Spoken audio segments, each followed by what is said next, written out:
internet tough guy I found out a few days ago. Mr. Medicare, my friend Derek told me about him. And basically what this dude does is he openly targets furries and harasses them. Is this the point where I get sappy and I say something emotional? Am I supposed to give great life advice now? Is this where I tell you something you already know and you all have to pretend like it was insightful and deep? Listen, I just like to laugh at dumb shit on the internet, and I think you do too. I think that's what we all like to do.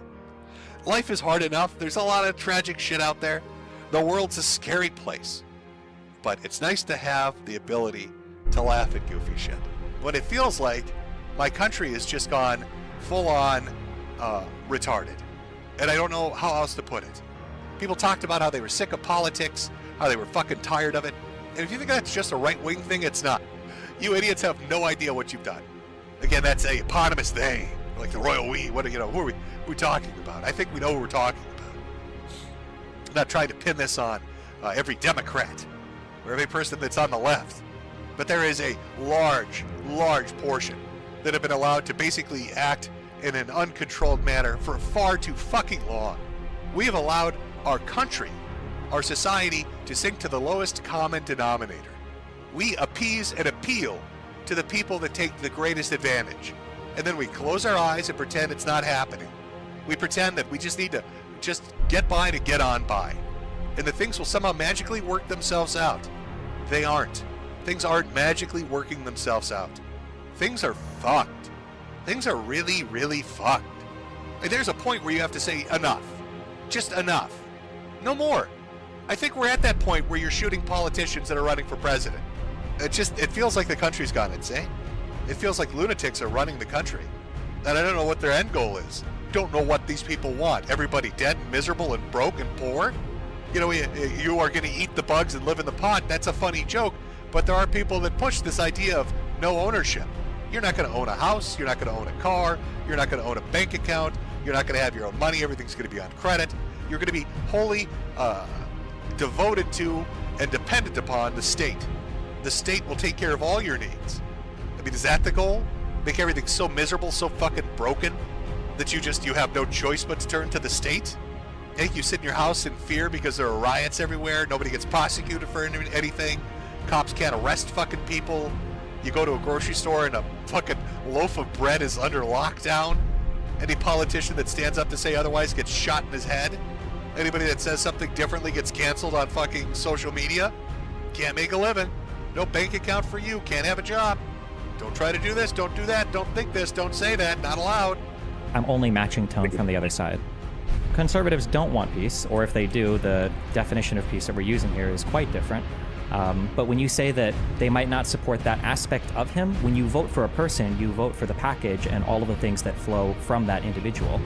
And you've got to put your bodies upon the gears and upon the wheels, upon the levers, upon all the apparatus, and you've got to make it stop.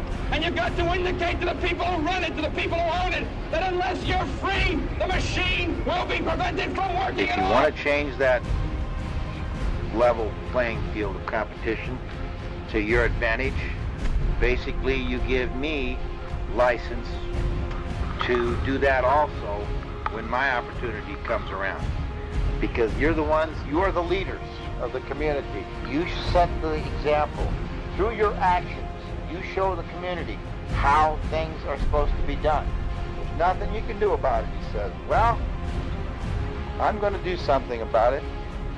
It may only change people for a generation. Maybe two. May not change them at all. Maybe make them worse. That's the way it's supposed to be. And that's the way it will be. God's will be done through me. All I ever wanted was what I deserved. You denied me of that. But you gave me license to come back at you. You taught me how to act towards your neighbor. And that's how I'm going to do it. You will learn this lesson, that that is not the way to do it. I am going to sacrifice my life, my future, to show you, my miserable future, that you gave me, to show you that what you did was just a broken guy. Got a few screws loose, I guess. Never really knew it until now. I think I'm gonna try to do a barrel roll, And if that goes good, then I'm just going to nose down and call it a night. And remember, kids, the next time somebody tells you the government wouldn't do that, oh yes, they would. I saw it written once that the definition of insanity is repeating the same process over and over and expecting the outcome to suddenly be different. I am finally ready to stop this insanity. Well, Mr. Big Brother IRS man, let's try something different. Take my pound of flesh and sleep well. The capitalist creed, from each according to his gullibility, to each according to his greed. Ta-ta there, retard. How's everybody doing? Oh, man. So, there's a lot of shit going on out in the community. I don't know if you've noticed with all the Chris Tyson stuff I covered on my last stream. And then there's still all the lolcow stuff, and, Keemstar is working on progressively trying to destroy that podcast. He may be successful. There's always time. I'll give him a chance. But, yeah, so since there's a lot of stuff going on, and, I'm sure you've heard the same people covering the same shit over and over and over again, I kind of wanted to do a little bit of something different here. How's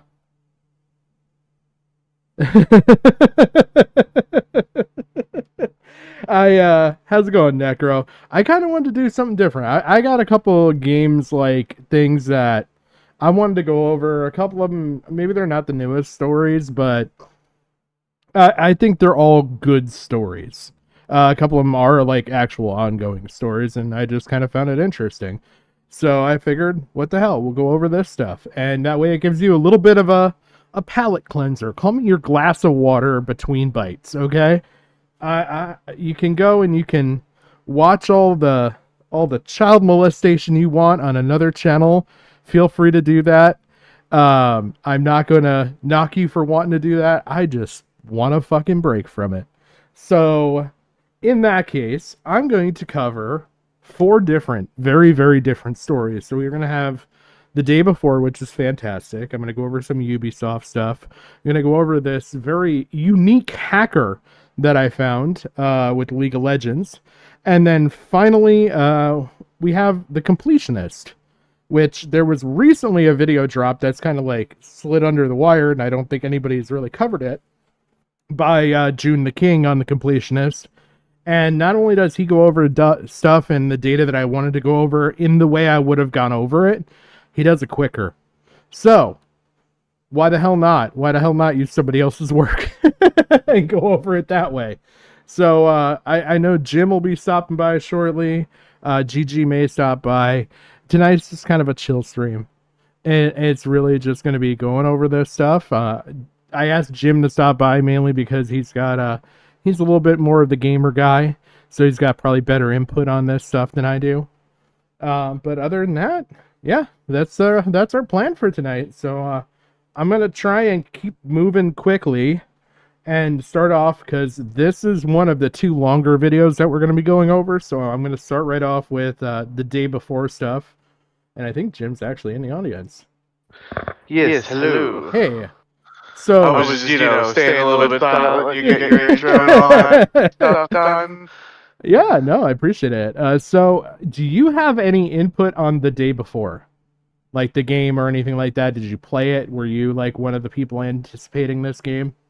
I was anticipating it. I didn't play it because there was a lot of sketchy stuff behind it, right? Yeah. So, I know Kira will probably go into it because Kira, I highly recommend his content. Does a lot of good stuff because he was in my sphere, the MMO sphere. Okay. So that's where I found Kira. And he started shifting into crypto stuff too. So we might actually, off topic, but kind of not, might see a little crossover with the boogie stuff with him. Potentially. Yeah. I know he's covered a couple scams that I've been interested in. There was a solar panel thing that he covered that I was I'm really been down for. I thought it was a pretty good video. It got a lot of information out there very quickly. So, but I saw this, and this was a compilation of a couple videos plus an update. So I thought this was a pretty good comprehensive coverage on the subject. Oh, it is, because I've watched this before, before we even actually talked about doing this. Okay. It's really weird because I was anticipating The Day Before. And it's a really weird story Because if you look at Fantastic, they don't really have the greatest history, right? Like if you look their game, The Wild Eights, they sold because they needed money, and the day before wasn't making any money. They actually broke Steam's terms of service with the day before. Yep. Actually. Yep. Because of you're not supposed to go into early access as like funding. Yeah. And they like literally openly admitted to breaking terms of service that they needed money. Like the whole point of Steam's early access, and it's even in the TOS, is that you're supposed to sell it to get a revenue stream so you can support like your development, The but you're not continued supposed development. to use it for funding. Yeah, you're Okay. supposed to have the game basically funded. Well, they didn't. Oh, lovely. And they have a history, and Kira goes over it, of like bait and switching, Yep. right? Yeah. So like they would like Yeah, I did see a lot of that with the story. Yeah, because they were notorious for doing that, because they have like a calendar app, or not a calendar app, but like a internal app for like meetings and stuff like that. Yep. They their one game, The Wild Eight, like I said, they sold. Their other game, Prop Night, it's actually taken off the Steam store. That I looked at it earlier. I know we talked about it a bit. Yep. But it's really weird because like their publisher, Mytona, Yeah. was a mobile game publisher. Oh, okay. So they really didn't get into like these sort of PC indie game scene until they ran into Fantastic. Okay. And they like sort of they didn't really scam people as much as I think they really scammed their publisher. Okay. Because they sort of like came in, and then they're like, the day before, da da da da da, this game is massive, like we're creating like this amazing world, Yeah, it's like yeah. it'll be like an extraction shit, it'll be like DayZ meets Tarkov. Yep. And a lot of people were hungry for that type of game, so they like built up, and it became Steam's most wishlisted game at one point. Yeah. And then during those streams, they're like, oh, well, we have a good announcement to make. We're still working on it. Here's our other game, Prop Night. Yeah, yeah. And I know he gets into that and a couple other weird little things that happen. I shouldn't say little things. There's a couple big things. Like the what is it? Copyright infringement / Yeah, trademark. they developed a game. Yeah, they developed a game for like 5 years without having the name even trademarked. Never secured the name, and, yeah. Yeah, and then some guy comes out in like Korea and just makes a calendar app. Yeah. And like trademarks the name and sues them for it. Yep. So then they changed the name to like Day World, and it sounded extremely generic and bad. And it's one of the messiest it's a like nuts development story. Yeah. Yeah, it is one of the messiest, and I've been gaming for like 29 years at this point, right?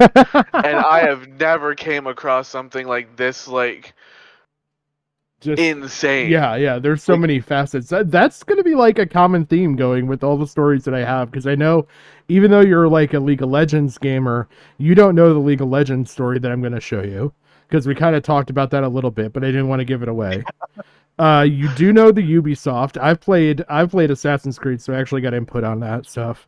And then, the Completionist. I mean, that's a story everybody knows, but June the King's video is fucking on par. Like, way better than anything I could have put out. Yeah, and like, as a gamer too, like, I've watched Indie Land. I've donated a year or two. You know what I mean? So there's some things there, because I'll get more into it when we get to that segment, but like Gerard really pissed me off. I think you'll like the video. If you haven't seen June's video, you're gonna like that when we get there. I think I might have, but it's not sticking out at me, so it'll be kind of like it's brand new. It's situations. 2 weeks old. It's brand new video. I think I started it but never finished it, so I'm kind of excited to see, because I was in the subreddit. I went to the Completionist too. Like, I was in nice. Jobs Discord when this was all went down. Like, this was like a story that I was like pretty heavily invested in. Okay. All right, well, I'll start this, and then we'll see how it goes, and we'll stop probably.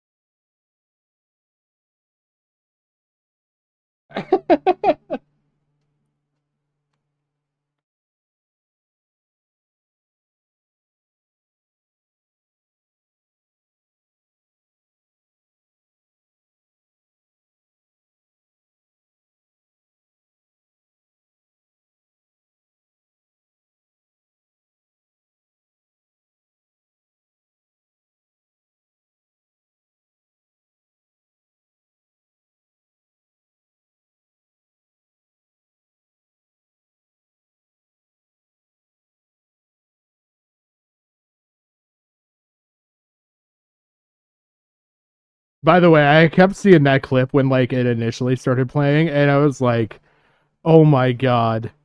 I just was like, "Okay, whatever game this is, that's if that's a monster in the game." Oh, the video's muted. Okay, all right. That's because okay, so my dumbass, I had the wrong channel unmuted, and before you guys were getting the echo. Okay, you guys should be good now. God, I'm off to a hell of a night.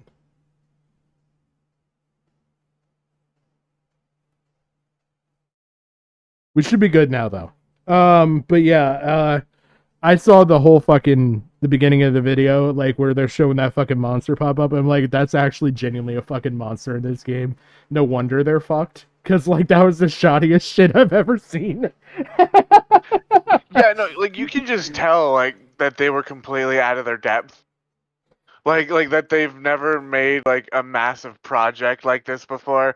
And this is where I say like Mytona kind of got fleeced because like they just seem to buy these people like the brothers Kool-Aid, so to speak. Ironic given my username, right?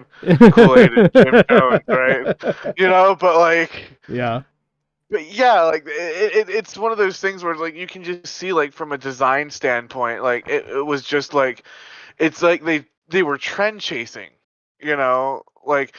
And I can talk about that a little bit later too, about because like game design is one of those things that after almost 30 years in the hobby, like how you're with cars, game design is like one of my like favorite things to look at. Yeah. And like you can just tell like some of these early onsets, like it screams, oh no. Yeah. Like, you know what I mean? Like any game where it's like yeah, you can well, look at this and be like, oh, this is gonna end badly, but I'm hoping it doesn't because it sounds really good. Yeah. But you just know in the pit of your heart that like, no, it is as bad as it looks. That took you 5 years to come up with that piece of. You need to just go do something else. Go work at McDonald's. I guess now the hot time. In January 2021, the world was introduced to a thrilling zombie survival game that promised to define the genre and change the gaming landscape forever. Very quickly, it gained popularity, with fans commenting their excitement, before long rising to the #1 wishlisted game on Steam. No small feat. Is it still muted for you guys on stream? If so, I might need to change one more thing. I just realized it's not working. I thought I set all this up.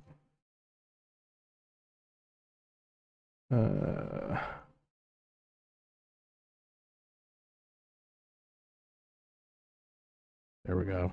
That should be what does it. Nope. It was supposed to be this one. There we go. Out of nowhere. There we go. But the good times were not meant to last, and over the coming months, people began learning more about the developer of this promising zombie MMO.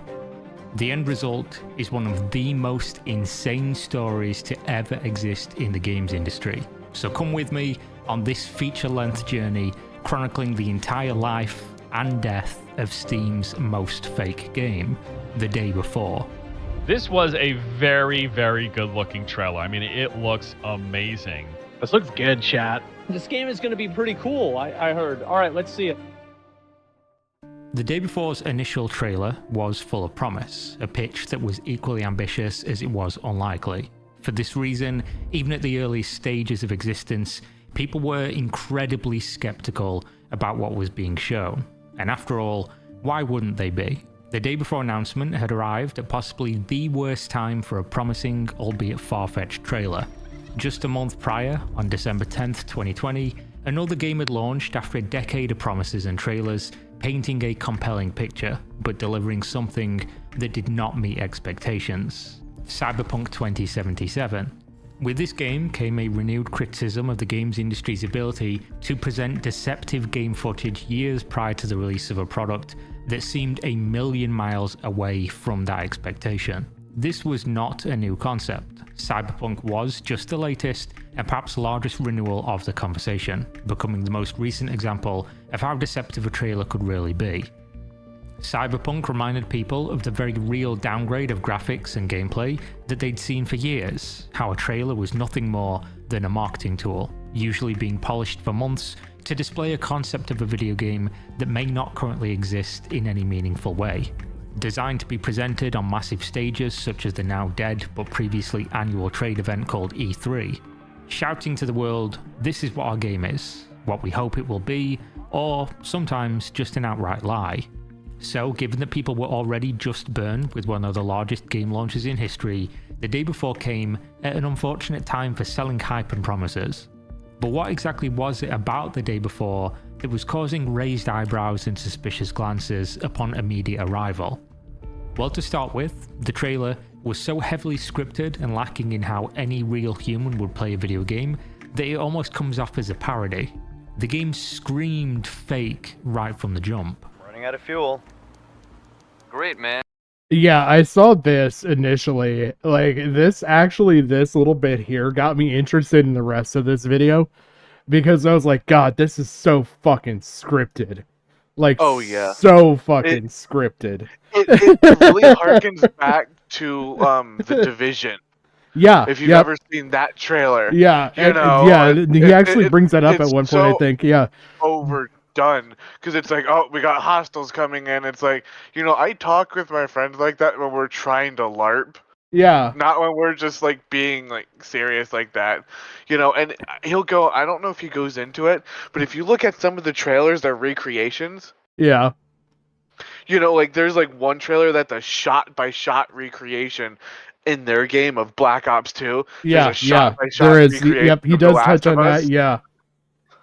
So it's insane. It's literally insane. And like this went under the radar for years, and it just was like, what? What? But so the thing that like clued me off immediately with this, I was like, okay, kind of suspicious, is how do you know the vehicle's running out of gas? Yeah, like, because they don't have any UI element there. Yeah, there's no HUD. There's no nothing on the screen. Like yeah, the only thing that I could think of would be that they have it set like a sort of realistic thing where that the person driving is in first person and you have to look at the actual fuel gauge. Maybe. But then you sort of get ripped out of that when you look down at the bottom left. You have a health meter, your hunger meter, your thirst meter, you have energy. So it's like, okay, well that doesn't make sense because usually when you have elements like that, you sort of lean into the whole realism. You don't do this sort of half-assed UI element of like, we'll display some things, but other things we're going to leave for like in game. You're gonna have to find out. Yeah. yeah. So like that was like, it's good you pointed that out because that's one of those sort of like weird juxtapositions. Yeah. That from a game design standpoint, like you don't really notice unless if you're focusing on it. Yeah. But yeah, no, you pointed it out really well. Screamed fake right from the jump. Running out of fuel. Great, man. Awesome. We'll look around here, I guess.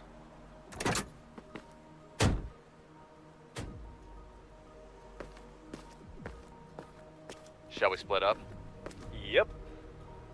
I'll find out what's in the skyscraper. Okay, and I'll look around here. Let's see what we have here. Alright. I have found a great cowboy hat. Tell her everything's alright. And there aren't any more guns in the valley. Easy, cowboy. This is, of course, not the first my time that a company God. had used a Yeah, poorly it is scripted so and badly acted bad. segment during a trailer purely to convey how they expect their game to be played. In fact, the game that the day before was very clearly visually based upon had also done this, just 3 years prior at E3. Hey, wait for me. Oh crap, they have a tank. Yep, I see him. Don't aggro him yet.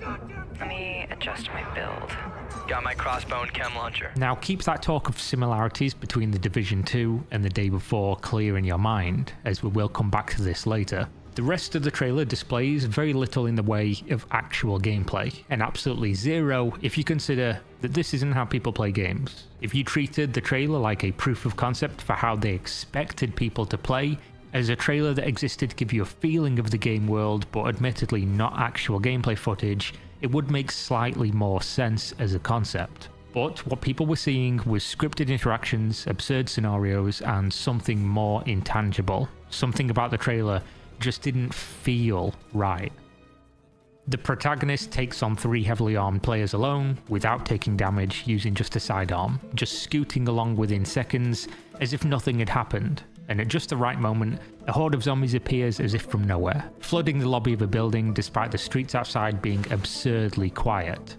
The whole thing just looked and felt like one of those uncanny mobile game ads where the gameplay on display is utterly incomparable to what the real game looks like.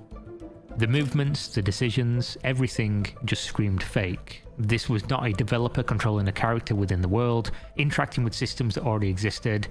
This was something else entirely. Now in hindsight, the trailer seems incredibly stupid and lacking in substance, which would make you question, why? Why were people so hyped about this? Why did people care? But the trailer did what it set out to do, and that is to convey an idea of what the game could be. Essentially to advertise what the players will be doing, finding things, fighting players, and surviving zombies. For this reason, it was a successful trailer. Though in truth, people should have been treating it like a concept artist drawing, and nothing more substantial. That being said, it's not how people treat trailers usually. They have expectations, rightfully so, that unless otherwise stated, a trailer represents something that does exist. This is not always the case, as many games have shown us over the years. If you thought movie trailers could massage a bad movie into a fantastic short trailer... By the way, I saw this, and this was a fantastic, comparison here with the movie, because I do remember this. Like, I remember seeing Suicide Squad, and it looked like it was like a Joker movie, and literally what had happened was they showed all the Joker scenes. Yeah, he was in it for like 5 minutes. Yeah. But I also want to like roll it back here a second, because like Okay. Kira said about how that it seems so fake. Yeah. And it was, but when this was coming out, and this is important to know, the games industry was in a really, really dire strait. Okay. Like AAA, like that's, you know how they say that there's going to be a second gaming crash? Yeah. This was at the start of that. So like you have like the big AAA games tripling down on these live service games. You know, the $70 game packed with the cash shop of like $40, $50 bundles. You know, indie games were sort of like burning out. Like you had like this overdone thing with survival games. So you had you have the Forest, you have the Sons of the Forest coming at like in development, you know, talked about. You had Valheim, you had all these games, and it was like at a fever pitch where like it's kind of like when you get like the Nigerian Prince email. Yeah. You know, like you see it full of like grammatical errors, but there's a part of you that like you know it's wrong, but you just want to have hope. Yeah, and that's you're kind hoping that it's going to be a good fucking game, and that they're not going to let you down. Maybe they don't know English, right? Maybe they don't know English, but Yeah. this is real. Like a lot of gamers sort of like did those mental gymnastics, because it's like, oh man, I really want this, because DayZ wasn't doing good. Dean Hall left Bohemia Interactive. DayZ hadn't gotten updates, you know. There was nothing sort of like this on the market that blended these genres together yet. Yeah. So people were just like really hopeful, and they really sort of like hooked into it. And that's when I said earlier about like how it was one of those things where like it was based on like the hope of like just wanting this blend that didn't exist yet, and like this niche to be fulfilled that people were so hopeful for. Yeah, it kind of strikes me as like, okay, so if I saw this, I would think that it's going to be like a resource management type game with a little bit of a first person shooter aspect to it, like maybe like a Fallout kind of type thing. Like trying to do that but zombie apocalypse style. Like that's what I would assume looking at this. Now like I'm one of those people that like I don't think I've bought any game like on debut. Like genuinely, I don't think I've ever bought a game like when it premieres, because I'd rather see like actual gameplay of it and like see people that know how to play the game and then they make a decision.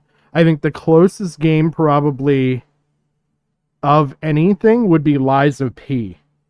And that's just because a lot of people were like, you know, this is freaking good. Like immediately, like everybody's like, no, this is good. This is way undersold. Yeah, and that's ironically one of those things where the developers of Lies of P, NeoWiz, did mobile games. So even the day before kind of hurt them. Okay. Because people were like, well, what experience do they have with console gaming?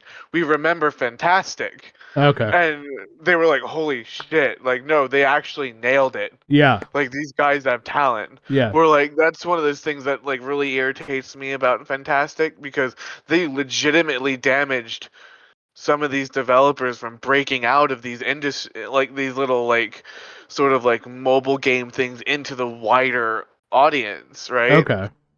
And like you can just see like from the trailer, right? Like this is my game nerd coming out, but like when Kira's pointing out, oh, there's other players and they're fighting, so that's giving you, it's like, okay, so we're in this open world. We have fuel, so like you said, resource management. Now there's PvP. So okay, so now there's stakes, because if we die, they take our stuff. So now there's that survival, there's that high stakes, that octane sort of like dopamine hit. So it's like they're hitting on all these things that gamers are now craving, and that hasn't been done yet. Now, mind you, that you have to understand that this is like 6 years ago, 5-6 years ago. This hasn't been really done all that well yet. Okay. And so it feels like the more you go into it, it's like game design by like keyword okay. or buzzword. Okay. Like, okay, so like Kira will go into it too, but it's like, you know, okay, so we have the open world, we have the PvP, we have okay, cool, like full loot, you know, all this other stuff. But then you sort of break it down and it doesn't make sense. Yeah. Because you all go to the same city. So you're working together to rebuild civilization, leaving from the same city but killing each other? Yeah.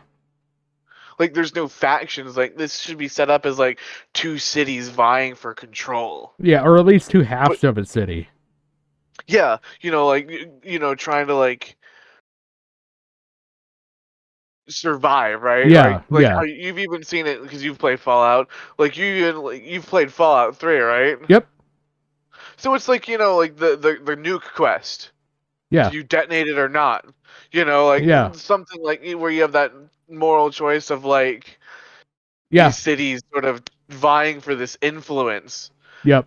And it's just you all stay at the same hub. Well, that doesn't make sense. If we're working together, why am I shooting you in the head and taking your stuff if it's going to go back to you? Well, even I think of like cinema, I think of like, again, you know, what is it? Dawn of the Dead. Like the big premise of that whole movie is that there's a big like separation in class of like the uber rich people were in this shard tower that's like uber safe, and like they still had power and water and malls and like life was la-di-da fucking normal for them.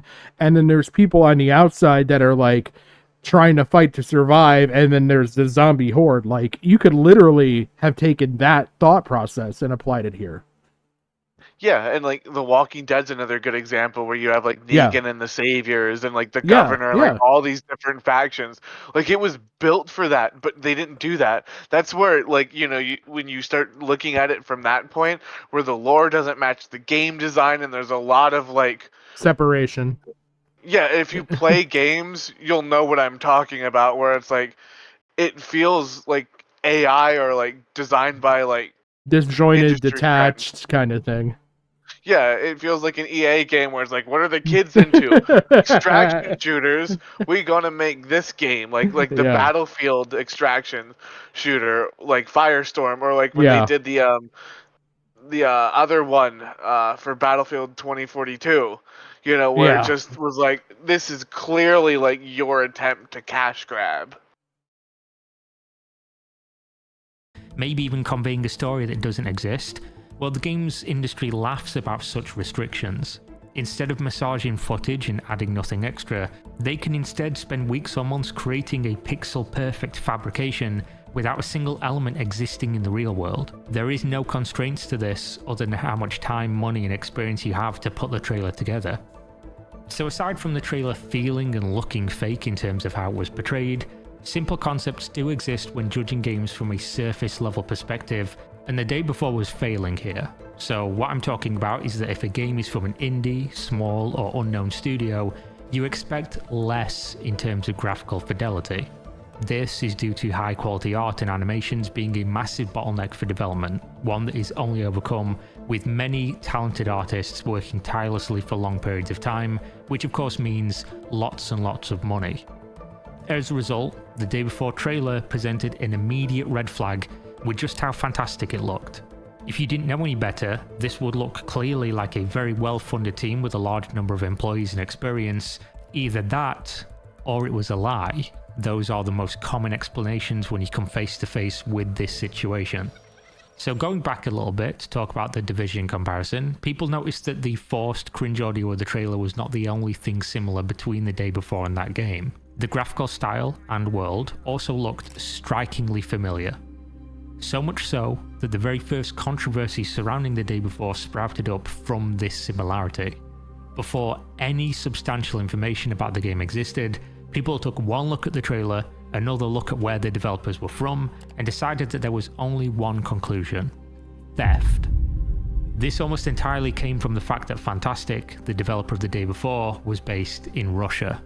This was of course a stretch with no evidence. After all, how could an unknown Russian developer get their hands on Ubisoft game assets and then brazenly parade them in front of the world during a game announcement?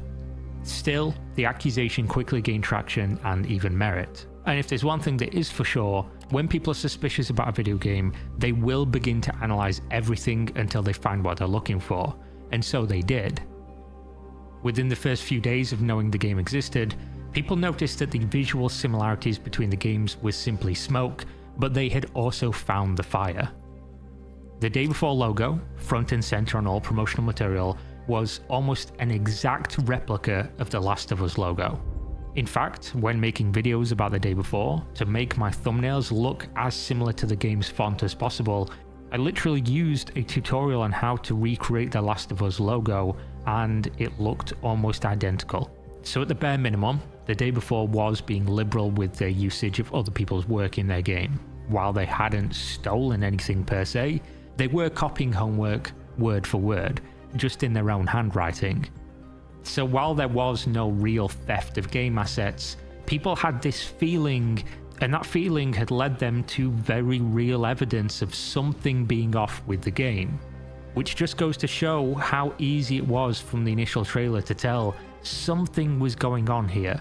And while this of course isn't proof that the game was some kind of elaborate scam, it was all the proof people needed to feel vindicated in their declaration that something was off about the game developer. So at this point, Fantastic could never win. The slate would never be wiped clean. Everything they said or did would be almost forensically scrutinized. A terrible position for a small game studio, but one that they had put themselves. They'd gained all the positives of winning the popularity contest, including the potential life-changing opportunity of such a massive audience patiently waiting to buy their game, but so too had they gained all the negatives. The only way they could truly win against the public's opinion here was to deliver the game that they'd shown. If it was good, all the negatives would quickly vanish, leaving them with a monumental indie success story, one that we've seen often. Instead, the coming weeks were full of additional discoveries, and the narrative was growing much quicker and much larger than even the game's hype. The start of this came from Fantastic's developer history, which they made no attempt to hide. Well, at least for now. The Day Before was not their first game. Simply googling the name or clicking the developer tag on Steam would take you to a list of products they'd already worked on previously, games that they had abandoned very quickly after taking people's money. Now, once is an accident, twice is a coincidence, three times is a pattern. Fantastic's first game released into Steam Early Access in 2017, The Wild 8, a multiplayer survival game with a top-down view that was surprisingly well received. Unfortunately, within a few months of Early Access, Fantastic apparently sold the game to their publisher, Hype Train Digital. This was done while the game was still unfinished, essentially abandoning the game to somebody else's custody. The next one to be released was titled Dead Dozen, which released again in Early Access just 1 year after The Wild 8. This time, there was no positivity about the launch, instead a complete lack of attention, before an even quicker kick out the nest to the awaiting pavement below. After that, made a phone game by the name of Radiant 1, which was a 40-minute long single-player narrative game that launched a few dollars, and is the single bright spot in Fantastic's career of video game development. So at this stage, people had all the evidence they needed to light their torches and grab their pitchforks. The Day Before had nothing substantial present, and a highly suspicious history. But of course, failure... Okay, so quick question for you, because you know a little bit more about the gaming side of this stuff and everything else. So the early access, is that like a special program at all for game developers to get into? Like, I know some like developer companies like are very particular about who they let into certain programs. You have to have like a pretty good reputation. I'm trying to think of what I'm trying to think of. I thought it was like maybe like Indiegogo or something like that. Yeah, like a Kickstarter. Or Kickstarter, yeah.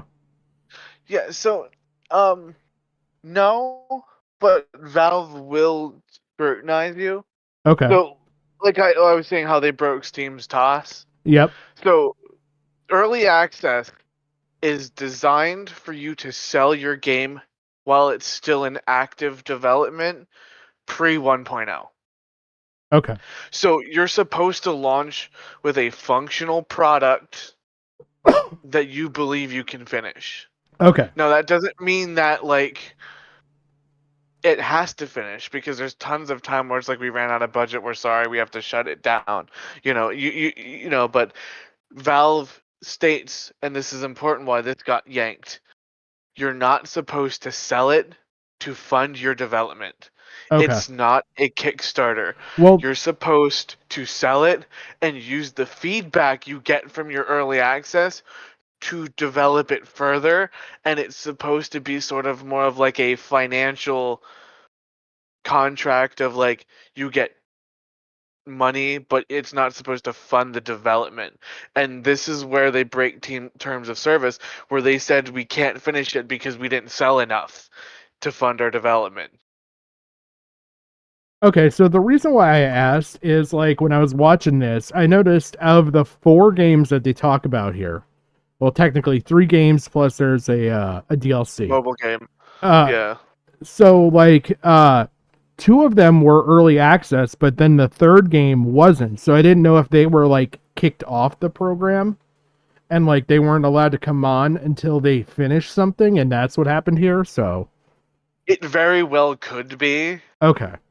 Because like Valve is, you have to look at Valve as more of like it does less curation. Okay. I mean, you can throw anything on there from like adult games down to like your mobile puzzle ports. Okay. Right. They're more of like a kiosk for you to sell your thing, but they're just a will marketplace. pull you. Yeah, but they will pull you if you do that, right? Okay. They'll let you on as long as you're accessing it. So it very well could be that they got kicked off, or they were told that, you know, if you do this again or you abandon your product again, we'll pull you. That Radiant On was early access. The Wild 8 was early access, but then I noticed the Dead Dozen wasn't. Yeah. And I was like, oh, so maybe they kind of burned a bridge, or if there was maybe some certain stipulations, like you have to go through, like you were saying, like Kickstarter. I know, like, in order to be on certain like access programs, like with them or Indiegogo, you have to like reach certain milestones. Otherwise, they won't even let you do it. They won't let you participate in the program. Yeah, so basically, like, when you do it, you do have to submit your thing to Valve. Okay. And you have to prove that it's basically playable and you're still in development. Okay. So, I mean, there are some games that do really well, like Against the Storm. Amazing roguelike city builder that I bought like 4 years ago. Early access. Released perfect. Okay. No issues. It was updated. And then you have things like this the day before, where it's like a hype machine. Yeah. Right? And I kind of almost feel like they were sort of led on because they had Mytona's backing. Okay. So it's like, oh, we have an early access game, but we have a publisher. Okay. We have funding. That's the important thing, the funding. We have funding. Oh, we'll let you on the platform. And then they sort of did that like almost bait and switch, like, oh yeah, we have to shut down. We didn't sell enough. We can't fund development. But hold up, I thought you had a publisher. Yeah. That's the point of a publisher, is to fund it. So it also kind of makes me wonder if there was anything behind the scenes where Mytona was like, yeah, we're done. Yeah, you just got to release it. We can't fund you anymore. And then they just dropped it. And was hoping for the best, that the hype machine would sort of push pay it off through, and they could and kind of do like a Cyberpunk 2077 where they released it. It was a horrible game, but then they patched it into perfection, kind of thing. Yeah, but not every game can have the No Man's Sky, the Final Fantasy 14, the Cyberpunk sort of redemption story. Okay. And I think that they were hoping for a No Man's Sky, and they got the typical. The reality of what happened. Yeah. Yeah. Okay. Yeah. It isn't a crime, and if Fantastic ignored the mob, they could have probably just moved on. Instead, they decided, for the first time, though definitely not the last, to make things much, much worse. When Fantastic realized people were digging into their history, they simply wiped their YouTube channel clean. Where previously there existed videos of their long-since abandoned games, now there was only one, the day before announcement trailer.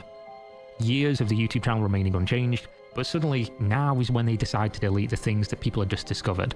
Coincidence as an explanation for any of this had long since lost credibility. Instead, every additional small action added to the growing pyre, ready for someone to strike a match and watch it all burn. This isn't the YouTube channel for this new game. This is just the developer's YouTube channel. So them removing their prior games that they worked on means they kind of don't want to highlight those things, you assume. And also interesting is if you go to the developer's website and you click on what games have you worked on, they don't list the Dead Dozen. So the Dead Dozen was by far the worst of the games that they've released so far, and they just are pretending on their website that they didn't even make it. At this stage, just about everything that could publicly be discussed about the day before had been stripped naked and paraded through the streets, and so the internet moved on with their lives. Until March of 2021, where Mytona, the publishing company above Fantastic, who is the game developer, reached out to press outlets and content creators, stating that there was a live stream coming soon that would show something exciting. There was little to no details, only that on March 31st at 9 PST, it was showtime. The day before this livestream was due to begin, Mytona, who were working closely with IGN to broadcast this announcement, declared that the event would be moved back 1 week until April 6th. On that day, fans appeared in the thousands to discover what this exciting announcement could possibly be. Perhaps a beta test, something to address the criticism, an answer to any of the many questions people had regarding the shady nature of the developer. What they found instead was simply a logo on the screen and some music in the background. This continued for 2 hours before the Fantastic Twitter account posted a message addressing what they described as technical issues. These so-called technical issues continued for 7 more hours, making their exciting announcement stream 9 hours of music and a logo. It was at hour 9, the Fantastic took down the stream and posted again on Twitter, stating that the event was now postponed until further notice. On April 9th, just a few days later, they were back live on the IGN channel. This time, they presented a 13-minute gameplay trailer that showed an incredible number of features that were absent from the initial reveal. It starts out with off-roading a vehicle through a muddy area, moves on to a closer display of the looting and shooting mechanics at a gas station, before heading to a farmhouse showing destructible terrain, teasing a PvP event with Notice how heavily they armed have players, that gauge and the trailer now? ends with the Yeah. Yeah, like just like the little things like that, like Yeah, like I would say off of this trailer, I'd be intrigued in this game. Like it actually looks pretty decent. If you want a game like this, and to anyone in the audience, check out on Steam. It's called Once Human. Okay. It is more akin to Rust rather than this, but it has like elements of like a horror, like The Secret World, which is one of my favorite MMOs that sadly Funcom dropped the ball on. It has survival things, and it's uh sort of it's a live servicey game, so you're gonna get updates every 6 weeks. Oh, It's nice. basically, the way I describe it is, it is what the day before was Should have been. trying to market to you, but it's real. and the shooting mechanics are solid, the survival mechanics are solid. You know, it's not like other games where it's like, oh, you're thirsty every 30 seconds, so you're like stuck in this like gameplay loop of like eating and drinking. Yeah. Like, it is a solid game. If you were intrigued by this and want sort of more of a horror sort of style of this game, Once Human on Steam, it's free to play. You know, comes actually ironically from a developer that has worked on, this is their first major game. Huh. So like, it's one of those things So where it's like, literally like a show up of what they could have been. yeah, and you have elements of like games that you can tell they've played, like Control. It has sort of like the telekinetic sort of thing. You know, it has like Death Stranding style, where you have like a backpack, but you carry along these little dudes called deviants that are like SCPs, but they give you bonuses. Oh, nice. So I have like this little robot guy that goes out and does mining for me, that just brings back ore. There's one that does cooking for you called Cookosaurus. Like, Okay. it is what the day before should have been. So if you're looking for a game like that, Once Human on Steam, it's free to play. It's really good, actually. Sweet. Cull through a muddy area, moves on to a closer display of the looting and shooting mechanics at a gas station, before heading to a farmhouse showing destructible terrain, teasing a PvP event with heavily armed players, and the trailer ends with the players running into a bunker, closing the door behind them, and fading to black. During this trailer, a keen eye could see a large number of small features that could otherwise be ignored, but will become vitally important to the story a little later when we compare the trailer now to what happened in the end. Things such as mud and water splashing up the vehicle, the suspension bouncing as the 4x4 moves over rough, uneven terrain, the breaking of the farmer's fence before exiting the vehicle, running through weeds that moves with the character, the opening and closing of doors, things that add ambience and depth to a game world that do require many dev hours to perfect, though seeming small on surface level. All in all, the trailer did a much better job of showing the minute-to-minute gameplay of the day before in a slightly less scripted manner. Still, everything people had discovered about the developer thus far didn't suddenly go away. As a result, the top comments in the new trailer were all either jokes or criticisms of what was shown, mostly relating to the presentation style, which was becoming a running theme with the developer.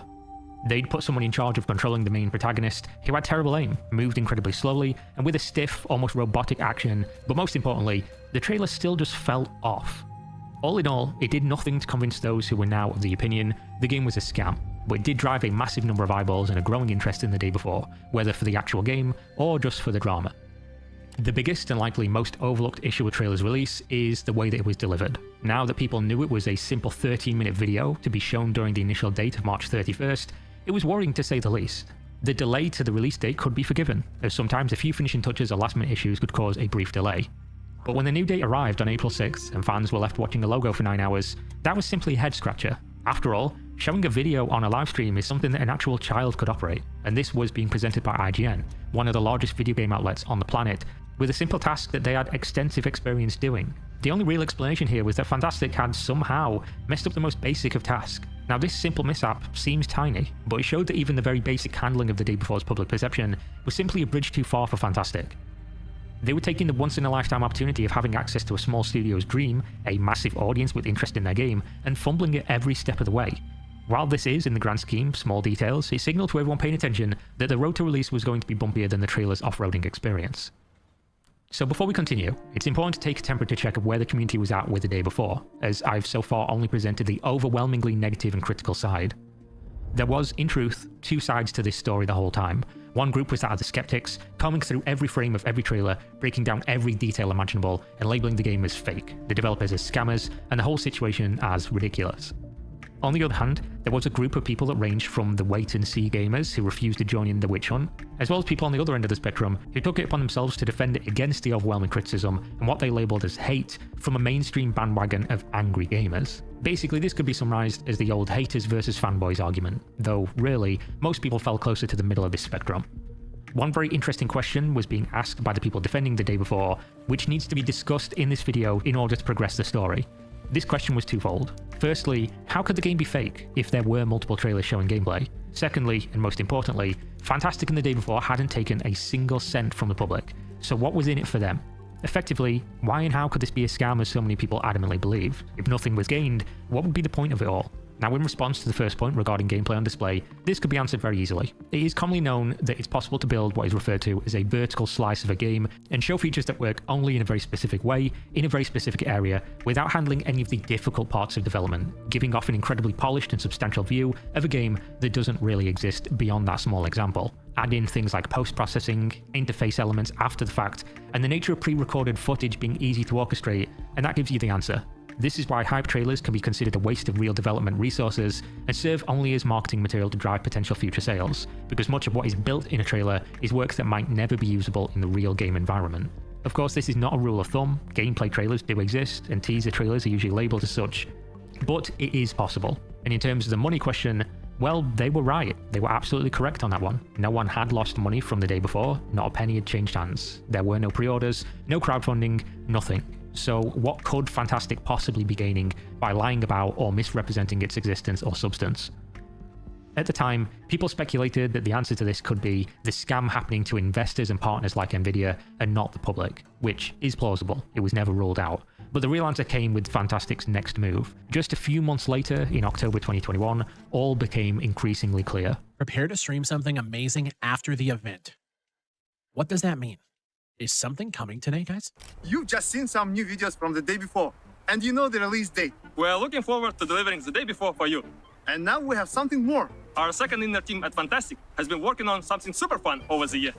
We're happy to show you our new game, Prop Night. Join Prop Night open beta right after the event. This was You should Fantastic's be buried first in that move to forest. cashing on the hype of the day. You sound like you have a little hate for them. Well, because this is one of those things where it's like I really, really dislike anyone who like thrives off of hope. This would have been like screaming at me bait and switch at the moment. Yeah, and that's exactly why I dislike them so much.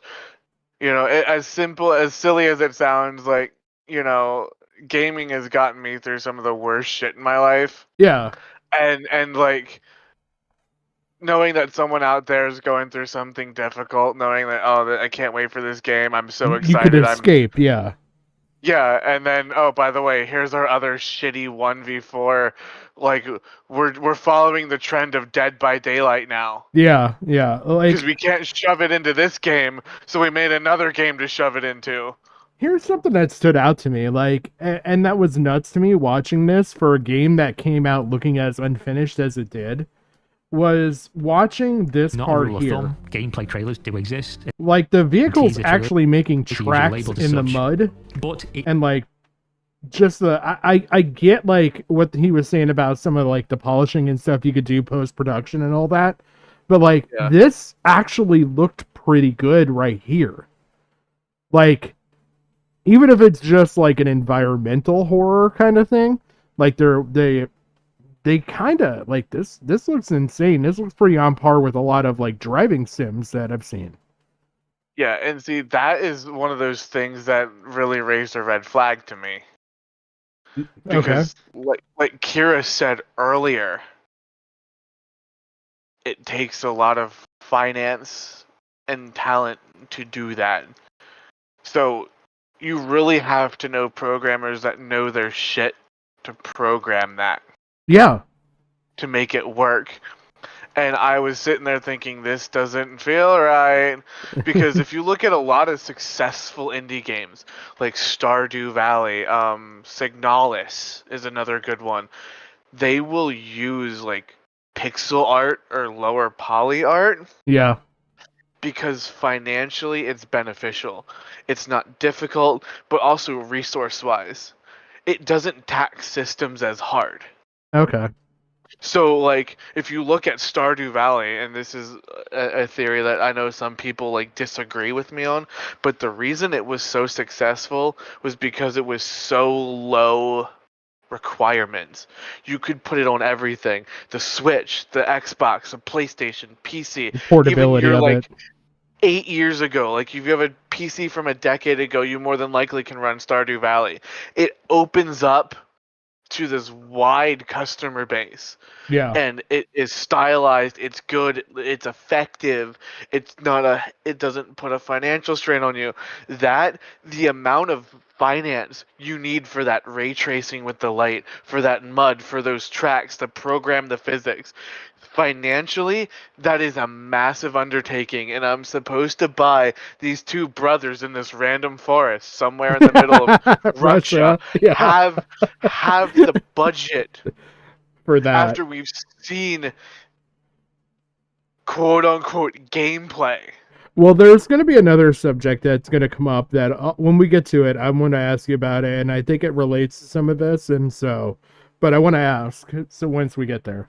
Join Prop Night Open Beta right after the event. This was Fantastic's first move to cash in on the hype that the day before had generated. They had millions of eyeballs on their every move, mostly for negative reasons, and they were now going to leverage that attention for financial gain. They had baited their audience, haters, fanboys, and everyone in between, to watch an announcement expecting a playable version of the game that they were excited for.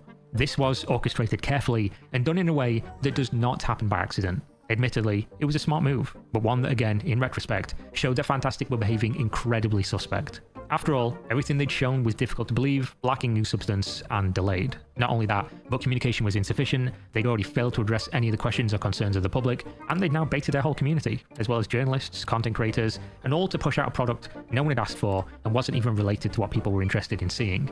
They were essentially trading any chance to gain the public's trust in the long term, something they'd already lost, for a possible short-term financial gain, and for a brief moment, it looked like it might just pay off. Prop Night, their announced game, saw a surge of players that, had it not been for the eyeballs generated with this tactic, would have been unlikely to otherwise exist. Unfortunately for Fantastic, the success was as short-lived as the game was mediocre. Again, Fantastic had, by luck or maneuvering, put themselves into a winning position and then tripped over their own feet just before the finish line. Had Prop Night been a compelling, innovative, or at least different enough flavoured drink to the Pepsi and Cola of games like Dead by Daylight, then this could have been a masterful gambit. Instead, it was lacking in any meaningful improvement or difference from its peers, and destined for a sharp decline before a slow march to the halls of dead multiplayer games. Now, in retrospect, people were focused more on the gameplay trailer and the issues they had found with it than on Fantastic's inability to handle a single public interaction without either pure incompetence or failed sleight of hand. This event was advertised deceptively for the day before, but contained barely 3 minutes of footage and existed purely to push Prop Night instead. The real issue wasn't with the substance of what they'd shown or done, it was with the intention. But there was one redeeming quality of the event. They finally announced when the game would launch, just 8 months away on June 21st, 2022. Unfortunately, we soon come to find out this was never a real date to anticipate. But first, we come to the first lengthy time skip in the day before saga. Unlike previous short lulls in the story that were full of discovery about the studio's history, analysis of recently released trailers or comparisons and similarities between assets and logos of other products, there was nothing really left to discuss. The only new footage that became available was part of an Nvidia partnership, which showed very little more than what we'd already seen. Almost nobody paid attention to this, nor was it meaningful in any way. The next big news came in early May 2022, just 1 month prior to the game's announced release date. And as you would have guessed if you paid attention to the runtime of this video, or if you're familiar at all with the story, this was a hefty delay to the game's release. The first in what would go on to become a habit of game delays. While before they had delayed trailers and other announcements, this was the first sign that the actual game development was not going to plan, certainly not as well as the trailers attempted to portray. But, as with most of the story to date, Fantastic had put themselves in a good position, even with this bad news. You see, Unreal Engine 5 had just been released a month prior in April 2022. This was making a massive buzz in the gaming industry. Their showcase was now one of the most widely discussed developments of a game engine in recent. Okay, so this is going to bring me to one of my first big questions to ask you, and maybe the chat, they can weigh in here definitely. How big of a deal would something like this be to you guys? Like enough that you would be okay with having a game delayed? In order to make use of it. It's hard to say because Unreal 5 is gorgeous. Yeah. Like that like Yeah, those I've seen tire some. tracks and stuff. I've seen some That was Unreal beautiful. 5. Yeah, I've seen some beautiful modeling and stuff come out of it. That like even outside of gaming, I've seen Unreal 5 used in a bunch of different ways. Well, you remember the Keanu Reeves Matrix thing, right? Yeah. That, I mean, it is undeniably gorgeous. For me, it's hard for me to say that Unreal 5 wouldn't sell me, right? You have to sell me on the gameplay. So it depends heavily. If they were doing it, no. Because you haven't sold me on the gameplay. Okay. And that you've effectively made the game. But if I was already hyped for your game, and you're like, we're delaying it from this to put it into Unreal 5, and I already have trust in you and faith in you, that does hype me up. But it 100% depends on the publisher's reputation or the developer's reputation, Yeah. and whether or not they have something to sell me that I'm interested in. Like, it's Unreal 5 to me isn't a make or break. It's like, oh, we're giving you really good whipped icing on your cake. Okay, Yeah. but I need the cake. Because, like, okay, to give you the last time I cared about this shit, I'll be honest with you. Like, I'll be very honest with you.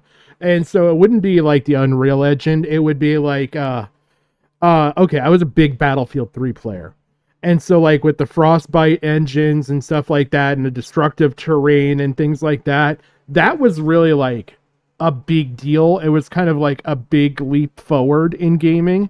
Enough that I remember, like, people, like, it didn't matter when Battlefield 3 would have come out because it was using such a new process. Like a war game where you're actually able to destroy buildings and everything else, and it's not just like the block chunk like fall apart, like you can tell where it's gonna come apart stuff. Like it felt more organic destruction. Visceral and real. Yeah, yeah. Well, see, and that's interesting that you bring that up. Okay. Because from your perspective, yes, it is. But we're not talking about like Unreal to Frostbite. We're talking about Frostbite 2 to Frostbite 3. Yeah, yeah, and like that's where like I'm like, if that's the difference we're talking about here, I'm like, God, I don't know. I mean, because from what I've seen with even like some Unreal 4 stuff, because again, okay, so another kind of off the wall thing about me, I watch a lot of like maritime and like other different like kind of docu-series type stuff, like maritime accidents and things like that. It just interests the hell out of me. And they use a lot of like Brick and Mortar and a couple other different channels use like Unreal Engine like generated graphics when they're like actually showing like what happened like with El Fargo is like one of my favorite fucking stories because these guys literally drove a fucking container ship into a Category 5 hurricane.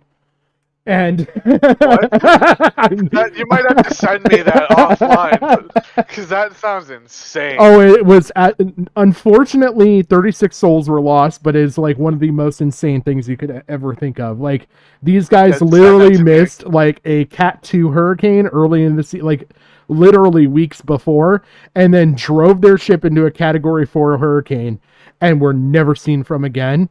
And it wasn't like it wasn't even like you're driving like a well-maintained like Mercedes of fucking vehicles, like a tank into a fucking hurricane, right?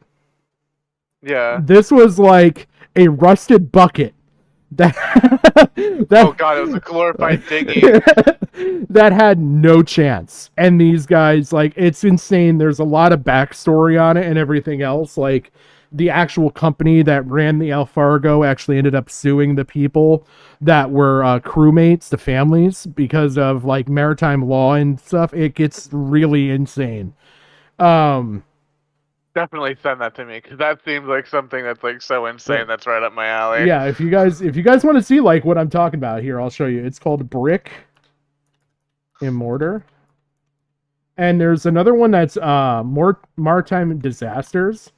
But the Alfaro, this, like, he actually uses in there, he uses modeling. So he does all the charting and everything.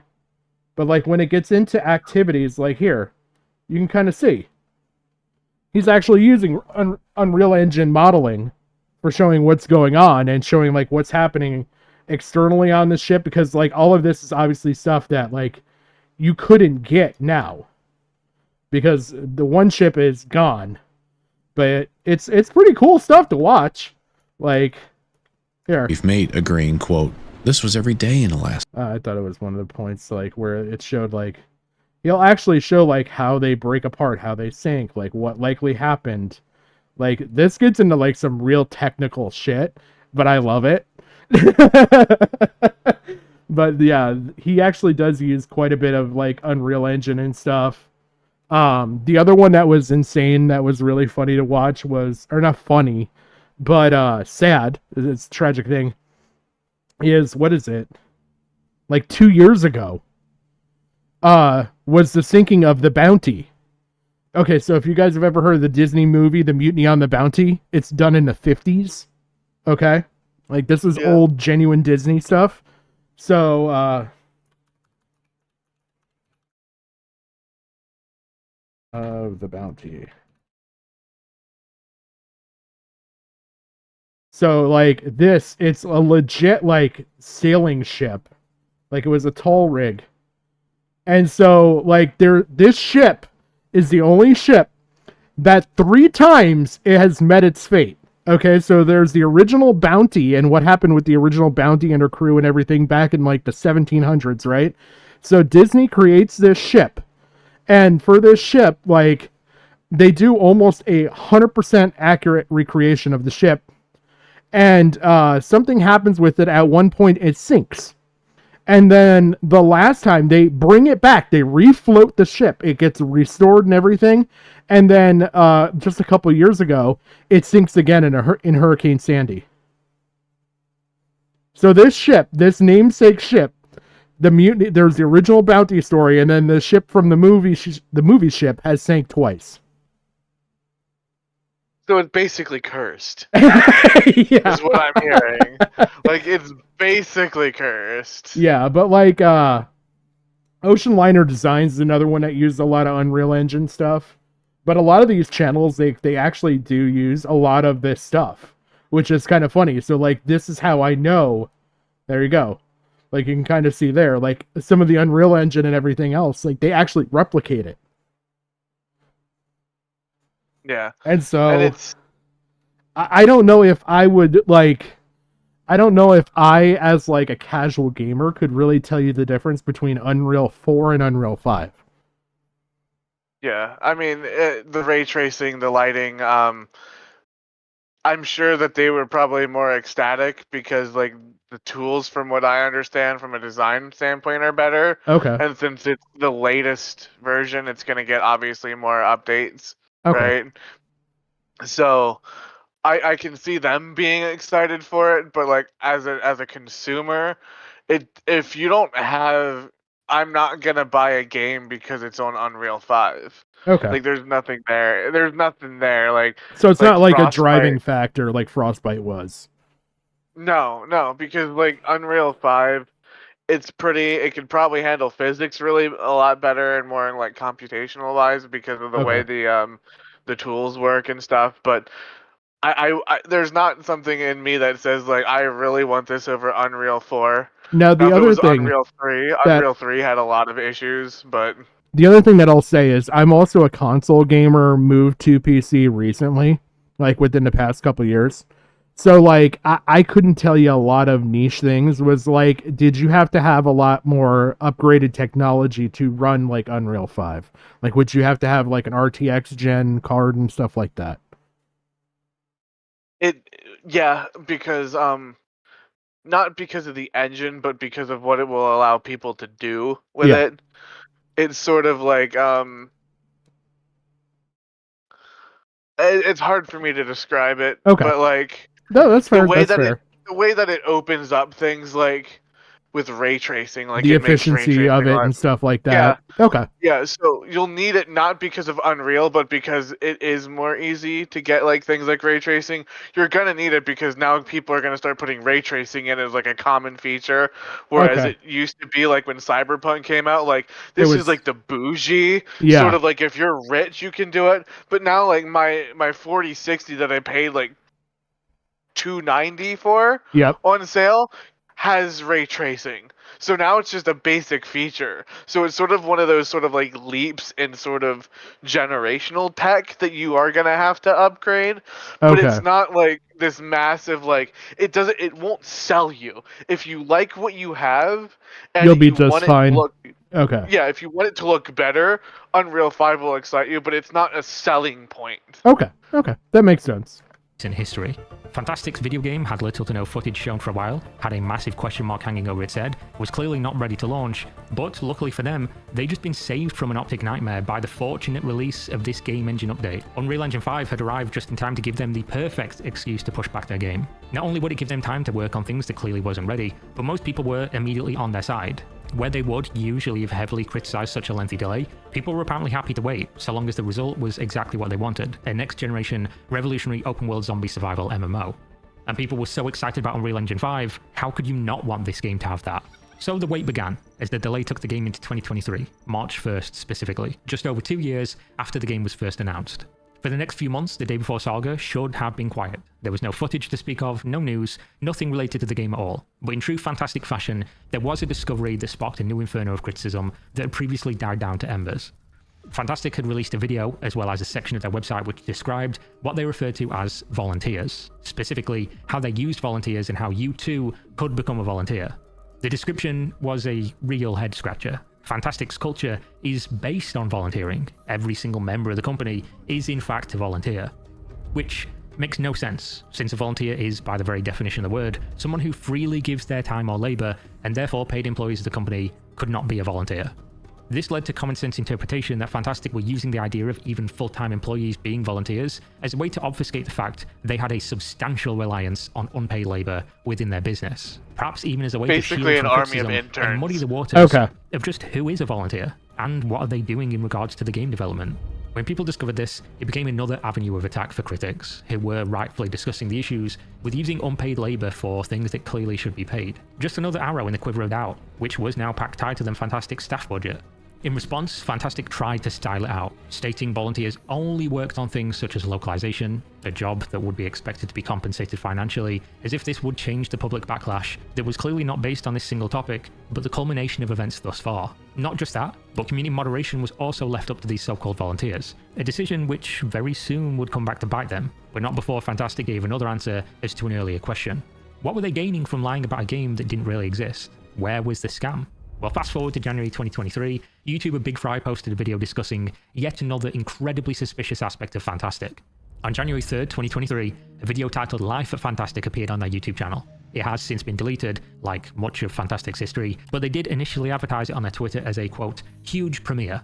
The significance here is that they were, again, leveraging fans of the Day Before to tune in for what was advertised as a look behind the curtain at the game's development. Perhaps they were going to answer the question of whether or not the game was real, which was now considered naive to even ask, as almost all public discourse was that the game was a scam, no further elaboration required. This is not what people got. Instead, the video was yet another barely concealed product placement, another deliberate bait and switch, this time for an app that Fantastic had created. An almost identical situation to the previous event, cashing in any of their remaining credibility for eyes on another product, trying in any way they could to profit from a popularity that they seemed constantly surprised by. I'm still waiting for us to get to the point where I'm going to ask about something. Was discovered to be owned by Fantastic. The video even included a link that said, download continent, as well as a pinned comment with the same, making it very clear as to why this video existed in the first place. Purely as a vehicle to sell an app, not to lift the veil on the Day Before. And again, almost as if history was repeating itself, as soon as the public called them out on this fact, instead of addressing what had happened or clarifying on their intentions, they simply deleted the links, pretending like nothing had happened, just like they did when they deleted their YouTube videos. People then pointed out the suspicious activity, asking why the links were deleted, and Fantastic's next move was to simply turn off the ability to comment on the video, as if this would make everyone forget what they'd just seen with their own eyes.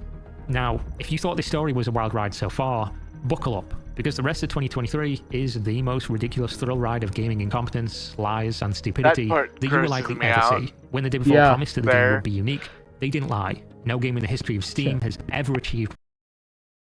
Yeah. So go ahead. So basically, you have the volunteers, which will pay you an exposure. So you have people doing localization and translation work for free, so you can throw it on your resume and will pay you in free keys that they expect you to make your money by selling on like third-party sites like CD Keys or G2A. Yeah. But that's gross because it's like, here's your paycheck, now put in the effort to get it. You know, and then the fact that they have this budget, right? And the day before has been delayed, like I think like 3 times by now. We can't get the game out, but we had the money and the manpower to create 2 more games. Well, an app and a game. Well, yeah, that we created this proprietary, internal scheduling software. Yeah. That it was so good we can't help but now sell it. Yeah. Like we created our own proprietary meeting thing that like Google Calendars does the function for. You could literally use Google for this, but they just had to like throw their money into it because they're just so good, and it was such a good thing that Google can't compare. So we're gonna sell it to you now. By the way, we delayed our game again. Look, we delayed our game, but here, you can use this probably, maybe, kind of, sort of. Yeah, right? But hey, you know, I know you were really excited, Chad, but you know what? You could really use this at your day job. But think about it. Unreal 5. Yeah. Well, yeah, it's like, now that we've delayed it again for an engine change, which, you know, Unreal 4 to 5, it's not as hard as, like, say, like, switching engines completely, because a lot of it sort of more will convert over because it's, you know, the same engine, but that you more just have to, like, you know, make sure that the tools are compatible. Yeah. But yeah, no, fuck. It's like we can't do that. You know, we're gonna delay this game extra long to engine switch. By the way, buy our calendar. Oh man. Like fuck you guys. I think it's not for a little bit, like somewhere in around here, that we get into the subject that I really want to ask about. So. Okay. But it applies back to like the stuff with the Unreal 5, and it's also going to apply back to like some of the stuff that we talked about with like the truck driving through mud and stuff like that. So. What they did. But first, there was the small case of a legal matter that almost killed the game before it even started. Just 21 days after the failed attempt at shilling their app, and on January 24th, 2023, the Steam page for the day before vanished completely. It was there 1 minute, and simply gone the next, totally devoid of explanation. Immediately, people rushed to social media to speculate, some feeling vindicated that the fake game they'd called a scam for 2 years had finally vanished, that Steam had got wise and pulled it off the platform, or maybe that the developers had given up, while of course fans of the game believed it was a simple mistake that would soon be put right.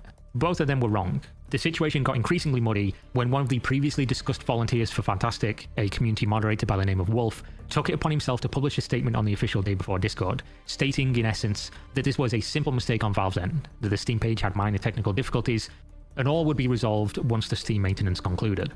This was not true, not a single word of it. Yet another massive communication blunder. This one due to the reliance on unpaid and therefore uninformed community volunteers, as opposed to the trained professional who would have had access to a real press release during any time of crisis. Fantastic later went on to clarify that the disappearance of the Steam page was in fact a complex legal matter relating to their use of the trademark the day before. This trademark was already in use for multiple years by a South Korean citizen who used it on a calendar app. This individual had since filed copyright takedown requests with Steam to have the game blocked, believing that they were misusing his trademark in their product and seeking a legal resolution to the matter.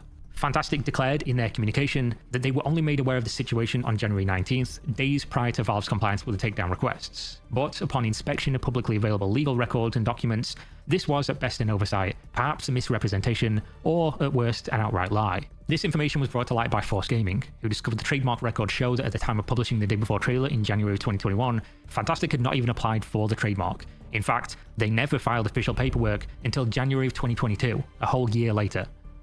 According to those same records, Fantastic was made aware of the conflict in November of 2022, meaning they knew their game name was likely to be a point of legal contention 3 months prior to the Steam page vanishing.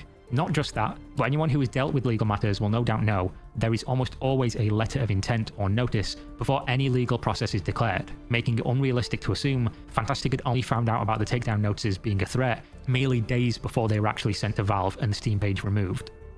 Even if that were the case, they would have known over 2 months earlier that their trademark was rejected due to their failure to dispute the South Koreans' own claim. Raising yet another question: how could they be so incompetent as to neglect a trademark for 2 years at every step of the way? Regardless of this, what became clear is that Fantastic's game is in a legal battle for their very name. The result was multiple of their YouTube videos being removed, the day before Steam page being removed, and months, potentially years of legal fees ahead of them before the name could be used again, if it ever could. The legal battle then began in Korea, where Mytona, the parent company, disputed the application of the calendar app's name in regard to an unrelated product such as a video game. Along with this came yet more bad news for the Day Before fans: another delay.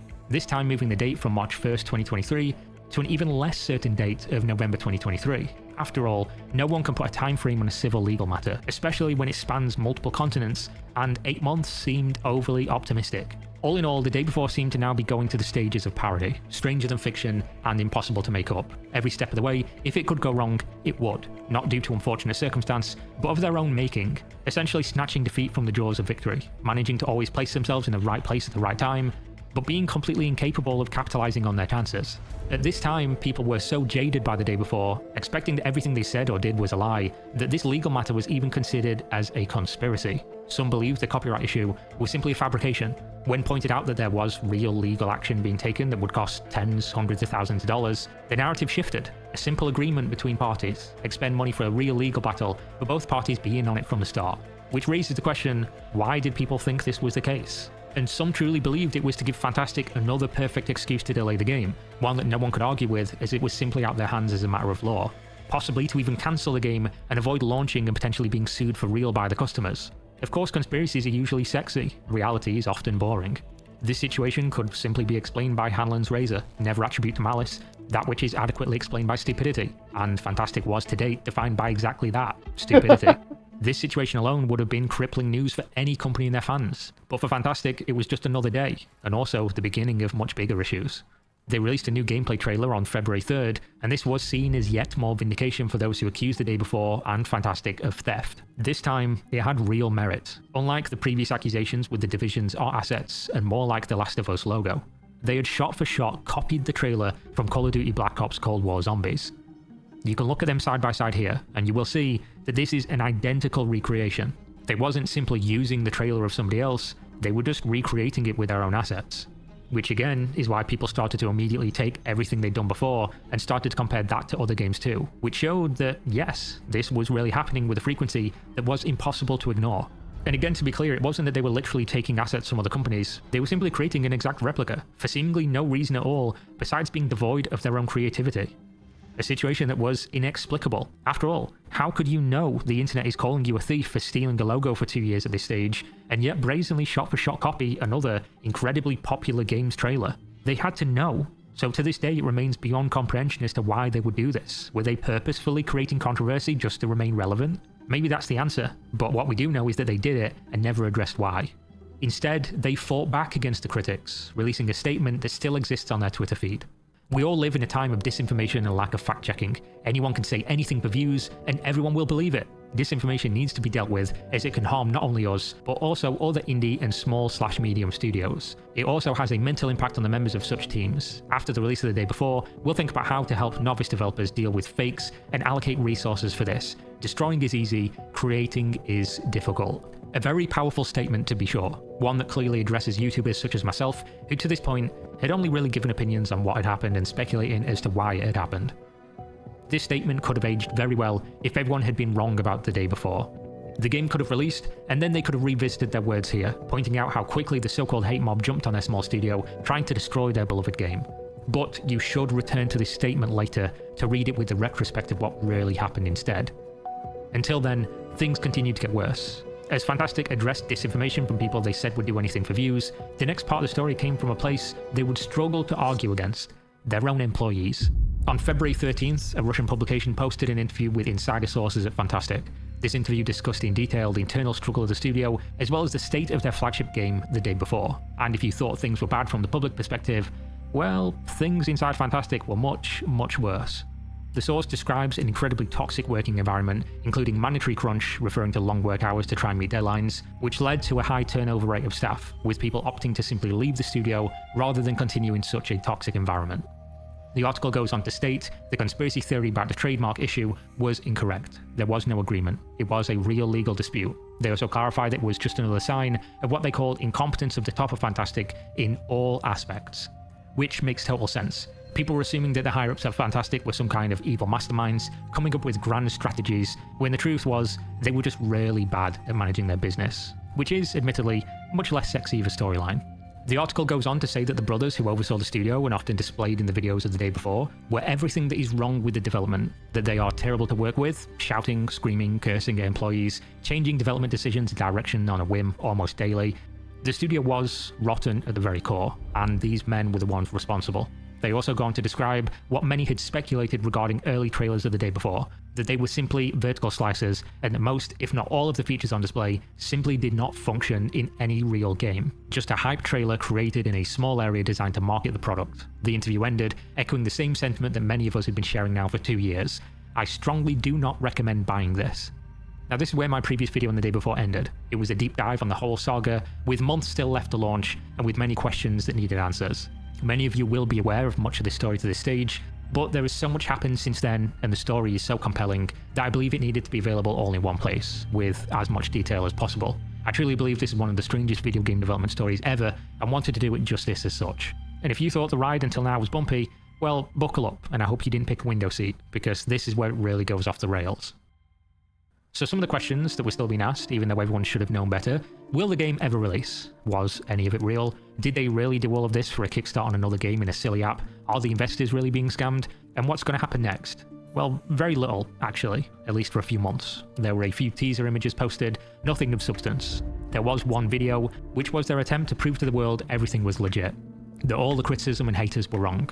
Though all this video did was illustrate that at one time they had a much more original, charming, and real-looking video game, before they decided to change it up and go for a hyper-realistic, almost Division 2 clone. Many considered the original models and art direction to be an upgrade on what it became, especially considering people had already put together comparison videos of the graphical downgrade of the day before from that initial trailer release in January 2021 until now. By this point in mid-2023, the game was almost unrecognizable, which, spoiler alert, is going to get much worse a little later in the story. On top of that, there was a very weird obsession from Fantastic with pictures of hot tubs and cars within the game. They posted multiple teasers of these, including a sports car driving through an alleged zombie-filled city. But in true the day before fashion, mysteriously it was totally devoid of zombies, or players for that matter, yet again displaying footage that they spent time and money to create, without any real purpose or result, except for confusing onlookers. Next came a quote from Fantastic Twitter. Okay, so that's one thing that stood out to me with all this stuff too, is that trailer is so drastically different from the initial gameplay trailer, where it looks like there's like an actual full-on breakdown of a city. Like, there's no objects, there's no obstacles in a way. Like, how is it possible that you're running a Lambo at full tilt through a city like that that's supposed to be this abandoned zombie-ridden city? Like, yeah. Yeah. Like, that's one of those things where it's like, it feels like that was marketing. Yeah, it has like, no purpose with anything marketing you've seen up to this point. It reminds to me what somebody would make internally, right? Yeah. To show off like what driving physics we did. Yeah. This doesn't feel to me like something you would release to the public. This is like a proof of concept you take to like Mytona, not us. Yeah, I mean, it almost makes it feel like Need for Speed Zombies. Like, that's what they were trying to do. It's like it's totally detached and devoid of like what the game we've seen so far should be. Yeah, and it's one of those things like, this is one of those weird things, you know, it sets off another red flag. Like, why do we need Lamborghinis? Yeah. You know, like I thought it was like did you find it? What do you do with it? Do you sell it? Do you take it back in with another run? Yeah. Well, I wouldn't, because then if somebody kills you and takes it, that's really gonna suck. Yeah. Like it to me, like, it's this weird sort of like, I don't understand. There's no what you're doing utilitarian with to it, like for the environment. Yeah, that's something where I would expect more of like maybe like a armored Hummer. Yeah. Right, maybe with a gun turret on top. Yeah. You know, like an LMG or something, or but I don't know. Like it feels like. Well, you get these almost like typically Mad Max-esque looking vehicles with that kind of a game. Like that's because that's what like practically would happen. Like, God, I mean, even in fucking going back to your previous comment of like The Walking Dead, there's like, if you watch the show in the first season, there's the whole scene where Glenn steals the fucking Challenger, and like, fuck yeah, that'd be a blast. And that's what it was like, in the moment it was a thrill thing, and it was stupid otherwise because like the alarm was going off the entire time and everything. Yeah. Well, and to bring it back, right? Like it's to me, it just doesn't. I don't know. It doesn't make sense to me. There's no purpose. Unless if I look at it from a different lens. Yeah. Fortnite had sports cards in it. Yeah. Okay. So, like, is that one of those, like, hello, fellow kids, I heard you like fast cars. You know what I mean? Like that to me just is one of those, like, hello, fellow gamer moments. You know what I mean? Yeah. We heard you like vehicles in your battle royale. Yeah. Because you like that Fortnite and that Warzone. But we got some too now. Oh. Yeah, I get what you're saying there. Which appeared deceptively written or conveniently placed to appear as if it was a games journalist talking about the day before. The truth is that it was quoting themselves, saying, "The day before will be at the top of Steam wish lists again soon."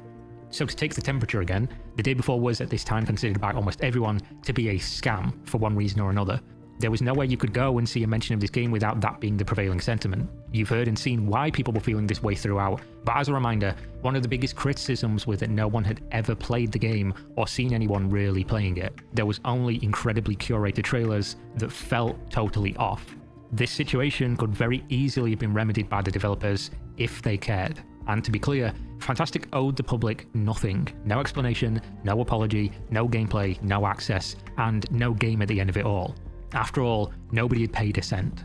This would of course be against their interest as a business, since proving themselves real and the game good would have renewed a massive wave of hype for a game that clearly people were interested in, but they did owe them nothing. If they felt that they were wrongly accused, but happy to let the finished product speak for itself upon launch, they didn't even need to produce proof or let people see behind the curtain until it was ready. That would answer all the questions. But clearly Fantastic did want to prove themselves prior to that day, or at least they wanted to appear to do so. So they took to Discord to make a surprise announcement. This one could shut down the haters for good. A notification went out to the whole server, tens of thousands of users. The day before is coming to beta, and you can finally play it. The wait is almost over. You will see what we've made, and know that you were wrong for doubting. They also said that the test would give an opportunity for players to provide valuable feedback, which could improve the final product. This was a huge win for the people who still believed in the day before. A dwindling number of people, for sure, but one that could easily swell once again, especially if the developers were finally confident enough to put their game in the hands of a single living human. This announcement was not alone. They also parroted these talking points in a few interviews over the coming weeks with numerous press outlets, and to be clear, this was totally unprompted. Fantastic had gone out of their own way to announce and advertise this beta, raising the question, would they really be doing this if the game was fake, or they wasn't ready? Not just that, but they also discussed plans for launch, which was getting dangerously close. Specifically plans for console launch, and whether the game would go into Steam's early access. Now to this point, across multiple years of communication and trailers, early access was never discussed, leading the public to believe the game would be a full release on day one, which is why it wasn't surprising when the Fantastic employee being interviewed also confirmed that they, quote, are not considering early access release. We are planning to conduct a closed beta phase prior to the game's launch. Why am I mentioning this? Well, remember those 2 points for a little later. They become incredibly relevant very soon. After this, things were mostly quiet as people waited for whatever disaster would come next. But for once, in the history of the day before, this time it was good news. In late August, I published a video detailing my toner, Fantastic and the Day Before's victory in their Korean legal dispute. To cut a long and rather complicated story short, 2 legal cases existed. One in the United States that needs to happen to fight the DMCA that was issued to their Steam page, and one in Korea to address the trademark's origin. The United States case was on hold pending resolution of the Korean case, which had now concluded in favour of Fantastic. The Korean authorities stripped the original owner of their trademark as it relates to video games, effectively ending the dispute entirely. This would now allow for the United States case to dissolve in short order, as many countries have an agreement when it comes to upholding trademarks or copyright, so a win in Korea essentially means a win in every other jurisdiction in said agreement. Despite this victory, Mytona and Fantastic had now filed a new trademark called Dayworld, which was clearly a placeholder name in case the United States situation didn't resolve in time for their impending launch in just over a month's time. Luckily, it was never needed. Unluckily, this victory was short-lived as things went right back to regularly scheduled programming just 1 month later. On October 30th, Fantastic began their marketing campaign for the day before's launch, which started with what they called the final trailer going live on November 1st. The timing made sense, since this was just 9 days prior to when they'd scheduled the launch date. There was just one problem, however. 9 days into launch, where was the beta that they promised? Regardless, people tuned in as the trailer launched and were unsurprised to see nothing really of substance that they hadn't seen for the last 2 years of coverage. Other than the fact that the game looked worse than each time before, there were still many questions, but at least it would all be answered soon. Not as soon as scheduled, as the trailer also delayed the game for another month until December 7th instead. The only other surprise was that suddenly, the game was now being advertised as launching not as a full product, instead as an early access title, something that came from nowhere.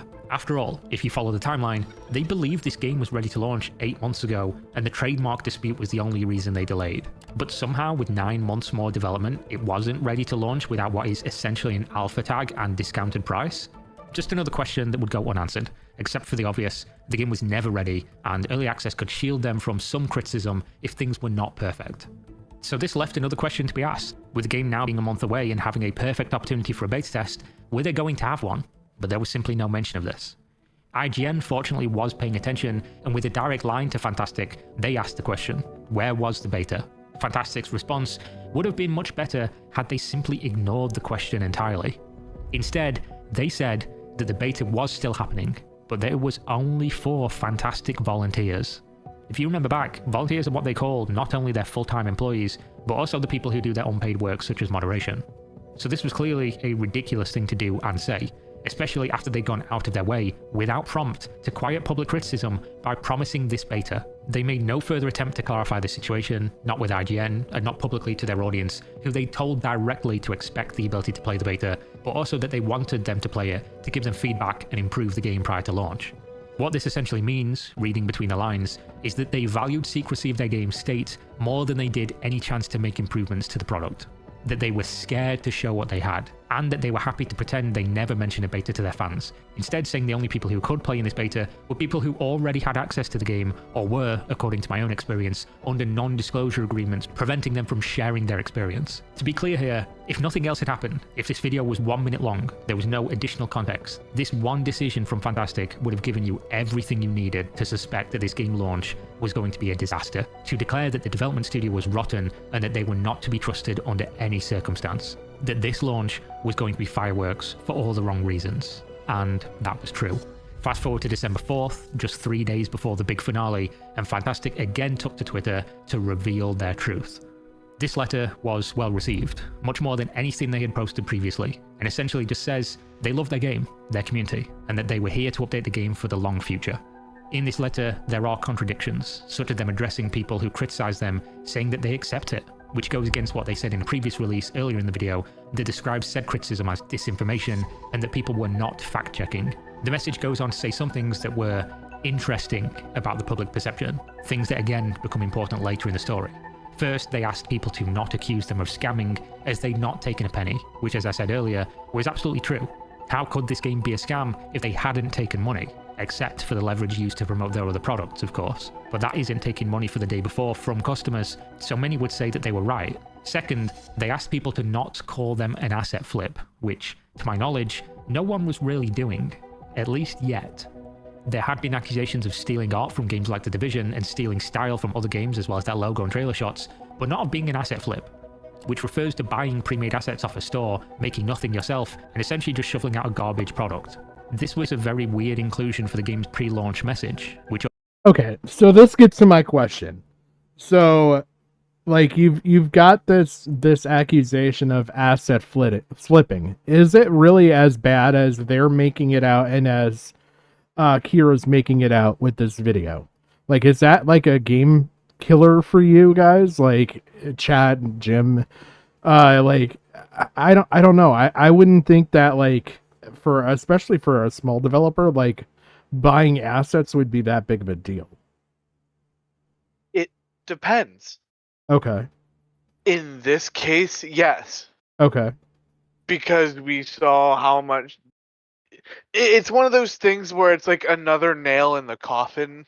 Okay. Like, if an indie game comes out and it's mostly assets, I don't really care too much about it. If the gameplay is good, if they say that it's an asset, like if they're upfront about it, hey, I'm one guy working on this. I'm a programmer. I like games. I have no idea about art. Yeah, I'm So not I a bought UI some developer. assets. Yep. Yeah, I'm just doing this. If I get money, I might farm it out to some private stuff. But as of right now, to give you guys a product, I used assets, I'm down.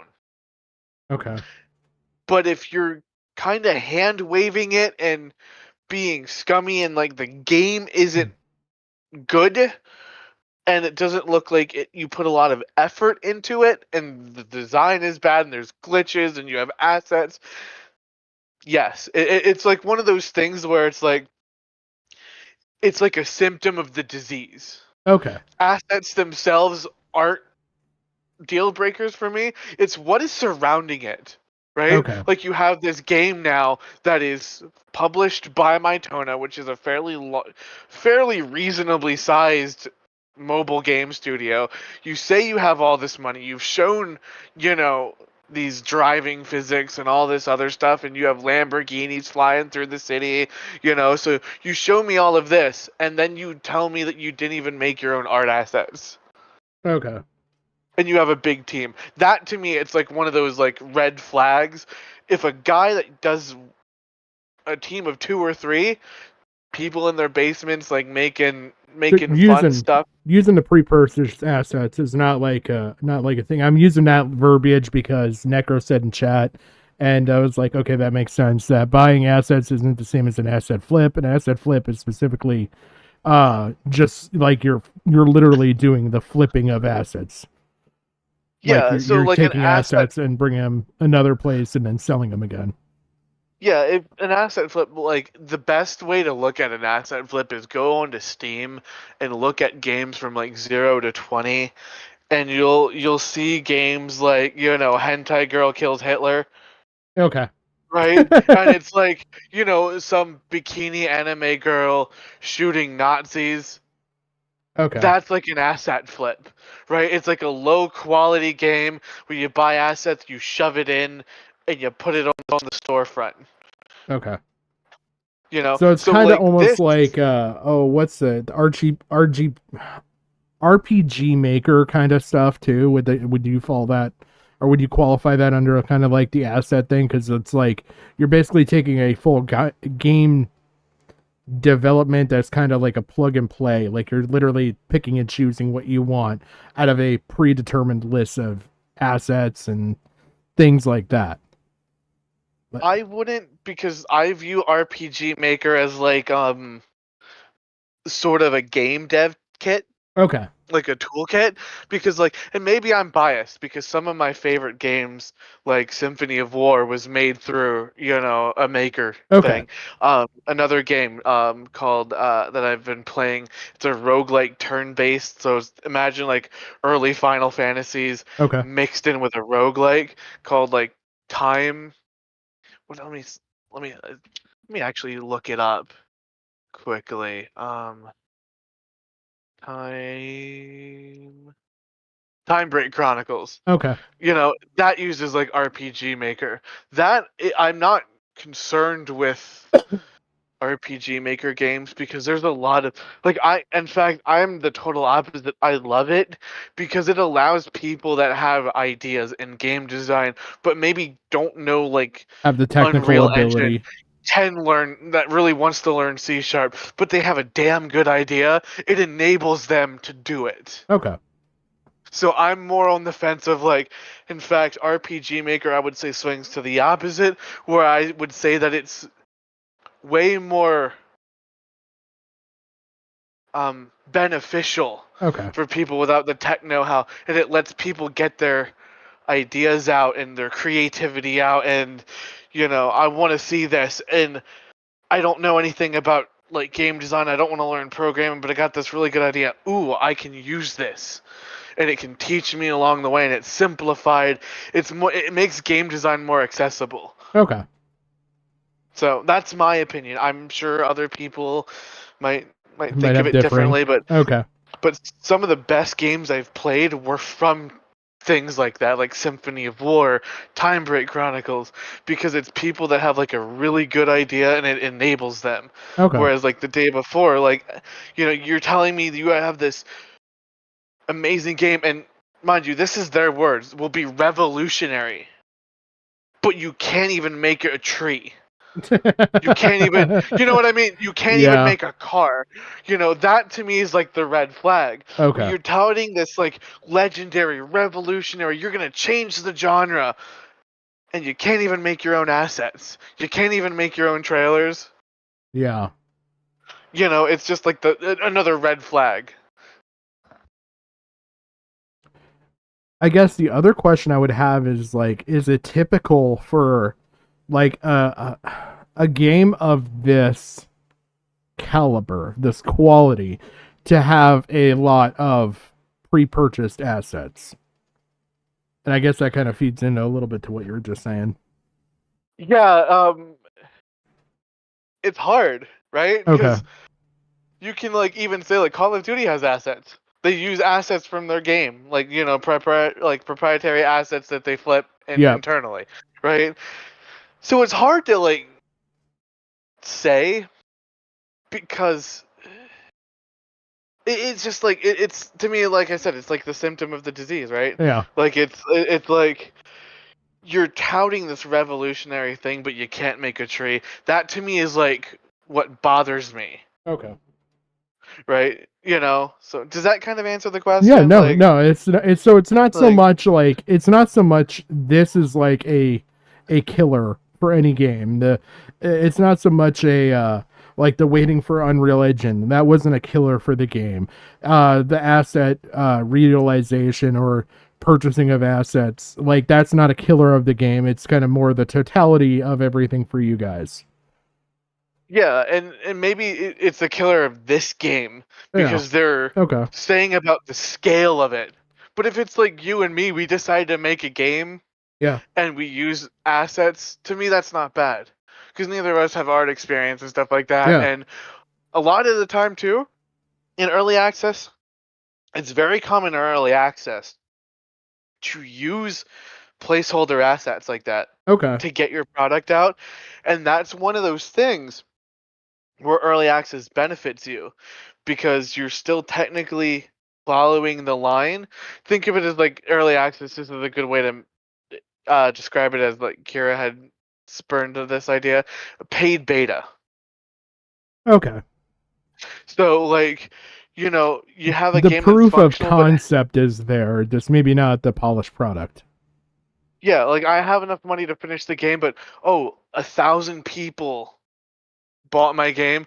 I can now afford to freelance a tree and put in my own tree. I can afford to freelance this car, so I can replace this random Jeep with one that's more unique to an in-universe, maybe lore or company. Okay. So, that's kind of what I would say about like that, like on an asset wise, like, and it's the way you utilize them. If you use them as placeholders, or if you can't afford it, or you're new and it's like a small team of a few, to use them to have a functional product, and then you over time switch it, that's fine. That's common.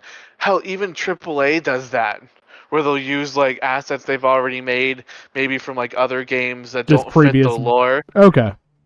Yeah, like maybe Assassin's Creed, which we'll talk about later, might put a building from like Assassin's Creed 2, and it's like, why is this European building in Japan? Well, Yeah. it's put in there so you can test the physics while the art asset guy is building the assets for it. Are actually generating it. Okay. Yeah. Yeah, Necro is kind of saying that it is a little bit of an albatross for like indie game developers with using like purchased assets, especially like.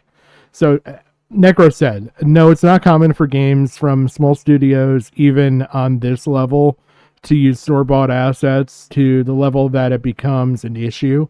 In fact, most indie developers fear using them. So it kind of sounds like it is a little bit. It's got a little bit of an albatross to it. Well, it has that because of the asset flip games. Okay. Right? So, like, at first it wasn't. But then when you get these games that are like... It's done again and again and again and again and again. You're seeing the same fucking assets no matter what. And yeah, okay. I can see that. And there's no effort even into, like, reskinning it or something.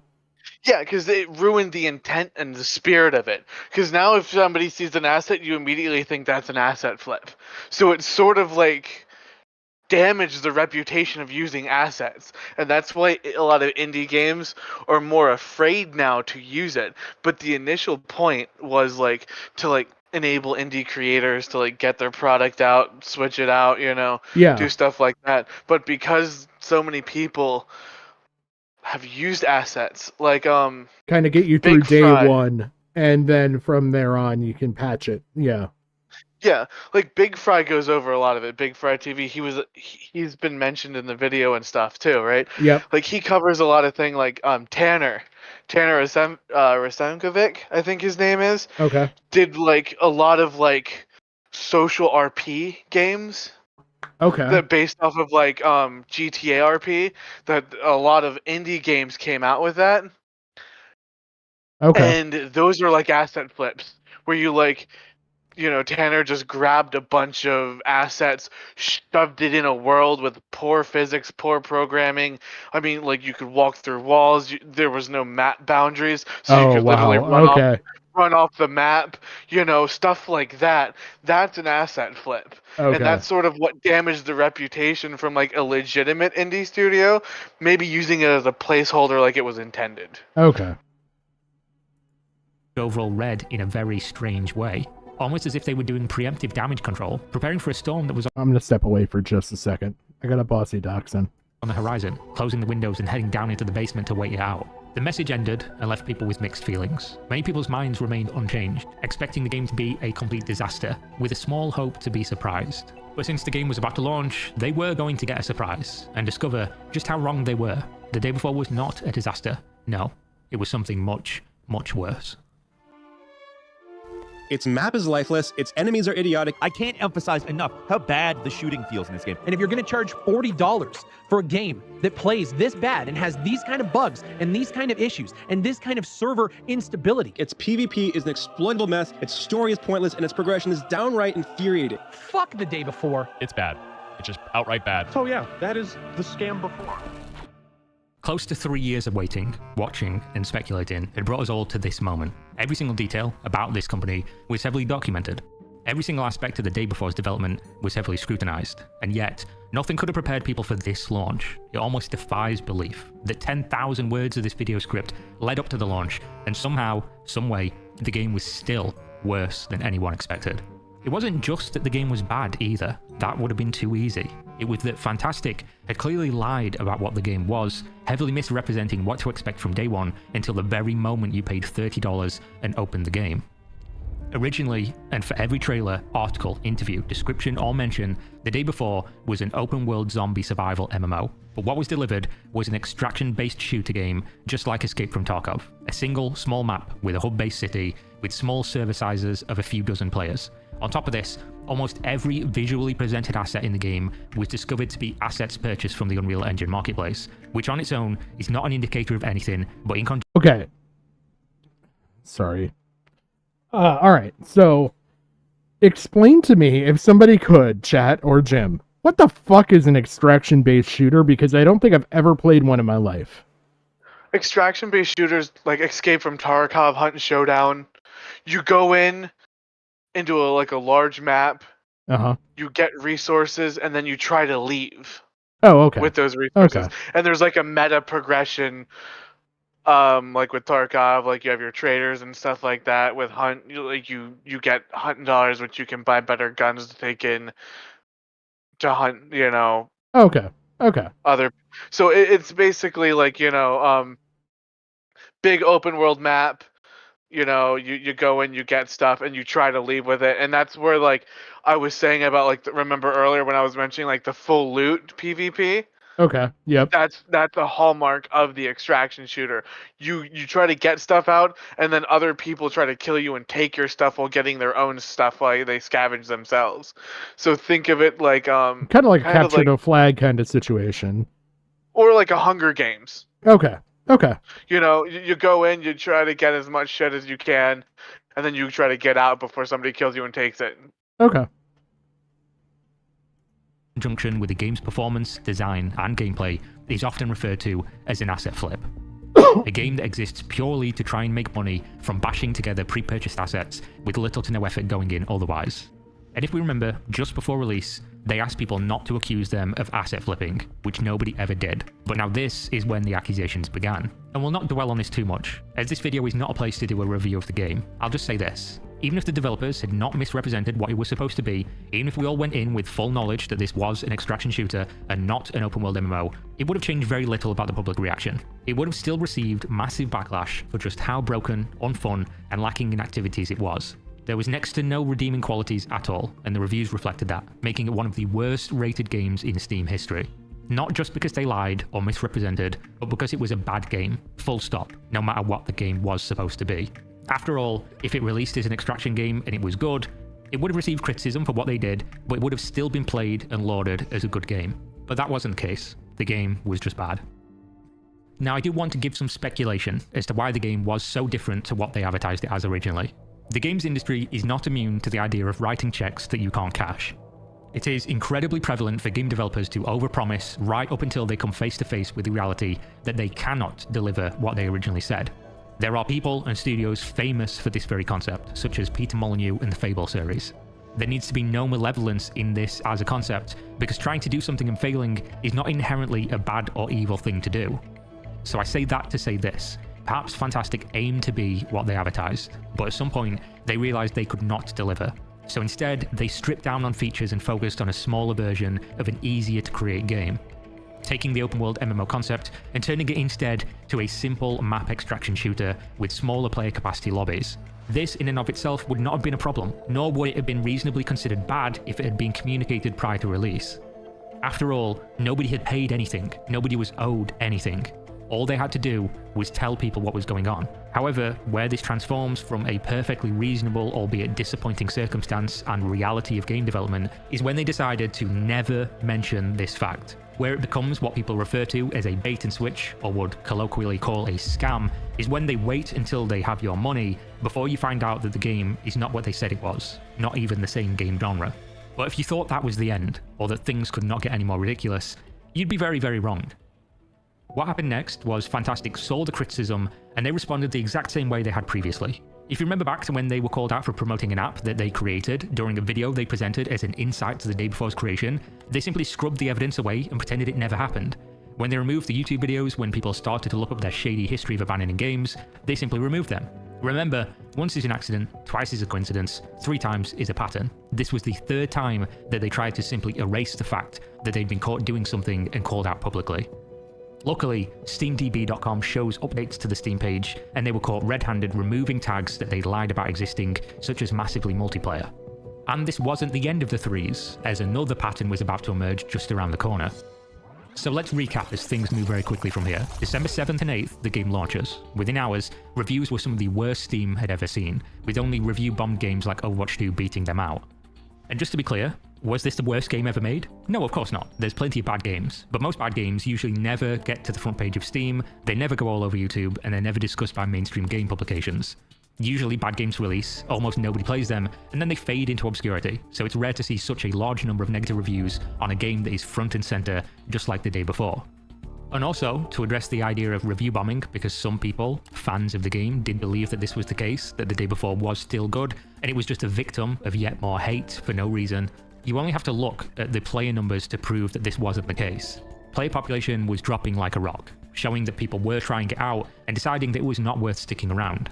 If the game was good, people would basically swallow almost anything to continue playing it, but not the day before. This game was basically speedrunning incredible popularity to death like almost nothing seen before. This is where things really should have ended, but instead, just like every other time people said that it could not get worse from here, it did. December 11th, just 4 days after launch, Steam removed the ability to purchase the day before, simply stripping the store page of the Buy Now button, something that is incredibly rare. The Steam page remained, much like a zombie itself, devoid of life. Is this actually as rare as he actually like portrays it to be here? Yes. Okay. Yes. Because a lot of the times what they'll do is they will just pull the game entirely. Okay. Or they'll let it up for sale. Okay. This is one of those things where they almost leave it as a hallmark of like, don't do this. At the time. Yeah, they removed the ability to buy it, but they also like left it up. So it sort of gets this hint of like Steam doesn't trust the developer to sell their product, but they're not ready to pull it yet. Usually Steam is more like, oh, this is 100% a crypto miner, we're pulling it. It's not rare that they leave it up and they're like debating it, right? Yeah. So it's really, really, it is actually really rare. Like, because it's one of those things where it's like such a unique case because it's a bad game and they lied about it, but it's not malicious where there's no like crypto miner or anything in it like other games have tried pulling. So it's this like weird gray zone that I think Steam was navigating for the first time. Okay. Clearly, things were not going well, but considering the next piece of news, that's actually an understatement. So December 12th rolled around just 5 days after launch, and screenshots started to circulate that showed one of the Fantastic Company founders discussing the game's finances in detail.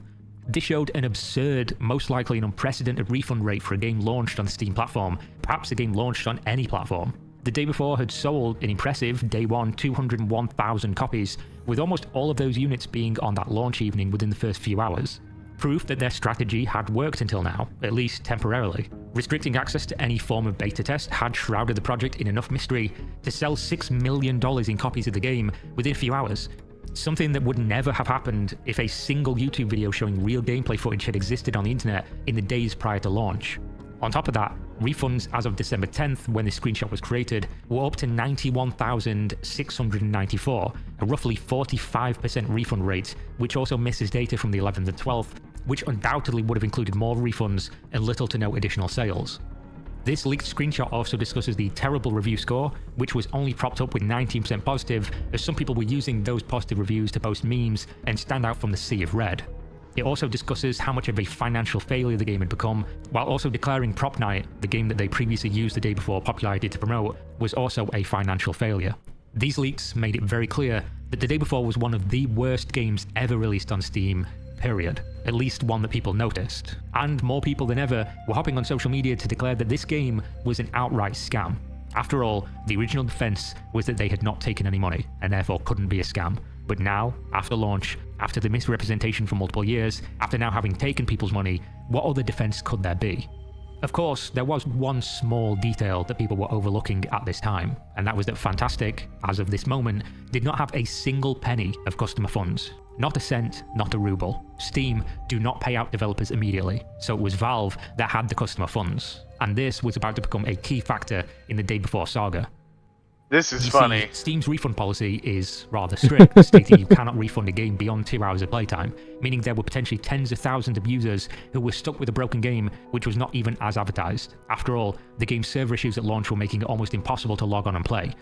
The performance was so bad that some people were waiting to see if it got better with a few fixes, like many online games do in the days after launch.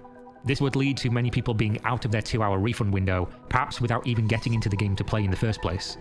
It would be like buying a new television advertised as 65 inches, only to take it out of the box and realize it was 16 inches, then being told you cannot get a refund because you unboxed it. Where, without doing so, you wouldn't have personally been able to attest to the fact it wasn't as advertised, just like the players who didn't get to try the game wouldn't know either. This led to people, rightfully so, asking Valve to step in, especially when the next news hit Fantastic's Twitter. Now, it's important to note here, personally, I was one of the biggest critics of Fantastic in the day before, but not even I could have expected this. Never in my years of covering or following the games industry had I ever seen anything like this. Just hours after the financial leaks began to circulate, it was all over, much faster than it started. Today we announced the closure of Fantastic Studio. Unfortunately, the day before has failed financially, and we lack the funds to continue. All income received is being used to pay off debts to our partners. The message continued by declaring that Fantastic had taken no money during development of the day before, which was entirely irrelevant since they now had over 100,000 copies sold on a game that they had immediately, within 5 days, abandoned. If you thought this bonfire was already burning, with people calling them a scam all over the internet, now this was like pouring gasoline on that fire. Everybody was adamant that they'd stolen the money, that they planned this from the very beginning, that they just turned around and ran away as soon as that money had cleared. After all, how else could you explain what had happened? Who closes a video game studio 5 days after launching a game? After all, taking people's money, closing your studio immediately, and then saying you're going to use their money to pay debts, what other options are there? And realistically, everybody knows you don't wake up one day and realize you have no money. Clearly, the only reason the day before launched, after over a year of delays, was that this was the Hail Mary, that they were now out of money and they needed this launch. They were just out of opportunity to continue the charade. No more time to try and get the game into a better state. It was now or never.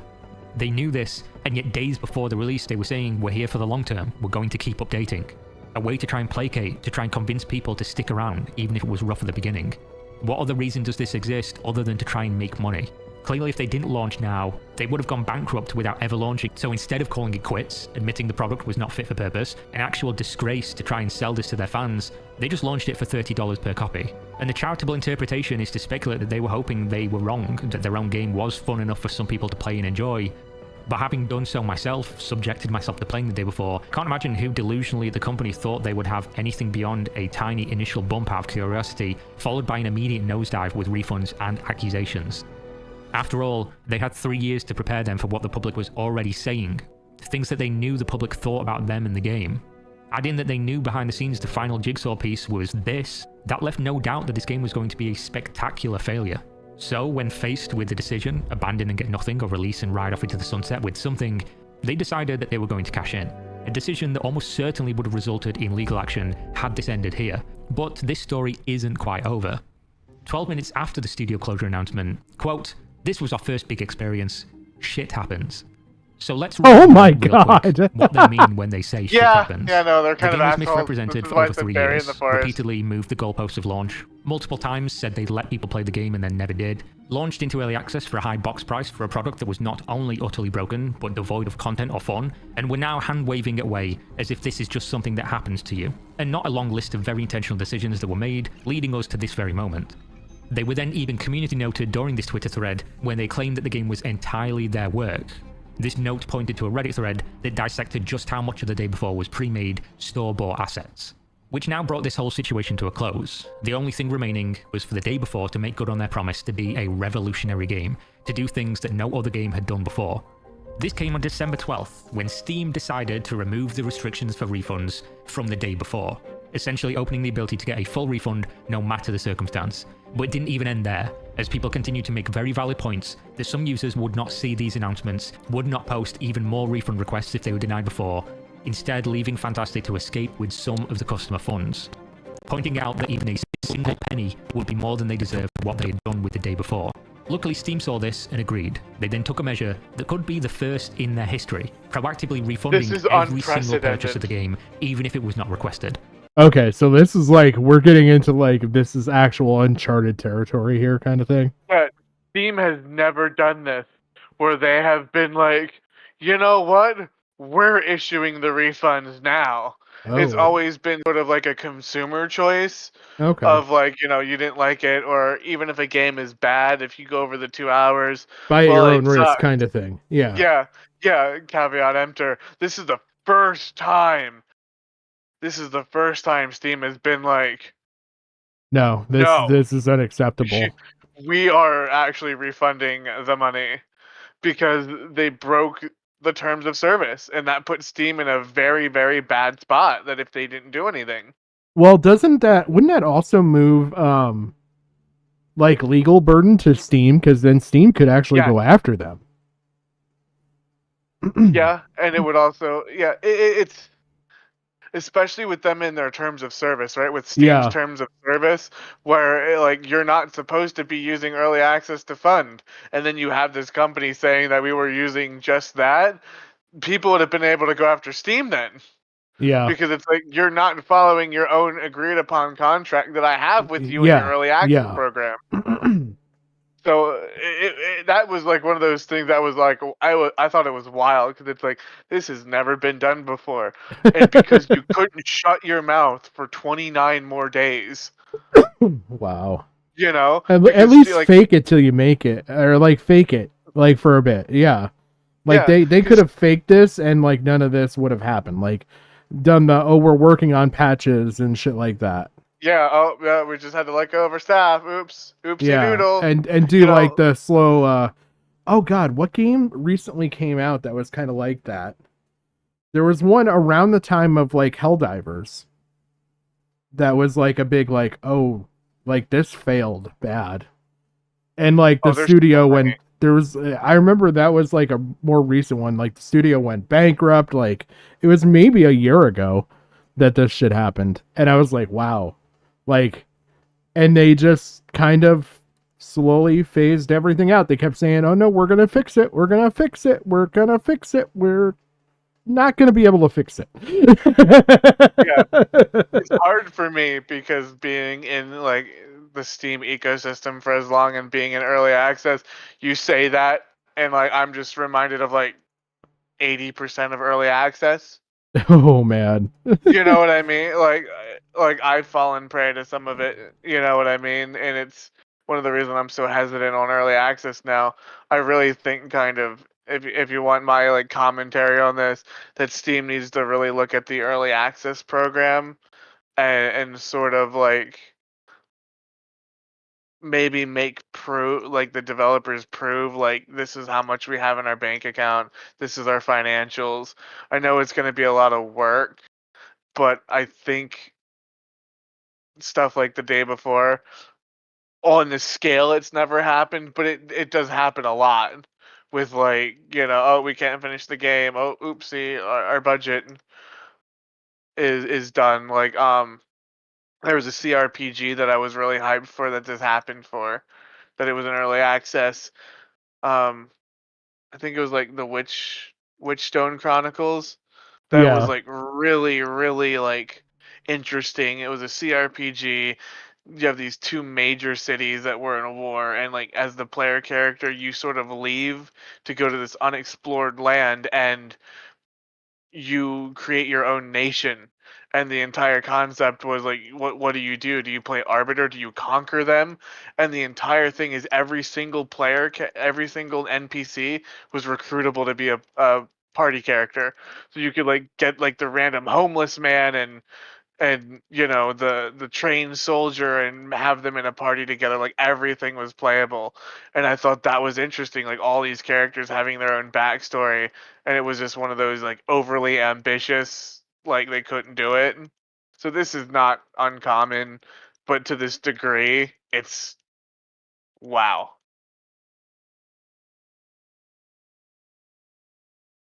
I'm looking really quick. I almost want to say it was Redfall. You know, that makes sense because like it was like a AAA game and like was like hailed as like this big deal, and I think like it resulted in like the studio like actually going under. Yeah, because because Microsoft shut down 3 studios after that. Yeah. That would make sense because they even shut down the one studio in Japan that made Hi-Fi Rush, which everybody was pissed at because Hi-Fi Rush was actually legitimately good. Oh. And it did a lot of damage. And that's when the conversation started happening around Game Pass, where is it damaging the quality of games because you don't really have quality control, right? Yeah. Because it's more of just get something out for the service. Because that was Yeah. that studio's not their bread and butter. I mean, they made Dishonored. Yeah. They That's made right. Prey. Yeah. Like Yeah. they made some damn good games. And the reports from that were like they didn't even want to make that game. That was a Bethesda thing. And then when Microsoft bought out Bethesda, they were hoping they were canceling it, and they were like, "No, you're gonna keep making this." Oh. Because they wanted it canceled, but they were designing it, I think, and this is where my opinion on Bethesda has shifted. It was Todd Howard's way of beefing up the value of it to sell to Microsoft. Yeah, okay, I can see that. Because that was right around when Fallout 76 got their subscription plan. They were working on that. I think a lot of that, between that and like the Elder Scrolls Online, they were really trying to beef up their evaluation to really sell to Microsoft. Okay. Basically wiping the stain of the day before from their platform once and for all, even giving up their own cut of money owed for the sales of the product. Making good on Fantastic's promise that the day before would make history, just in an unexpected way. With that, it seems that the story of the day before is over. Many people maintain their position that the day before is the biggest scam game ever created. A trailer that went viral, making it much bigger than it ever had any right to be. A developer that mismanaged every aspect of public relations, misleading them for years for a product that never truly existed. Showing trailers of a game that never materialized. Baiting and switching with products to try and cash in on their reputation before delivering anything of substance. And then being caught provably lying on several occasions. Without a shadow of a doubt, the day before irreparably harmed the games industry, especially the trust that people place in indie game developers and early access as a vehicle for the delivery of games that are not quite ready but need that support. A model that has produced many fantastic games, but has also been misused by people just like Fantastic. For what happened in the end, nobody got anything, except for this story, one of the most ridiculous in gaming, until someone comes along and does something worse, if that's even possible. There are still questions that remain unanswered, ones that likely will remain that way. After all, every decision made in this epic saga could have been avoided, and I always go back and forth on whether things like this are actual scams, and which definition people are using when they say that word. In a legal sense that you could prove in court, I cannot say, but in the sense that we all understand as consumers, there is no doubt what the day before became. But the more interesting question is, what was it when it began? Because there is no argument to be made that Fantastic didn't intentionally mislead customers as a matter of habit. That they made decisions to sweep issues under the rug, that they also cut their losses immediately at the end. If you were unfamiliar with the finer details, it might be easy to describe this as a studio getting more hype than they were ever ready or capable of handling, that their little game outgrew their abilities, that they just got in over their heads, which led to a hole being dug deeper and deeper as time went on, with no way to climb out before they reached 6 feet. But that narrative conveniently ignores that at every step of the way, this studio leveraged the attention that they received to try and profit, usually from misrepresentations, obfuscations, or outright lies. In the end, the comparison between what was shown and what was sold, despite years of additional work, makes the entire situation impossible to give the benefit of the doubt or a charitable interpretation. The release of the day before was missing almost every small feature that they painstakingly displayed during earlier trailers, leaving behind what many will go on to call the biggest scam in Steam's history, and that is the end of this story. Or at least, it should have been. But with these brothers in charge, it's possible that this story will one day be in need of another lengthy update, as despite the day before shutting down officially on the 22nd of January, a date that is no doubt passed by the time you see this video, and the studio officially shut down weeks prior to that, it seems that the brothers are not done. And if sources from seedaction.pl are to be trusted, they were never planning to be done in the first place. You see, according to multiple publications, even months prior to the official release and disaster of the day before, the brothers had already begun another video game development project. They were quietly gathering the most veteran of their studio to begin work on this other project, even some of the employees who were fired or quit due to the horrible working conditions under what many refer to as the most incompetent, clueless bosses in the games industry. Which means, for months, they were already planning their escape from underneath the weight of the day before and Fantastic the studio. That they likely knew the game was going to be such an incredible flop and were planning for that inevitability. With the financial well running dry and the game in such a terrible state, they made plans to move on before it had even run its course. which, as a callback to the letter we read earlier, claimed that those who spoke out were spreading disinformation, how they were planning to help other game developers, and of course the later letter that promises future updates to the game for the long term, are yet more lies, designed as it seems to try and prop up as many sales as possible for a product they knew was insufficient and were planning to abandon just like every other project they'd released previously, proving that what they called disinformation was in fact accurate. Looking at the history of the studio and the brothers did lead to an accurate prediction of the future of this studio. On top of that, in a story that seemingly never ends, even when there should be nothing left to mismanage, the brothers refused to let it go, refused to take even the minimum responsibility for what became of their flagship and studio-destroying game. January 24th, 2 days after the official closure of the Day Before and Prop Night servers, Fantastic took to Twitter in order to set the record straight once and for all. They claimed again that they didn't scam anyone, because they returned all money raised from selling the game, even going so far as to point out how few companies would ever do the same. Neglecting, of course, how few companies would ever be in this position in the first place. The obvious issue with this is that, as we pointed out in the video previously, Fantastic never had a penny of players' money to return. Instead, it was all held by Valve the entire time. Meaning, it's not them who chose to return the funds, but Valve through the Steam platform. Now, whether or not Fantastic made this decision independently of Valve is something we can never know, but judging from their closure letter that came out on December 12th, stating they were going to use all the money raised to pay back debts, it does seem like their initial choice was to take the money, making whatever they say now contradictory, and also impossible to look at with good faith. While everyone getting a refund is good, they are not to be applauded for eventually being forced into coming to the right decision, only when the consequences of their actions became clear. When you have no real choice but to do the right thing, you don't get brownie points for doing it, and that's even if we assume you made the choice and not Valve on your behalf. The next part of the statement, they say they delivered on all aspects of the trailer in the final game, but go on to immediately contradict themselves with things that they'd left out, as well as ignoring the very clear video evidence on display that illustrates this point is completely false even on the face of it. But all of that pales in comparison to the end, where they essentially blame people such as myself, YouTubers and streamers, for making their game fail, claiming that we made so many people hate the game by just telling them what was happening and what the company had done that it was never going to succeed. Ignoring that games which are good will always strip users of their preconceived ideas, and they'll choose to consume the product regardless of what came before, so long as the product is good enough to do so. Meaning if people chose not to play the Day Before, it was purely because the game wasn't good. And that ignores the objective data, with hundreds of thousands of users buying the game on release, of which over half of them refunded the game within a day, and the play numbers dropped to almost nothing within days of the game standing on its own 2 feet for the very first time. No amount of giving your opinion on whether or not it will be good, or whether a game is good, or telling people what happened with the company prior to release, will stop people playing a good game. That's simply not how things work. Essentially, Fantastic refuse, even now, in the face of all the data, in the face of all the reviews, to acknowledge that they released a game that had zero redeeming qualities. Instead, choosing to blame anyone and everything except for themselves. The funny part here is that in true Fantastic fashion, this Twitter nonsense didn't just begin and end with silly, easy to disprove rhetoric. That would have been too straightforward. A few hours after this post was made, it had been community noted. This note called the game a scam and disproved the statements made regarding the features being complete from trailer to release with a video. This video comprehensively shows what was missing from the game that was shown previously in the trailers, proving beyond a doubt that even the basics of Fantastic's new claims were incorrect. Fantastic decided the best course of action to resolve the situation was to simply delete the Twitter post, removing that community note, and then wait a few hours and repost. Essentially hiding the evidence once more and trying to continue their PR spin without people calling them out. I'm not sure why they thought this would work, because the Twitter post was community noted again within a few hours, this time calling them out for deleting the post, trying to avoid the note in the first place. Essentially making it much worse, showing that they were trying to hide this, because the note was exactly the same, identical.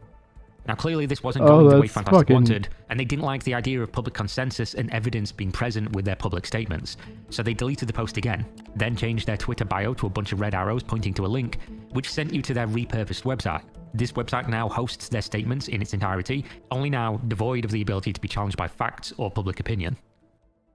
But just when I thought that this story was over, in what has become the fourth edit during production of the video, we finally got some answers as to what exactly happened for the Day Before to become known as the biggest scam in Steam's history. On February 1st, 2024, German game site and YouTube channels Game2 and GameStar posted a documentary featuring an extensive investigation into Fantastic, including interviews with dozens of former staff and volunteers from both Fantastic the developer and Mytona the publisher. The findings align with much of what was reported during the initial Russian language leaks discussed earlier in this video, but also answer some of the questions raised throughout the journey.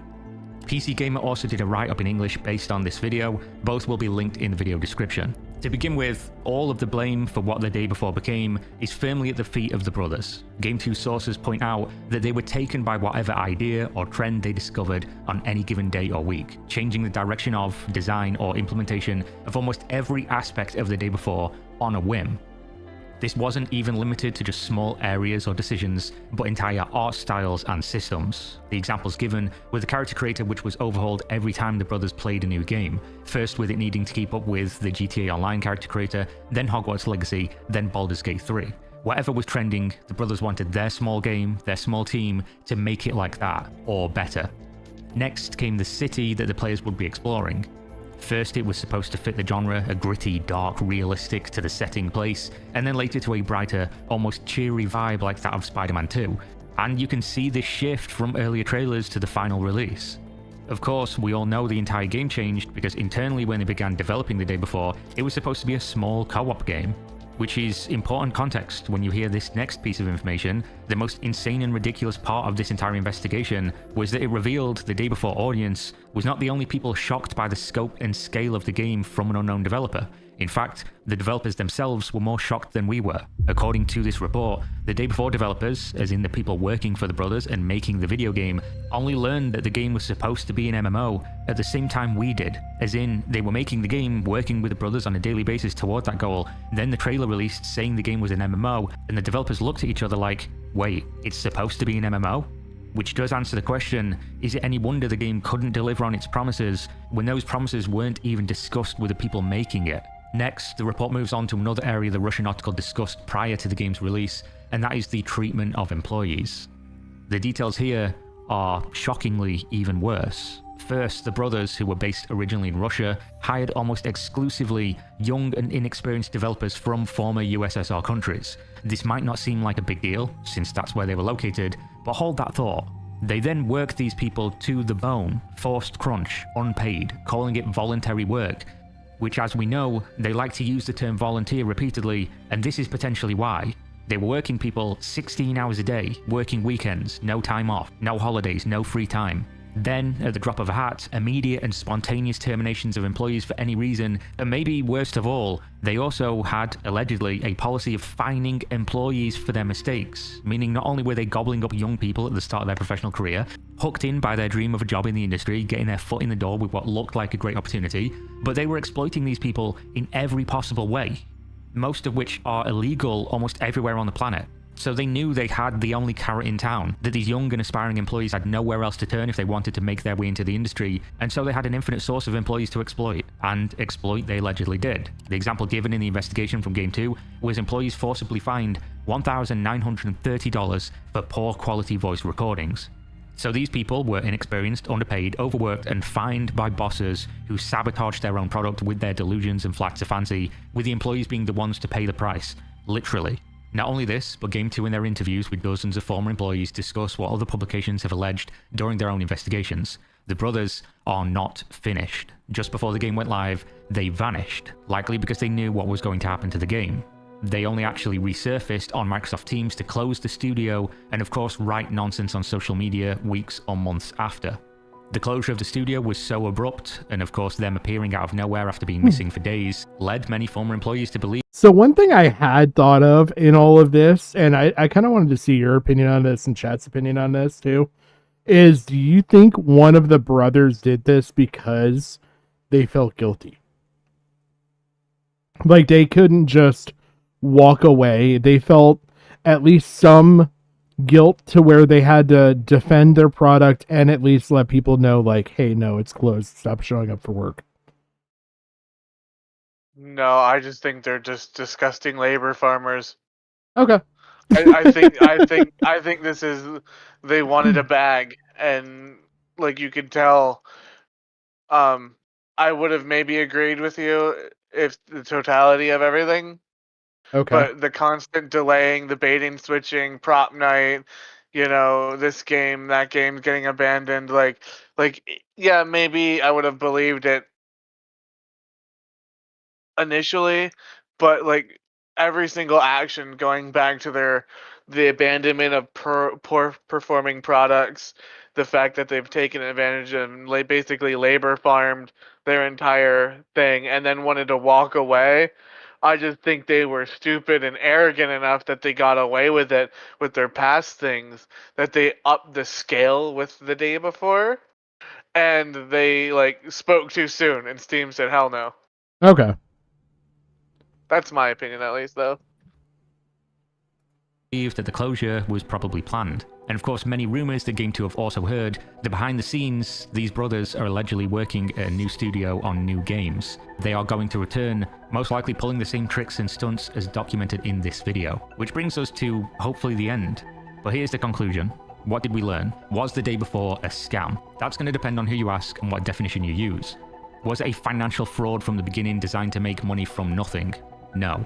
Clearly, the intent at the beginning was to develop a game and make millions of dollars. After all, the brothers had been making games now for close to a decade, trying to scale up from each project into something bigger and bigger and better each time. From day one to the final day, the intent was clearly to distribute a product that would make money. The more, the better. So this wasn't a malicious or malevolent way to try and steal money for something that was never going to exist. And if that was the only factor that mattered, it would be clear-cut to say the day before was just a failed product with no allegations of impropriety or malevolence having any merit. But that isn't the only factor, is it? The decisions made and the steps taken from the minute the public learned of the day before until the closure of the studio and now beyond indicate that there is a much more complex answer to the question of if it was a scam or not. So facts on the table, the brothers made the decision to show footage of things that didn't exist, that may never exist. They made the decision to bait the press with media releases, to scale up the game while being unable to likely deliver, to lie about the beta testing, to never mention early access, to launch the game with years of deceptive marketing as a totally different and grander project, to launch the completely broken game, and to say they were going to keep the money after merely 5 days of launch for an unfinished product, as well as many other decisions along the way. Whether they knew at every step of the way that they were contributing to a massive train wreck isn't something I can answer, but it's one that I don't need to. We only have to look I do feel like there was a point that they had to have reached out to where they knew what they were doing. Yeah, and the thing is, the reason I would say it's a scam is not that, feature creep or any of the other thing.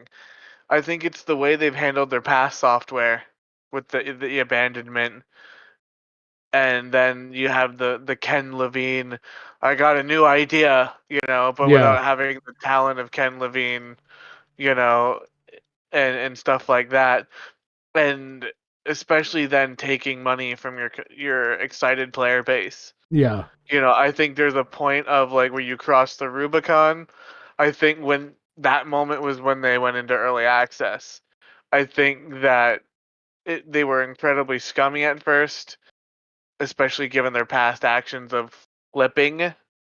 Okay. Their games of like, we made this game, oh nope, now we're gonna abandon it. Now we made this other game, look over here. Like, yeah. I think that is if you were bad. Playing games on PC, but when they pulled it with the day before, and I think that's when they did it, in my opinion. Okay.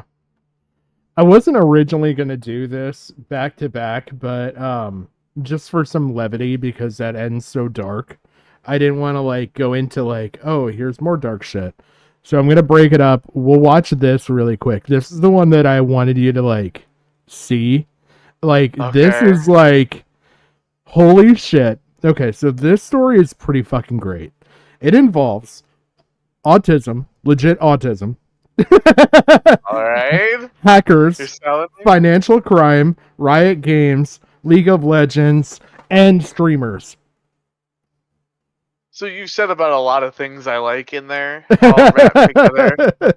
I just kind of wonder how it's all put together. This was one of those like Shavant moments that I was like, God damn it! I have an inkling of what happened here. I'm gonna let you guys kind of pretty much watch this unimpeded, and then I'll give you my thoughts on it, like towards the end. Like we're probably gonna stop somewhere around here. If you were playing games on PC in the early 2010s, there's a real good chance you tried out the smash hit success MOBA League of Legends. The game was everywhere, and by late 2012, it was considered the most popular game on PC globally, as well as one of the most popular games ever created. But, of course, massive success also comes with massive responsibility. Riot Games, the creator of League of Legends, quickly discovered that attention can be both good and bad. This is the story of Jason, the hacker who went to war with Riot Games. The original investigation and reporting were conducted by Esports Hall of Fame journalist Richard Lewis. The brilliant write-up can be found at the link in the video description, as well as... And you've never heard of this story at all? No, and I'm shocked. I'm actually shocked I didn't. I'm disappointed in myself, actually. This seems right up my alley. This is good. Where he posts his new work. So now let's travel back to the bygone era of League of Legends' early lore, fame, and infamy. In the early days of Twitch and League of Legends ascending to the most popular but also most watched video game in the world, there existed a now disgraced content creator called Phantom Lord. During one of Phantom Lord's streams, he suddenly found himself kicked out of his account. He tried to log back in, but couldn't. During this time, he was still live, remarking about how he might have been hacked. Does it get hacked? I think so. And spoiler, he had been. When he regained control of the account, he discovered that the hacker had transferred the account to the Brazilian servers. This was all captured live and exists as the origin story. Wait, that's for this Jason guy? the hacker. Yeah. I remember hearing about that back when it happened. Oh, this gets so much worse. This is like, this was the toe test of the water for this guy. I remember that because it was so funny because everybody was like spamming in his chat BR number one ja ja ja of like because that was a meme back then when you would run into like Brazilians, they would say that BR as number one, and his chat was spamming it when it happened. Yeah. I remember seeing that. I didn't know. Oh, this gets nuts, and I'm gonna pause at one point because like I could tell you and Necro both like kind of like this a little bit. I want to see what your thoughts and opinions are at one point when we get to the response, and then I'm gonna like totally fuck with you. So usually after being the victim of a hack, the assumption is that the user is to blame, because we all assume that our details that secure the account are safeguarded by very basic practices by the company in question. In this case, we would be incorrect in that assumption. Phantom Lord had not handed out his password, it wasn't password 123, he hadn't downloaded some malicious code that gave access to the hacker, it was not his fault. It was, according to reports, the fault of Riot Games and a data breach that occurred in 2012. So it may have started with Phantom Lord, but messing with streamers was just the beginning, because right now, Jason was about to begin committing absolute chaos. You see, back at this time, Riot Games and pretty much every other video game company maintained a forum for their games community. This was the way that users shared their feedback, discussed the game, found friends, and any other number of community-based activities. The forum was, of course, moderated and maintained by Riot Games themselves. But it was here that an account named Devil started to make threats to that community, saying that he was going to release information on other users, essentially claiming to have the ability to dox members of that community. Each message that was left was signed with the name Jason. Now, before we go on explaining how Jason continued to up the ante, exposing himself to the world and making Riot Games look really, really bad, let's discuss what motivates an individual to do what Jason was now doing. There's only a handful of reasons that somebody would risk going to prison for hacking a video game developer. The first is obviously for the financial motivation, stealing data to sell, blackmailing the company, using the game code to develop hacks. Whatever the plan is, the end goal is to make money. Another reason could be personal. It could be a vendetta against the company, the product, or perhaps one or more people working there. One more reason could be as an agent of chaos. To simply do it because you can, because it's funny, because it's interesting, or because the attention it will receive. Of course, most times it's not black or white, or 0 to 100. Often it will be a little bit from column A, a little bit from column B, and so on. But looking at this situation, it seems fairly obvious. I mean, if you were hacking for money, or for personal reasons, there's a very high chance you'd want to remain anonymous for as long as possible, hopefully forever, so that you can just escape with the money. But in the case of Jason, while he would eventually start to cash in, clearly he was doing this predominantly for the attention, which is why he initially went after the biggest streamer in League of Legends, why he was going after high MMR players, anyone prominent in the community, and also signing his name each time. It was a calling card at the scene of a crime, creating a breadcrumb trail leading back to his work. He wanted everybody to know it's Jason. I don't think he wanted to be caught, but he obviously wanted to generate fame from the actions. So over the coming days and weeks, Jason continued to gain access to high-profile League of Legends accounts, transferring them to Brazilian servers, and threatening people on chat rooms and forums. It was all about that power. And power is exactly what Jason had, because to make it all the more chaotic, he somehow gained access to an administrator account on the forums, and was using this to orchestrate a very confusing pantomime. There was no way to tell what a real message from a real user was, or a message that had been created or edited by Jason. At the time, one user by the name of GOP Gangster used the forum to recount his experience with Jason. He was first contacted and told in no uncertain terms that Jason was going to steal his League of Legends account. Now, of course, we've been on the internet for a long time, you and me, right? We've been playing video games for decades. We've probably all had the same messages. Somebody gets angry about something you did in the game, or angry about something you said online, and then they said they're going to report you, that their dad works at Disney or Bungie and they're going to ban you, they're going to hack you, they're going to find you in real life and kiss you on the lips. Whatever it is, we've all heard the same things. Usually we laugh, we play into it, we say go ahead, do yours, maybe a little bit more colourfully, but we never ever believe them, because we've heard it so many times and it's so outlandish. But in this case, with Jason, it was all true. Jason had the means to do what he said, he could back it up. GOP Gangster found this out very quickly, because suddenly his account quit the rank team he was part of, at which point one of his friends messaged the account saying, "Why have you left?" The account responded with 4 simple words: "I am God, Jason." The account was then transferred to the Oceanic servers. Now, in an isolated incident, again we could blame the individual here, but according to GOP Gangster, his password was incredibly complex and random, making it very unlikely to have just been guessed or brute forced. And of course, the main concern wasn't the League of Legends account, it was the fact his credit card had been saved on the account, meaning the hacker could have begun making purchases on the League of Legends store, or more concerning, if the password was leaked, maybe his other details and credit card were too. This is just a simple example of what Jason was doing, causing havoc on the forums and the whole League of Legends scene. He was like the boogeyman. People were increasingly aware of his actions, and they were now demanding answers from Riot Games. How was this possible? What were Riot doing about it? Was their data safe? These answers appeared on August 13th, where a Riot staff member posted reassuring people that there was nothing to worry about, that Jason was simply a troll, that there was no data breach, everyone was safe, and people just needed to calm down. Another Riot account posted shortly after, echoing this sentiment, stating that the hacks were brute force only and a few accounts impacted. Now, what do you think of this response, just first of all? I mean, back then I kind of believed it. Because I remember there being like an unhinged dude on the forums, and I thought he was just like a 4chaner or some shit. Okay. But you would have bought this, right? Well, yeah, because brute forcing is so common. Okay, like, well, I'm about to destroy your world. In no way a real data breach. But of course that doesn't make sense, because for clarity, a brute force refers to a trial and error approach to cracking an account password. Imagine throwing the alphabet at a login screen millions of times in quick succession with any number of combinations until you find the password. This method was very popular in the early days of the internet, but nowadays it would be an incredibly poor approach to user security if a company allowed for a brute force attack to occur with any kind of success, which made this explanation incredibly suspect and surely not one that a Riot employee would ever freely hand over to the public. And they didn't, because neither of these 2 Riot account posts were actually Riot employees.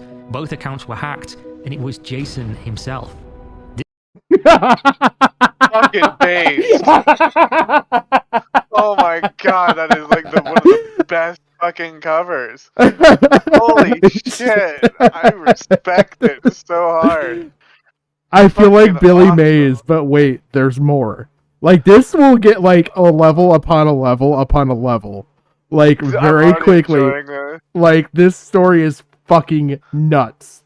Like, I remember just the unhinged devil guy on the forum, but I didn't realize it was all connected. Because I would just see him go on and be like, "I will destroy you." I'm like, "Lol, okay." Like, I just like watched it. I didn't know this dude was like some unhinged anon guy. It sounds like. So there's gonna be another level to this that you're not gonna expect. But it's gonna, now that you know this, you'll suspect it. There's going to be another thing, and then a third or a fourth thing that's going to happen. So there's 3 more things that are going to happen here that are just insane.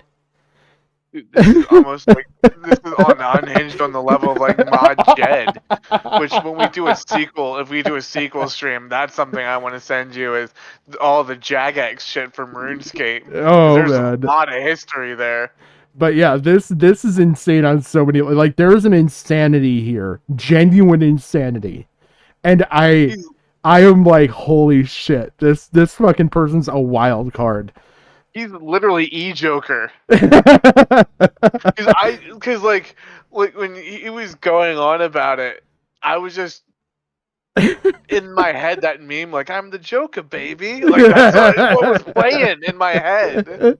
Wait till you get the rest of this. This was all publicly happening, but no one really had any idea the extent or levels of access Jason had acquired. You see, he wasn't just terrorizing the forums or the high-ranking professional players for a laugh, he was also selling rare legacy skins for $200 to $800 each on a third-party forum.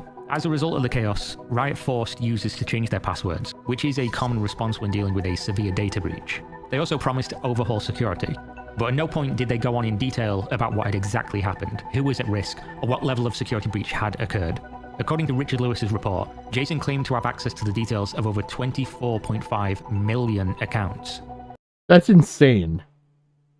That is insane.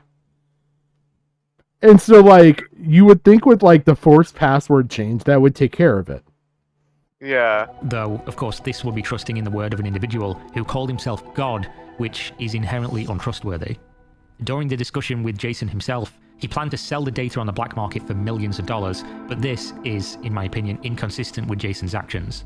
Maybe he was going to do this, but as we discussed previously, if this was all financially motivated, it would have been in his interest for the hack to remain quiet. And this was anything but quiet, because for his next performance, he hacked Riot President Mark Merrill's Twitter account. So here's the escalation that, like, you probably, like, it's not as surprising, right? This is the one that I said wouldn't be as surprising. Yeah, but it's unhinged. He reminds me of Light Yagami, like, I am God of the New World. Like, this is that level of unhinged. There's more.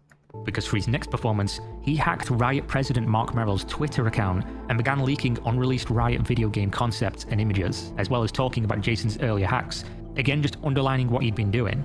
He ended every Twitter post saying, Jason, God. He even threatened to release more private company information on these games if... Now, does it also make sense the way I asked you? Like, have you ever heard of a guy named Jason? And I put parentheses, God. Yeah, I thought you were talking about, like, Jason and the Argonauts, like the God story. Like, no, okay, this is Mark Merrill didn't contact him privately. 1 hour later, Mark Merrill was back in control of his own Twitter account, which begs the question, what was it they discussed? Either way, Riot Games was now finished playing this particular game. Subpoenas were filed to Google and Yahoo, specifically targeting information on the accounts JKing and JasonKing999. These, of course, linked to Jason and his account trading business. Within a month, the Australian cybercrime unit had acquired an address and identity for who they believed to be the notorious Jason. The raid occurred, electronic equipment was confiscated, and the suspect was revealed. 21-year-old Shane Duffy, a young man with Asperger's syndrome who had been homeschooled since age 9. Christian, get nailed on. Asperger's is superior. Asper 2 beats Sonic 2. So, like, this would, like, flag the end of this story, you would think. Yeah. It doesn't. Jesus. Shane Duffy was then confirmed as Jason, the person who had been publicly going to war with Riot Games for multiple years now, winning every battle and making them look incredibly silly. And it turns out it wasn't just Riot Games that was a victim of Jason. According to Richard Lewis's report, Jason was part of a group, and they were also linked to hacks on Neopets and several other esports websites. He even went on to tell Richard Lewis how this all began, which was an initial hack in 2012 on Riot Games, but calling anything afterwards a hack would be wrong, as the rest of it was just down to Riot's ineptitude. You see, they had actually brute forced a password. This wasn't in the League of Legends account system. Instead, it was a senior Riot staff account. Riot even discovered this attack and asked all staff members to change their passwords. But this one senior staff member did not. Using that account, the hackers accessed Riot servers, added a backdoor software, and basically did whatever they wanted for a long time. Again, just for clarity, as Richard states in the article, it's impossible to know whether any of this is true, as it's the word of the hacker. This sounds legit. Yeah, I can see this being the corporate. No, trust us, we're secure now. This sounds legit. Like, you would actually go through and exploit. Like, that's what happens quite frequently, is like they find a terminal to exploit or stuff. Like, that's how the NASA shit got hacked. That's how the fucking judiciary branch got hacked. Like, they were able to find like a single point of access, and then from that they backdoored it so they can come and go as they need, and then slowly, like, just over time engineer it. And what it sounds like to me is there's a step that happened here further. This group got this stuff, got all the information, scraped everything they wanted. kind of left a husk, probably took the data, sold it. And like this guy was like tangentially involved in this group, and at some point they're like, okay, we're done with this. Do whatever you want with it, man. And just gave it to this fucking random 21-year-old autistic dude in Australia who just wreaked havoc. But there's still more. There's more. Yes. Himself. Oh my but God. That is his explanation for what happened, and Riot's details on the situation are unclear. So, with Shane Duffy, or Jason as he preferred, or maybe God, being caught, you would think his reign of terror will all come to an end. But that's where you'd be wrong, because his most disruptive and disrespectful act was still to come. This is where it gets fucking crazy, and I bet you... You looked the part. I bet you have heard of this, because I've heard of it, and I've never played a drop of League of Legends. And I know about this. And I had no idea it was tied to all this shit. You see, while on bail for his incredibly serious crimes, Shane Duffy created a website called lolip-op.com. Even from my... Ever hear of that? Yeah. You know what it was? I mean, you'll get a layout of it if you don't know, but like, I've heard of this site. Yeah, I heard the rumors of it. Like, I was like, it was one of those things where it's like, I was like, what? I'm not gonna touch that, you know? Like, Yeah. Lollipop, lolip.op or Yeah. -op. Yeah. Yeah. My own time playing League of Legends, I remember the absolute chaos this website caused in high-ranking games. It was utterly insane. During the data breach at Riot Games, part of this breach included IP addresses for what he claimed was 24.5 million accounts. So users could pay access to this website, input any player account name, and it would return an IP address that would possibly be associated with that player. They could then go to another section of the worse than I website, thought. input that Here's the thing where it gets nuts. that would possibly be associated with that player. They could then go to another section of the website, input that IP address, and the website would perform a distributed denial of service on the IP address, essentially turning off their internet and dropping them from the game. This was a crazy service, which was generating Duffy a reported $1,000 per day. Duffy then went on Reddit and insane. Yeah. I thought it was just like an IP scraper or something. No. Like, or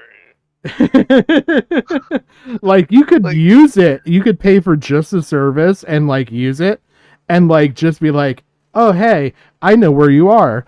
And like that could probably freak out some young kid on the internet. But like the fact that this guy had another layer to it and would actually had a DDoS script built. you could literally you were paying for internet terrorism. Yes. Like he was literally an internet mercenary at that point. Yes. Wait till you find out when he did this. defended his actions as well as bragged about his antics. All in the public eye, of course, and still on bail for his previous activities. Still on bail for his previous activities. He's running this. They're watching him and he's like rubbing it in their face. Yes. Chad. Just a fucking straight up Chad. Now, also, I there's going to be something I'll point out at the end here, but... Unsurprisingly, he was then arrested once more and had his equipment confiscated again. This time, and to add validity to his claims of how widespread the operation had become, the police also confiscated a reported $110,000 in Bitcoin. According to courts, once this finally made it there in 2016, Shane's antics cost Riot Games... They confiscated $100,000 in Bitcoin in 2016. That'd be millions now. Yes. Hundreds of thousands of dollars in damages, and much more in loss of goodwill from their customer base.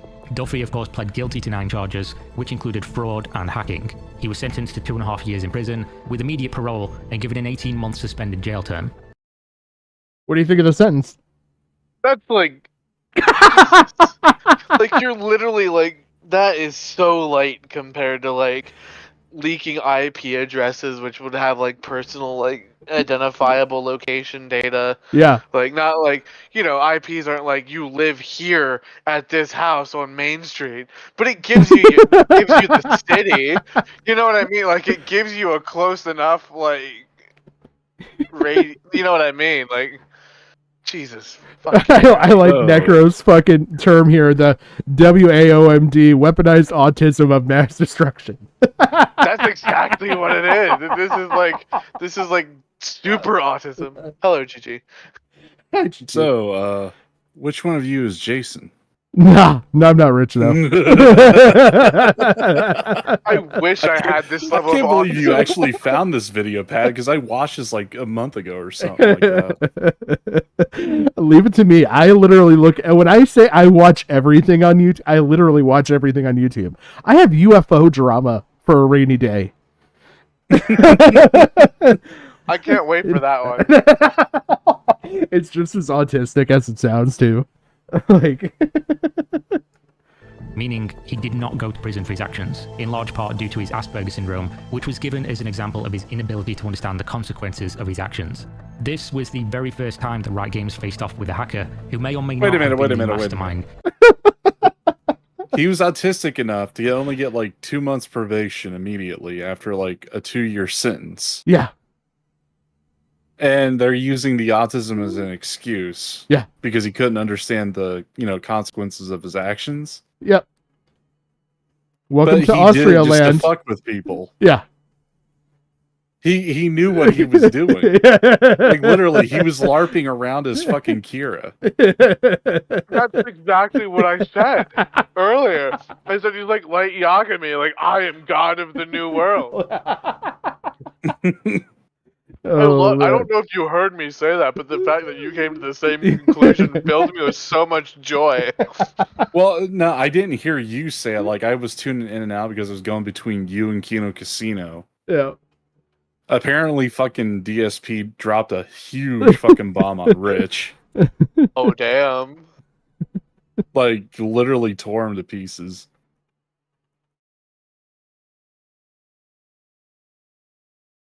What'd they do? They made basically like I want to say at least a 30-minute response video to Rich over threatening June the King. And he just lays into him like, holy shit. I wonder if that's the deleted stream. I'm kind of pissed he deleted that. No, there was a different deleted stream, I think. Okay. Well, there was one from yesterday. So, yeah. It was funny with that. His chat actually had tricked him into thinking June dropped the video. His chat. It wasn't his chat doing it. Oh man. And then actually what's really funny is Darkside Flow actually laid out in a tweet. I don't know where he got the information from, but it was kind of funny. Between the last 2 streams, guess how much money he's made? If I remember correctly, because I've heard different figures, somewhere between $120 to like $200. Yeah, it was like $120. Like one was 70, the other was like 20 something. It was like 70 and change, and then 20 something. Like pittance. Like give it the fuck up, Rich. You've lost the internet. Fuck off. So, yeah, because I wanted to like tread back just for a second here before we continue. You guys were talking about Ubisoft scandals, right? Yep, I've got that coming up. Yep. Okay, are you going to mention the crew? Not the crew. I'm going over the Yusaka, or what is it? Yeah, the Yasuke. Yasuke. Oh, the stuff. Yasuke shit. Yep. Okay, because the crew one seems like it's more of an actual legal problem for Ubisoft. That you probably will be. Is, right? Yeah, this is developing into one internationally. Yes. Yeah, I mean, the crew one is international too because they're keeping the servers open in foreign countries, but closing them here in America. And it's like really bringing up the digital rights issue. This is a different issue. This is a history issue. I will say that much. I have found out a lot more information that makes your argument with Slug look a lot better. Yeah. It's like, let's just put it that way. Like there's a thing in here, like, cause like I'm like meh about it, but there was some information in this video that like got me. Yeah, and I was like, holy shit, this is bad. I mean, here's the thing. It's like, I don't know much about Japanese history, but I've studied it enough to know that what they were basing it off of was complete and utter fucking horseshit. It's not as horseshit as you would think. That's part of the problem. Yeah, I meant like how this white guy was like trying to rewrite Japanese cultural history.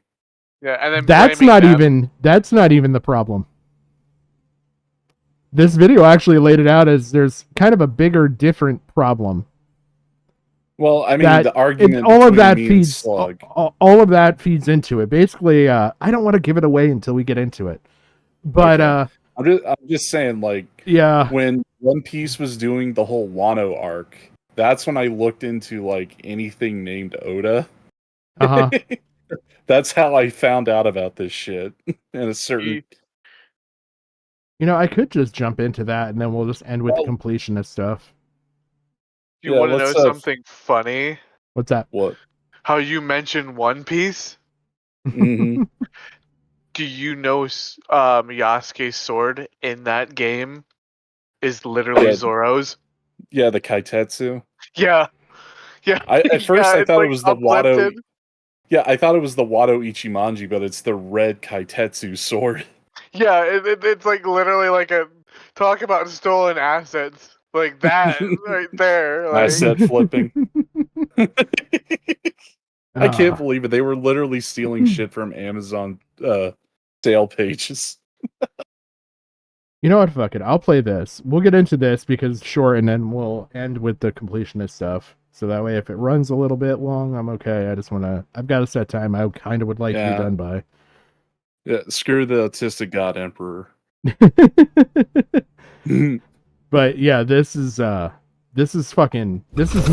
There's a certain thing in here that I'll point out to you guys. All right, today's an interesting one because today we're talking about Assassin's Creed, Ubisoft, historical revisionism, and the Japanese government. There's more, a lot more, but the hook is that a wildly popular gaming franchise, that being Assassin's Creed, after a series of very unfortunate decisions, is actively being accused of cultural invasion, a problem that an official representative is now bringing in front of the Japanese Diete, which is their parliamentary government. His name, the representative, is Satoshi Hamada, and I'll get to that part later on, but the gist of it is that makes me cringe. What, the Satoshi Hamada? Or... No, it's diet, not diete. Oh. Diete. I have no idea. So I'm not here to correct pronunciation on anything. That'll be these guys.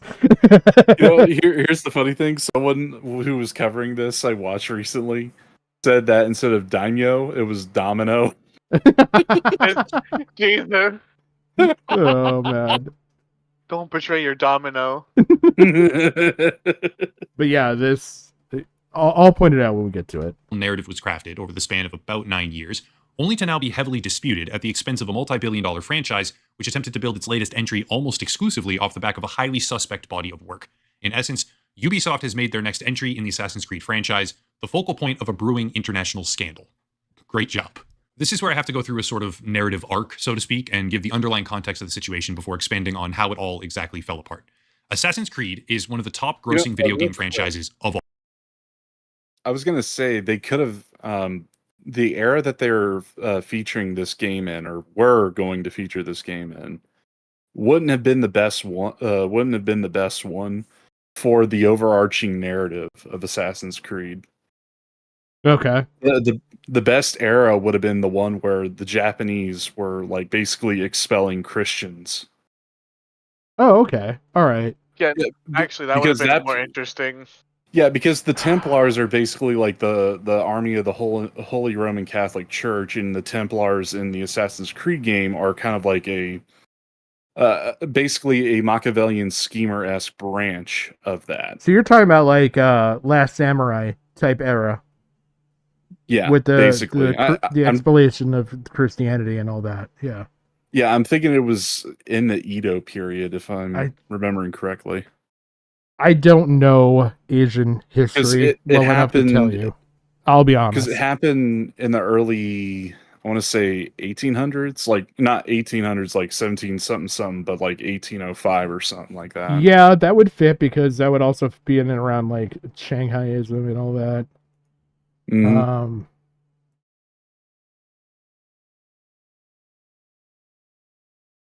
But yeah, that would have been a much like easier to translate fucking story to create a fictitious like tie into the Assassin's Creed universe than whatever they were thinking with this.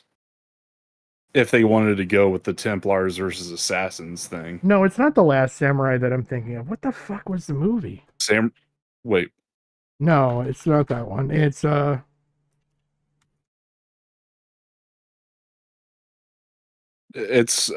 basically a main plot point in Samurai Champloo, the anime. No, it's not an anime. Silence. It's this is actually the movie I was thinking of. So it's a Scorsese film, which is why I know about it. But yeah, Silence was literally based on what you're talking about. Okay. Oh yeah, I heard about this. This movie was fantastic. Fucking amazing. I never seen the movie. But I heard about it when it was being created. Let's see.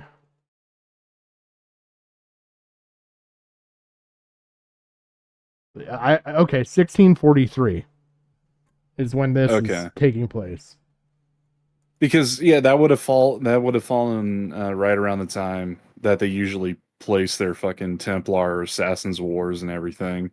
But yeah, this is literally about that whole that whole era of Japan of with the Christianity and everything else. That is literally what the movie revolves around.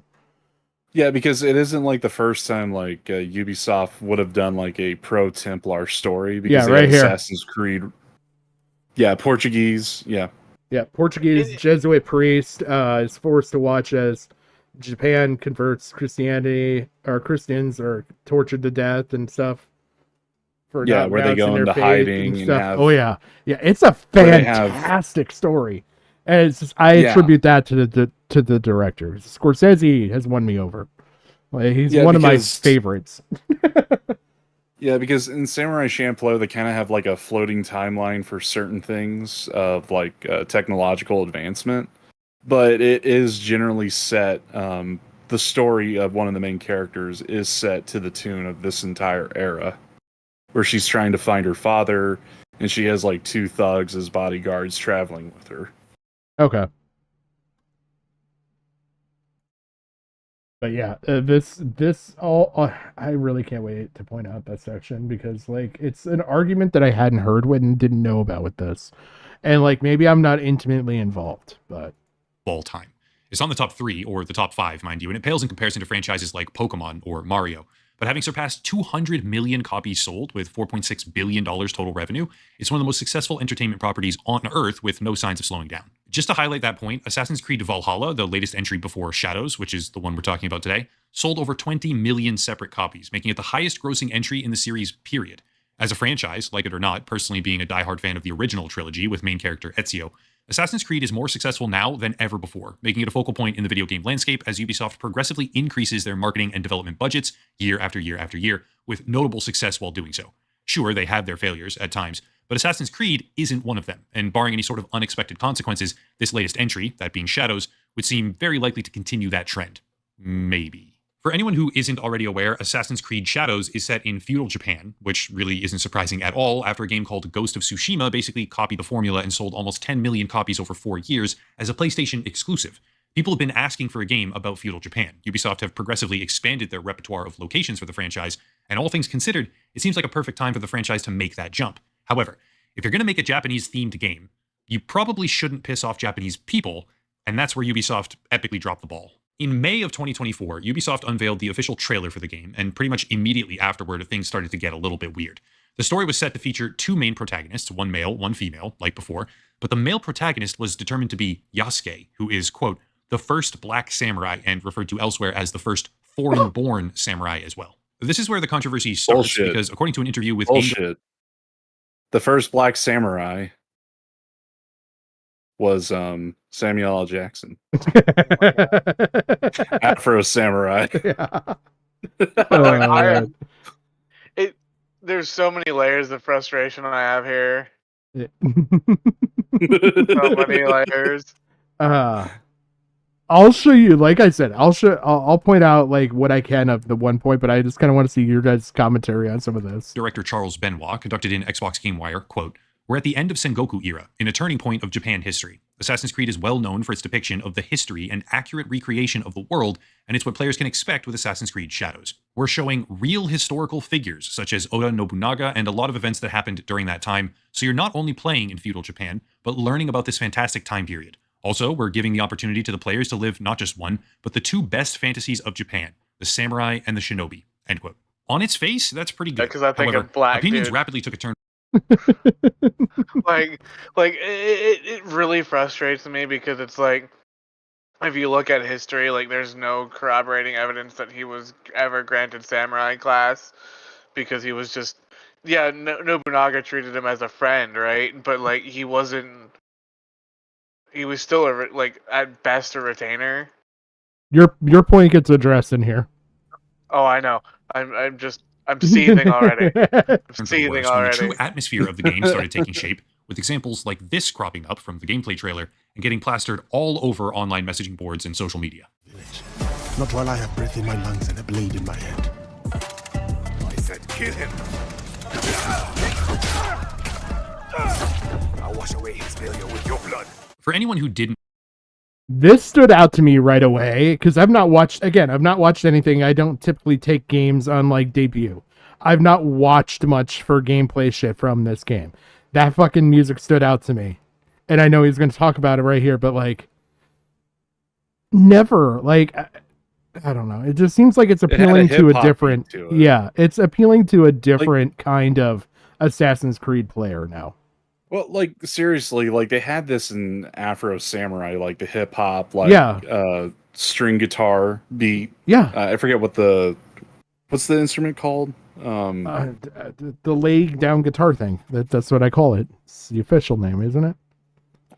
There's a different name for it. I'm trying to remember, but it doesn't matter. But basically, they did this in Afro Samurai, and I'm guessing that's where they drew like inspiration for most of it, because that was like a hidden gem within anime, and that's basically what started like the whole Samuel L. Jackson meme, where he's like looking up shit on Google. It's like, do you like anime? Yes, and hentai too. I mean, there's something around that. So weird, because you have like the little strums of like a biwa, and then all of a sudden you have like this really synthesized stuff over top of it, and it just it reminds me exactly of the art and like the character design. It just clashes with the setting. Yeah, because I mean, the whole thing here is that most of the music in this period was just string instruments and maybe some drums, like nothing else. Yeah, there was no woodwinds, there was no brass. It was just string and drum.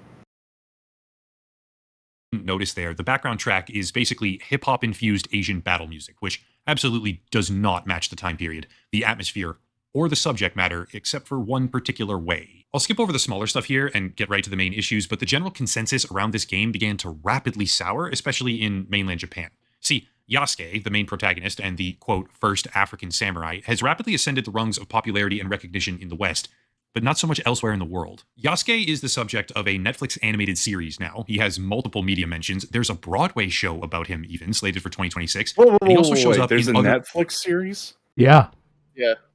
Okay, I did not hear about that. What the fuck, Fratanga? You're supposed to be better on this when I watch your content. And you know what's all right, let me ask this question. This might be a little spicy. But don't you feel like it's a little racist? Like, of course it is. Like, I mean, have you a black guy and you immediately have to go like, I have to have hip hop influence? Like, Africans aren't allowed to have like any sort of taste in other music. You immediately go to the stereotypical hip hop. Yes. Yeah, I mean, just look at the people who are creating this. They're a bunch of fucking college educated fucking weirdy beardy wokies who just go and like automatically think of stereotypes and pretend like, oh no, this is their culture, but you're wrong for calling it out, yet they implicitly put it in here. It's like, no, this is being true, you know? This gets to all those points in a much better argument in my opinion. So like I agree with this. I agree with it, but like this guy did it in a very neutral way of making that argument. For video games as well, like a boss fight in Neo 2 called the Obsidian Samurai.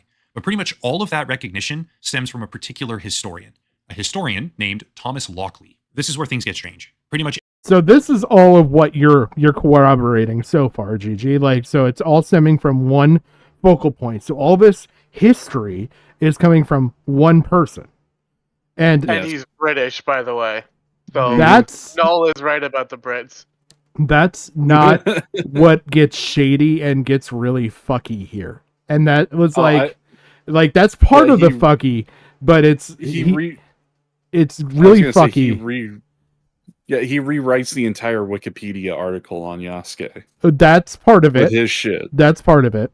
He's basically writing fan fiction of history. There's more. And the only way how he got into the college there is because he passed some fucking entrance exam to teach English. Yet he's going to be looking into Japanese history and writing about that. There's more. Every modern Western mention of Yasuke tracks back directly in some capacity to Thomas Lockley. For the prior examples, I even gave myself the Smithsonian article referring to Yasuke as the first black samurai, quotes Lockley directly, referencing his book, and that very same book, released in 2019, is the basis for almost every modern depiction of Yasuke that I could even find. Thomas Lockley is the premier historian associated with Yasuke, but the incredible popularity of Assassin's Creed and the anger at inaccurate portrayal of Japanese feudal society has kicked off a controversy that may undermine Lockley's entire body of work, as it forces Ubisoft to openly apologize and causes a never-ending debate online about whether or not Yasuke was ever even really a samurai. Just to get this out of the way right now, I don't personally have a stake in all of this. Assassin's Creed, to put it very bluntly, has never been tied to reality in my mind, and for a perfect example, we can look So this is Slug's argument, so to speak, right here. at Assassin's Creed 3, which conveniently took place in revolutionary America. Yeah, I don't actually think that the half-Mohawk Indian assassin fought side by side with George Washington to recover an alien object. I'm not going to sit here and complain about historical accuracy. First off, this is the thing, like, again, it's like the magical space wizards argument for Star Wars. Yep. But it's like, this is historical fiction. That's the problem, that's the disconnect Slug has with it, and a lot of people do, is that when you're doing historical time periods, it's right to get the set pieces down pat. It's right to get like the time frame down pat. It's right to get the certain characters that you're going to introduce that were historical figures down to a T that most historians agree upon who they were and what they did. The problem here is that when you take artistic liberties to do a story about assassins versus Templars, like a secret shadow war between two eclectic clans, of course you're going to have some overlap. Yeah. But the main issue is, so long as like 70% of what fucking counts for historical truth, or at least, you know, historical fiction paying homage to the truth, that's what fucking matters. Anything else like these hidden blades, like back in the times when certain societies wouldn't even have metalworking, doesn't make sense. However, it is like part of the Assassin's Creed image. You guys have got to read Necro's thing in chat. What did you say? Hold on. Fun fact, I own a suit of armor and a katana made by an actual Japanese smith. Receive a stipend, salary, and own land. I am a samurai according to Locky. To be fair, you're actually more of a samurai than Well, no, Yasuke. actually, that kind of shit would make you more of a Ronin rather than a samurai. Because a Ronin is like a rogue samurai of sorts. Like, they have no clan that they're attributed to, or a daimyo, or even a warlord of sorts. You're just a random guy with a sword and land. Come on. I have so many issues with this. Oh my god. I like that he lays this argument out, because he lays Slug's argument out here and dismantles it. When the entire franchise is about a secret league of athletically superpowered time travelers fighting another secret society over extraterrestrial artifacts. Frankly, the fact that Yasuke existed as a sort of blank slate historical character that was in fact a real person, but we don't know all that much about him, kind of makes him perfect as a narrative blank canvas, especially when he existed in close proximity to significant historical events. However, that's my personal opinion, and when it comes to Thomas Lockley, personal opinion goes entirely out the window. Hopefully everyone can follow along with this part. I'll do my best to make it as straightforward as possible. One other point I want to make is that when I don't know if they've done this before, because I haven't like kept up after like Unity, but for the most part, Ubisoft has strayed up away from using actual historical figures or even people who are mentioned in history as the main character. Yes, yeah, and he actually points that out in his most recent video. That's actually my biggest issue with it, is the fact that the entire point of Assassin's Creed is we touch history, we aren't history. Yes. Yeah, we are just a passenger through time looking through a lens, is the whole idea of the player character. That's why you can have more creative freedom with the player character. Yep. And more creative freedom with the timeline and events and how they actually played out. Yeah, I mean, and you know what? a perfect example as long as the from result is the same. Yeah, because a perfect example from Assassin's Creed Brotherhood, because I was watching a video essay about it.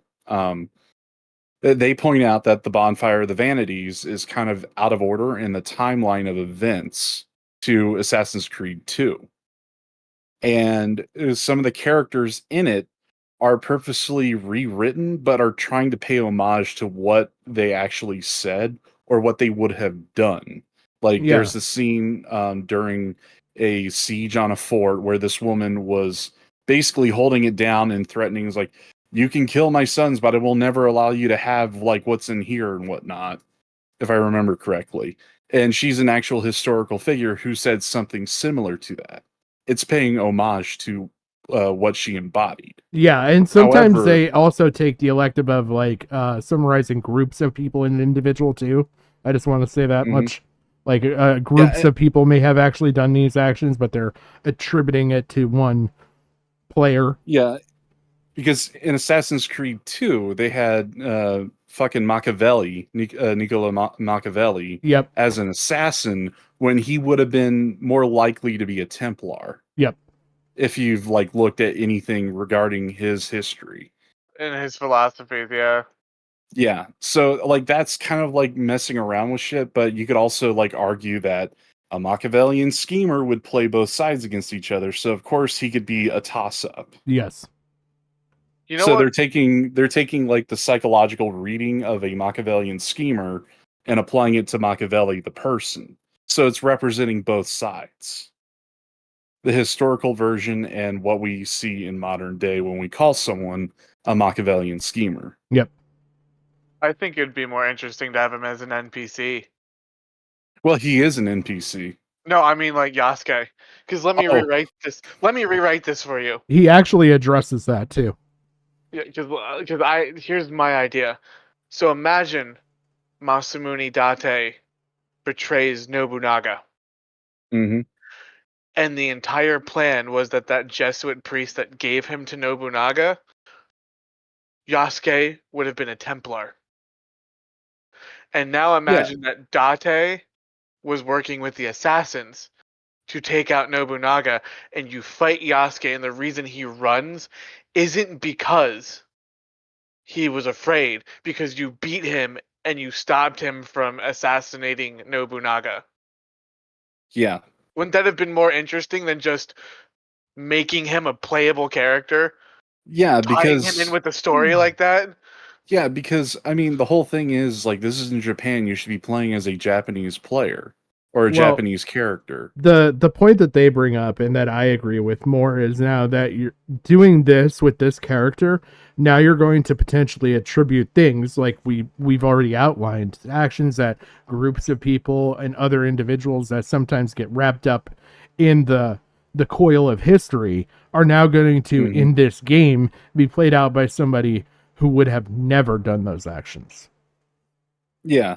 And again, it's like, this is historical fiction. I'm pretty sure Japan didn't go all haywire when they made when Tom Cruise starred in The Last Samurai. Yeah. Yeah. Because, I mean, that was actually like 3 major historical figures, 4 if you consider his character. Yeah. Basically being fucked with in the timeline. Yeah. Because I've seen like video essays basically breaking down like the inconsistencies. Yeah. But we haven't reached the one thing I'm really wanting here. But go ahead, Jim. Oh, I think too. The biggest thing is Ubisoft's response. I think pissed off a lot of people. Because like, if your criticism of like The Last Samurai is that doesn't happen. Okay, that's fine. I think a lot of Japanese people could accept it. But when Ubisoft gets on the pulpit and basically tells you that you're wrong about your own culture, that I think really pissed a lot of people off. Well, that's the thing. Like when it came to The Last Samurai, they all like most leftists would classify it as like white saviorism was like the theme or like the overarching narrative of like The Last Samurai. However, it was more or less a guy who was basically having questions of his own past and his own actions and finding resolution by actually taking the side that he believed he should have taken in the first place. Because, I mean, given how there were so many similarities between the Japanese people and the native tribes here in America, because, I mean, DNA-wise, you could pretty much track the lineage to the Alaskan land bridge and whatnot when the sea levels were lowered. And it's a lot to get into, but basically what I'm saying is there is a direct parallel, and there was a conclusion to his like personal story, and I think that's how they got like away with it when it came to Japanese history. I think that so the thing, I'm just gonna play the video because there's a point here I want to make. I want to get to the point and then I'll outline what I think my biggest issue with all this is. Yasuke, increasingly popular in Western media with growing recognition across entertainment properties, didn't always hold the same level of recognition. Right now, if you go to his Wikipedia page, there's a pretty sizable entry, but back in 2014, the entry was just a tiny fraction of the size. Except, if you go to the edit history for his Wikipedia page, you find something very interesting, and that is a particular user named Totori Tom, who has made sizable edits to the page, the sources, and the information contained within it. From one of his larger edits, quote, "This is the second in a series of edits I will carry out following a study of his life and times. All will be properly referenced when I get the chance," end quote. And if you look at the actual profile of Totori Tom, you see, quote, "Totori Tom is Thomas Lockley, a faculty member at Nihon University College of Law, Tokyo, Japan. His interests are primarily Japanese history related," end quote. That may seem innocent for the moment, or insignificant rather, because any profile on Wikipedia can write anything it wants in the bio section. But Thomas Lockley is listed on the Nihon University faculty page, and the account Totori Tom was adding his papers and his book as page sources before the work was even published. Here's where it gets really strange. Speaking to Time magazine discussing the life of Yasuke in reference to the Netflix anime series, Lockley had this to say, quote, "There's no record, but tradition holds it that Yasuke was the one who took Nobunaga's head to save it from the enemy." Continuing later, "Yasuke, therefore, by escaping with the head, could have been seen and has been seen as changing Japanese history," end quote. That's no small thing. He acknowledges, in the briefest of ways possible, that there's no actual evidence, but goes on to say that Yasuke has been seen as changing Japanese history. However, if you look at the Japanese version of his book, not the English version, it holds an entirely different atmosphere. Please understand, I don't speak Japanese, nor could I find someone who can translate for me at this particular time, so I used Google and various different transcription tools. These are highly imperfect, but the differences here are so profound, I don't see how they could possibly fit together based purely on mistranslation by Google, so here it is. If you're capable of a better translation, please feel free to drop it down below in the comment section. Quote, "According to a family claiming to be descendants of the Oda clan, Yasuke is said to have smuggled Nobunaga's head and sword out of Honnaji Temple to prevent them from falling into enemy hands." Further down, there are several problems with this theory. First, no source, whether Yasuke was involved or not, mentions where Nobunaga's head ended up or not. Froyce's letter is the only source that mentions Yasuke's participation in the battle, but it also makes no mention of Nobunaga's head. If Yasuke had brought the head back to Nanbanji, Froyce would have mentioned it. Second, escaping from the middle of a burning temple surrounded by many enemy soldiers would have been extremely difficult without the added task of carrying, in addition to one's weapons, an incredibly large and unwieldy object, a human head, end quote. That is a very different tone than what he... Now do you see the problem?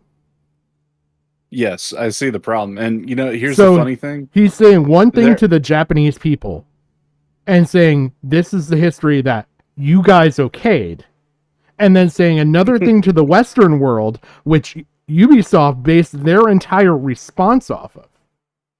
He's the ultimate grifter.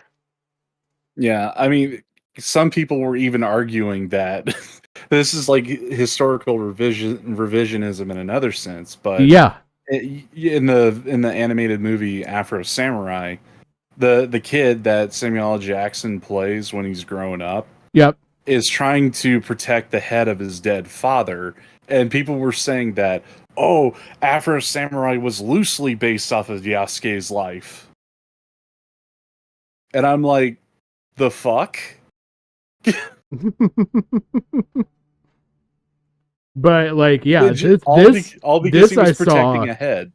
This I saw being an entirely different thing, and he actually got called out on this by someone from Japan before this became a big deal.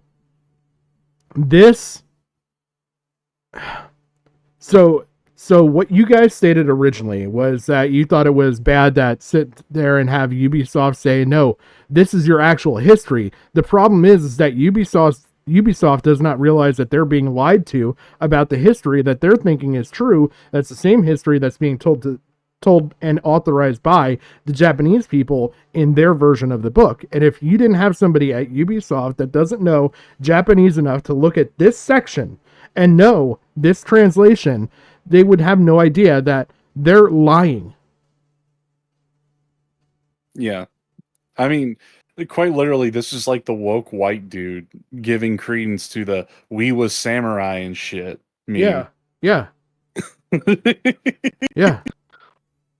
It's like the Black Israelites, but for like Asian. Yeah, we was kangs and shit. We were ninjas and shit. We was samurai and shit. Yeah, it's literally like the Black Israelites. We was samurai. We're the real daimyos. This, I think, just it displays a bigger problem, because now you have this part here that's accepted, right? So either this guy has to now go to Ubisoft at some point and say, no, I was wrong in what I said in my book. It should have been this, which I doubt he's going to fucking do. Or like you just now have an international total misunderstanding of history. I mean, because of one guy being the guy. Well, I wouldn't be surprised if the Japanese government already has this guy in irons, and then they're going to have him, do ritual, unaliving. It's like, do you want to actually learn Japanese history and actually, show what it was here? Well, it gets really fucky in a second here, because he says it's fact checked, and wait till you find out about that. Yeah, my source, I made it the fuck up. Fact check, trust me, bro. I made it the fuck up. He's like, was it Senator Armstrong in the Metal Gear? But this totally blows Slug's argument out of the water, because now you're sitting there saying that they base their entire game history off of a fucking lie. So it doesn't matter. And like there's still more to come with the DEI stuff and everything else, but yeah, the fact check thing is the other bombshell here. Time magazine. When publishing for a Japanese audience, he expresses that it's incredibly unlikely to be true and highlights his own doubt about the subject matter. But when talking to a Western audience, he says that Yasuke, quote, has been seen as changing Japanese history. Hopefully everyone can kind of see the problem. As if that's not enough, and the tipping point, at least for me, on Lockley's own credibility, in May of 2024, an article and interview in the Japan Times was published pertaining to the controversy around whether or not Yasuke was ever even a samurai at all, which said, quote, most telling to Lockley, however, is that no reputable Japanese historian has raised doubts about Yasuke's samurai bona fides, including Sakujin Kirino, who served as a fact-checker for African samurai and is one of the country's foremost experts on the 1582 Honnoji. Yeah, you want to know why they never raised doubts? It's because they didn't know who the fuck this guy was in the first place, and they paid it no mind. Nope, not even that. For which Yasuke was believed to be present, end quote. That's a very big deal. One of the country's foremost experts on the 1582 Honnoji incident, and he was a fact-checker for Lockley's book over the authenticity of Yasuke being a samurai with no disputes. That's pretty important. Except, it's a lie. Sakujin Kirino, publicly on Twitter, published a statement that read, quote, when the Japanese version of Nobunaga and Yasuke, Ode to Publishing, based on the original work by Thomas Lockley, was published in 2017, the translator, Yoshiko Fuji, asked me to read it and give my opinion, so I gave a few opinions. It was just that, and it wasn't something as grand as a fact check, end quote. So his fact checker wasn't a fact checker. He basically reviewed his fanfic and was like, it's alright, bro. Yeah. And then he's like, oh, I'm approved. 100%, 10 out of 10, definitely happened. Yeah. And then said, yes, it definitely happened, but only to a select audience. This would be like totally revising the Hitler story for fucking Germany. Right? Only. Like, this guy has changed Japanese history more than he said Yasuke did. Yeah. Yeah. Like, Seriously. This is fucking nuts. It's kind of like when the Russians did wrote the book. What is it called? Letters from the Elders of the Temple. When they were trying to do like anti-Jewish propaganda, and that's what basically created anti-Zionism today. Yeah. I mean, like when Henry Ford was still making like Model Ts and Model As, he had like a copy of that book in every glove box. Like, and then he basically gave a card with a copy of that book to a Jewish rabbi friend of his, and when he found it, they weren't friends afterwards because it was Russian propaganda. Legitimately, Hitler fell for Russian propaganda, and so have so many other fuckers when it comes to Jewish people. Can you imagine if you got like the new Camaro and you just open it and instead of the owner's manual out pops like Mein Kampf? You're like, whoa, what are you doing, General Motors? But there's actual like basis here for that. Ubisoft got one guide. They really did. Well, actually, no, the whole West did. Yeah. Technically. Yeah. Yeah, all of woke media got multi-million-dollar companies got one guide. Noel was After right which about the the Japan British. Times updated their article, removing the claim by Lockley that Sakujin Kirino had served as a fact-checker for African samurai. 1 is a fluke, 2 is a coincidence, 3 is a pattern.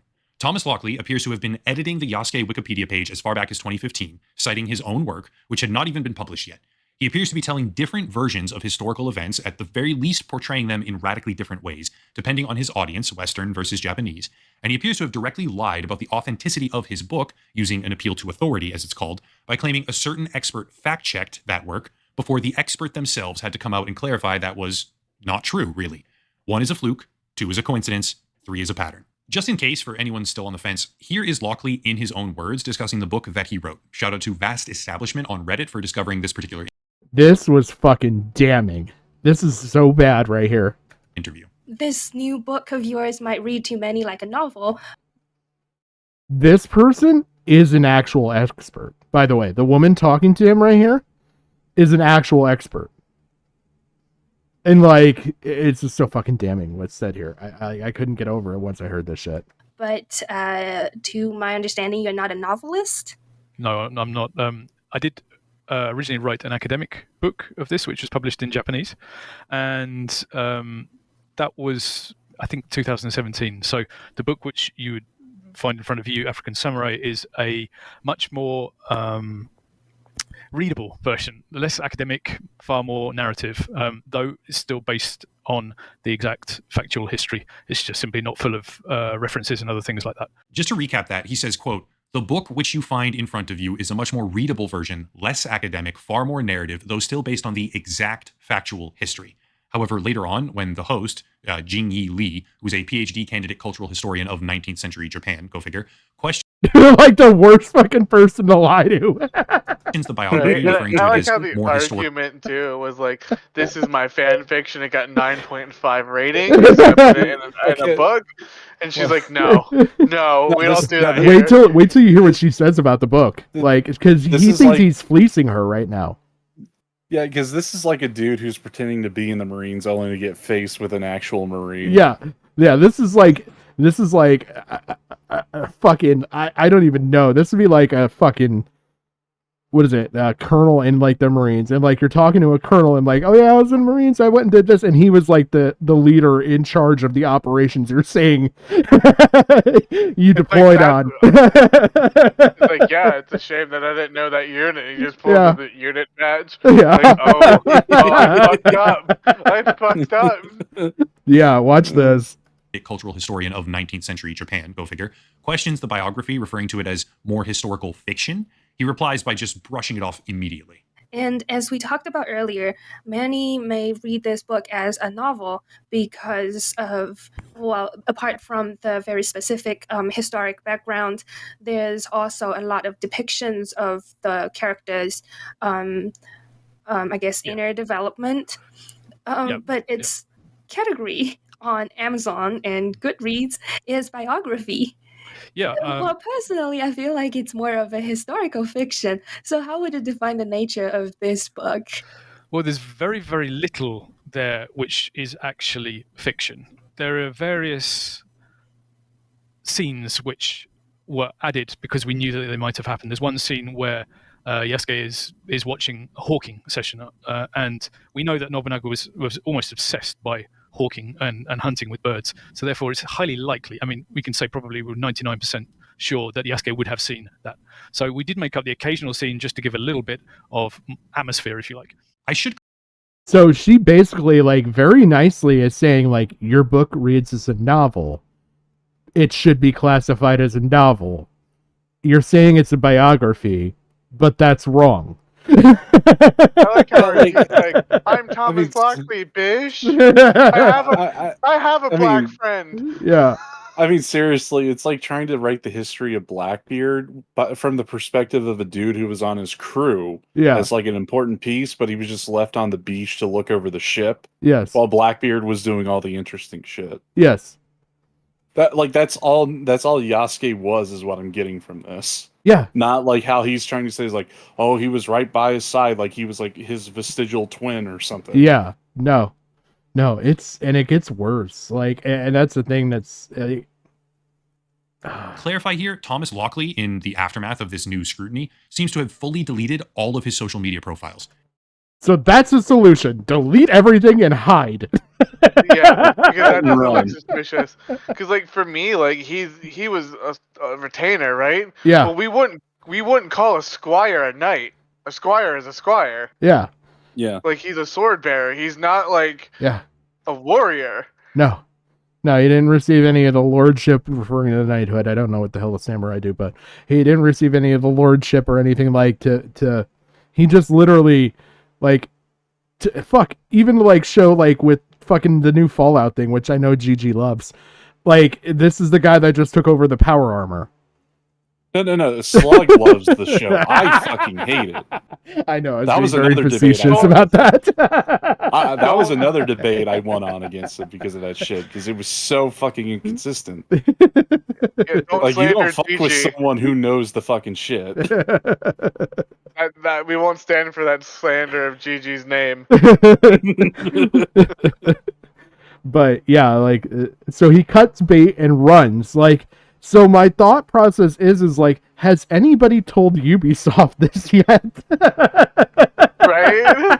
Like, Ubisoft is like, wow, our stocks are already down, and now this. It's like, no, we're right here. Quick, go get the official. Sir, he's gone. The official DFE? What? Like, what? Like, yeah, no, he's gone, Chief. Like, this is as bad as like, they definitely have weapons of mass destruction. They probably have weapons of mass destruction. They didn't have weapons of mass destruction. They might have weapons of mass destruction. Well, we tried. Turns out sometimes our data's not that great. Well, it turns out like sometimes the lies are like full of bullshit because, I mean, since we're doing the whole weapons of mass destruction, do you remember that fucking hearing as to why we should have went into Iraq from the Secretary of Defense Colin Powell? Yeah, vaguely. That vial he was holding up saying it was filled with yellow cake uranium. Yep. Him holding that in that kind of form, in that vial, was enough to kill everyone with radiation poison. Yes. Without protection. Within the entire fucking room. And we're supposed to believe, yep, they have weapons of mass destruction. It's so comically fucking farce. Yeah. It's on the level of this shit. Yeah. Or no, this shit's on the level of that. Yeah. Distanced himself entirely from the controversy, but the controversy is not done with him. Posted by Satoshi Hamada as a serving member of the House of Councilors in Japan, which is the upper portion of the Diete, though he seems to be more like a fringe candidate than anything else, rather than a central Diete figure. Quote, "We're looking for your feedback. We were consulted by a French game company about historical alteration of Japan. The content of the consultation is shared below in images. We've also quoted a post that appears to point out the problem with the game in question. We would like to hear your specific requests and opinions. Further down, thanks for the information about Assassin's Creed Shadows and Yasuke. Keep your research focused. Primary source information on Yasuke, Yasuke information in Thomas Lockley's book. Please request the National Diete Library to investigate this matter. Secretaries of Satoshi Hamada's office, end quote. There it is. Ubisoft, with Assassin's Creed Shadows, has decided to focus a portion of their newest title on a character named Yasuke. But Yasuke, despite many people vehemently claiming that he was in fact a samurai, is not the subject of historical consensus. Many experts believe he was merely a retainer or a servant or some form of lesser caste, while others, namely Thomas Lockley in particular, assert that he was not only a samurai but a legendary Yasuke, samurai.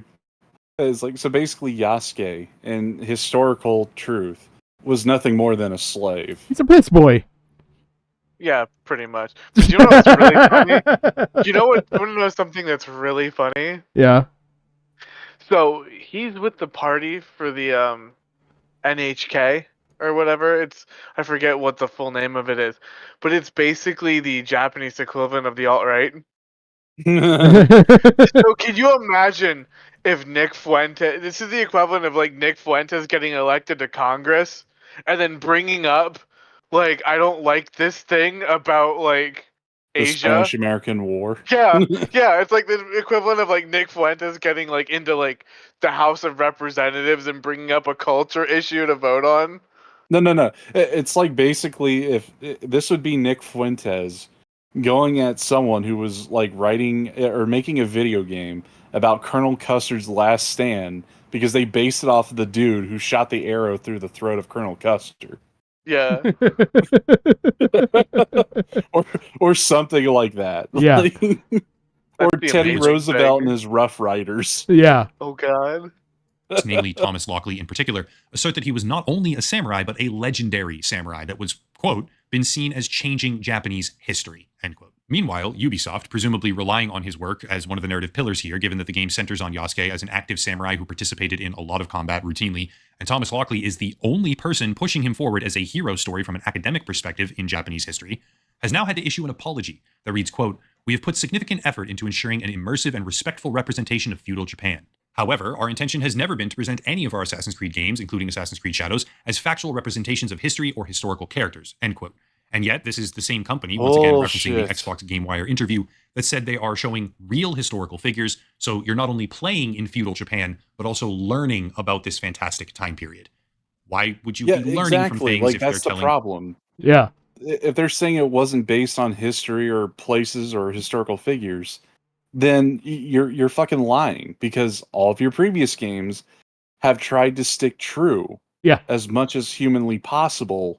Yeah, he actually lays that out like extensively. Like he went through every single Assassin's Creed game and main character in this latest video and was like, fake or fictional character, historically accurate setting.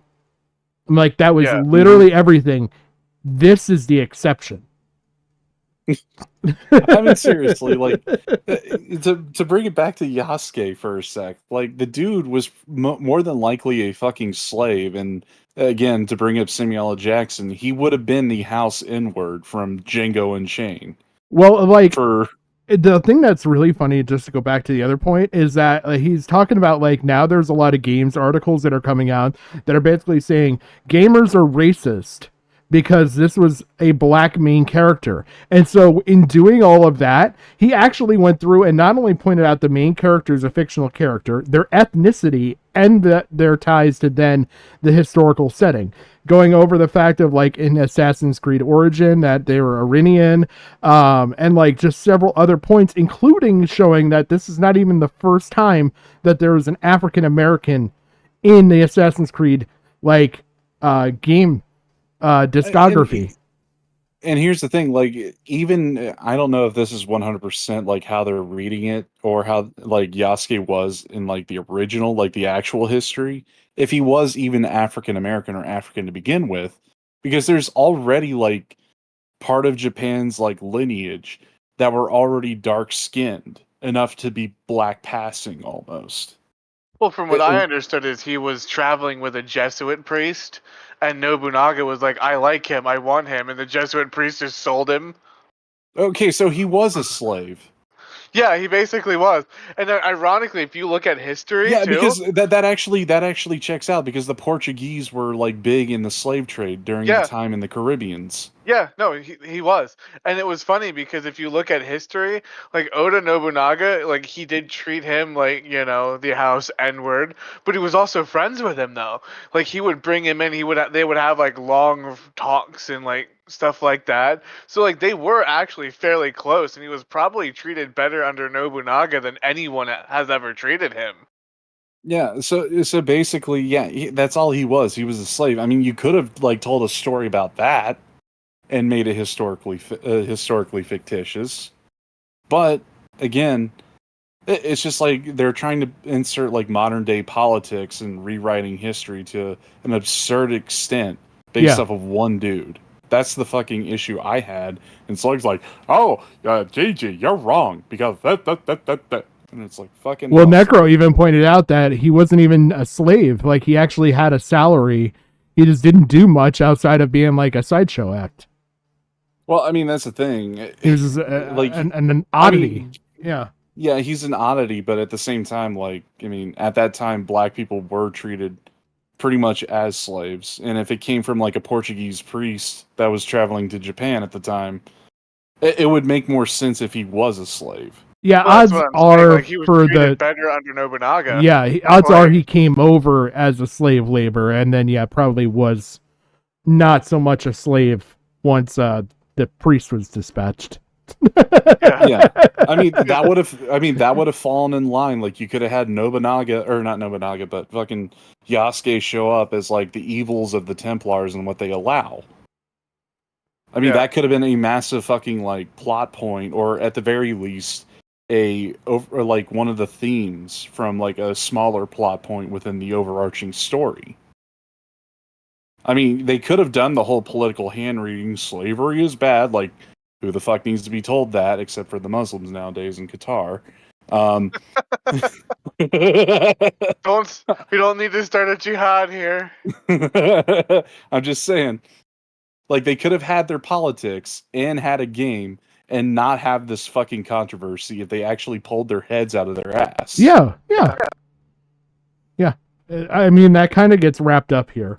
Fictional stories, like, this doesn't jive. To be perfectly clear, I can actually see why they chose a narrative blank slate for the purpose of storytelling. I don't personally look at Assassin's Creed and think, where's the historical accuracy? But when you make a game about a certain culture, which Assassin's Creed has routinely done, why would you choose the only example of a samurai who isn't even agreed on as being a samurai as your main character, and then put a cringy hip-hop filter over that culture's music? Why would you make it so that when Assassin's Creed is finally set in Japan, you don't even play as a Japanese warrior half of the time, instead focusing on an outsider who brutally slaughters real Japanese samurai all over the open world, when every single previous Assassin's Creed game focused on a character that actually related to the culture of origin? In the Revolutionary War, the assassin was half Mohawk. In the original trilogy, Ezio Auditore was Italian. In Valhalla, Ivor was a Viking, etc., etc. Why are you breaking that trend now? At the end of the day, the Yasuke disaster is the story of a historian who centered his entire body of work on portraying a little-known Japanese figure as some sort of legendary hero, twisting his words all over the place depending on who was in the audience at that particular time. And Ubisoft went and made half of a AAA game about it. In response, scholars, critics, regular players, pretty much everybody online has been weighing in on whether or not his character was ever really a samurai, whether or not he should be the main focus of the game, and why Ubisoft might have made all of these creatively baffling decisions in the first place. But at the end of the day, I don't really have those answers. My opinion, Ubisoft wanted to score some diversity points. That's really just what it boils down to.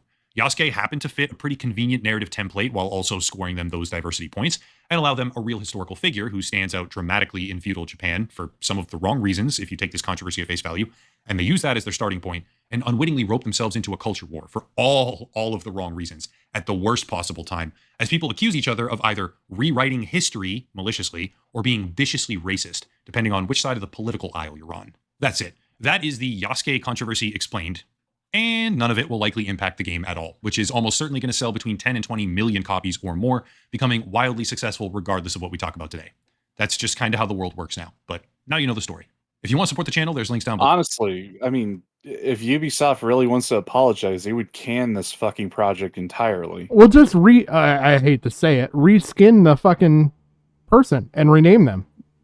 Nah, like they're way too far in development. They should just cut their losses and then like sue Thomas Lockley into fucking poverty.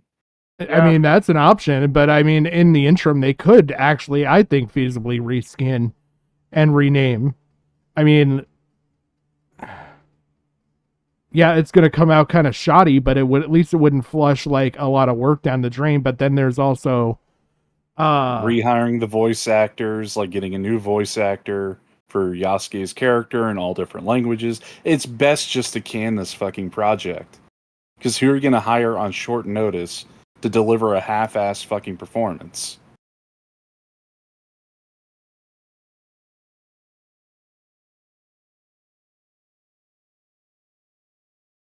I mean, seriously. I'm trying to think because there's another option here. It's not with outside their budget. Let's be honest. It would delay the game probably 6 months. I mean, again, delaying the game, it's just like, this is such a fucking blight, it shouldn't even see the light of day, no matter what they try to do to fix it. Because, like, I mean, one of the things is, like, in Japanese culture, or back in the day, I don't know if it is, but honor, I mean, hello. Yeah. Like, if Ubisoft wants to, like, do an overly, like, grand gesture, they should can this project and make a new one. Take the fucking loss. Show that you're actually fucking sorry and not opportunistic jackasses. Well, there wouldn't be a loss. Well, because this would fall. This would fall under the same thing as a lot of films that you never see the light of day of, and there's probably insurance, and it'd be a tax write-off to some extent. Well, yeah, but again, it's like the other options are like sunken cost fallacy. You know? Yeah, it's just a matter of like... And like, even if they do get like reimbursed through insurance, they should donate a sizable portion of that to Japan's like historical societies. It's like, look, we fucked up. They can't afford to do that. I don't think they could. Yeah, they can. I mean, hell, no, they're getting backed by all these ESG score companies and whatnot. Like, they can afford the cash. Well, I'll just say this: like, they are on they're like near bankruptcy. Well, like Ubisoft is literally teetering on the edge here. Like, well, that's probably for the best because Ubisoft, I agree. like, I mean, it's a shit company. Well, like, that kind of than plays Blizzard. into what I was thinking is that you almost would take the insurance loss at the end of making your company still look saleable. Yeah, maybe hope that Microsoft buys you out. Yeah. Or Yeah. or you know, someone else, or Sony. I mean, they're damaged goods. I mean, like, everyone That who's in the doesn't mean higher ups. anything. It's a lower purchasing Well, I meant price. like, I know, but like, damaged goods is like they're gonna have to fire everyone who had like decision-making control over this game because they can't trust them after this big of a fucking blunder. That's what I meant by damaged goods. Like, the studios and the other employees, like the work base, the technology, or any other IPs that they have in their back pocket, yeah, that'd be worth some coin, but not these fuckers. I don't think it would be as big of a deal, honestly, because there would be your writers, which the writers are probably contractual anyway. I doubt they have staff writers. If they do, that's going to be an expense to probably go anyway if they get purchased out and gutted. Because that's what I would see. Like, the value in this right now would be to purchase Ubisoft and gut it. Take what's valuable. The Tom Clancy franchises and just harvest. Take your valuable assets, take your valuable personnel, merge, and at the same time, when you do a corporate merge like that, you can also cut your losses on some of your people that you're lacking on. Mm-hmm. And that's basically it. Like, it would probably be beneficial to a studio like Sony. Honestly. I don't know. Sony's like, I mean, they've completely divorced themselves from Japan because they moved their entire headquarters and made their business fully American. It's no, like, the game division, I mean, not like, you know, the other divisions. Yeah, they shut down Japan studio, which but is legendary. There's no allegiance to Japan if Ubisoft is gone. Well, no. I'm just saying, like, that would just be like, you know, it's like, that would just like worsen the market for Sony if they were the ones to buy it, because like the Japanese already took it a slight that they Americanized that their entire game corporation from like the overall parent corporation of the same name. getting the same company that just did like this humongous fuck up of a game would just be like another slight and would hinder their sales in the Japanese market. Yeah, but I don't think Sony can afford it because of their blunder with Bungie. Yeah, they would have to shift funds around from Sony Music in order for that to even happen. And I doubt they would get the green light for that. Yeah. I would see someone like maybe The only reason why I say Sony Microsoft. too is because there's a movie side aspect to this that you could run with like the Assassin's Creed stuff and all that. like make it like a film franchise or like Yep. an anime Yep. because Sony owns Crunchyroll. Well, I mean, you well, could here's do the thing. anime.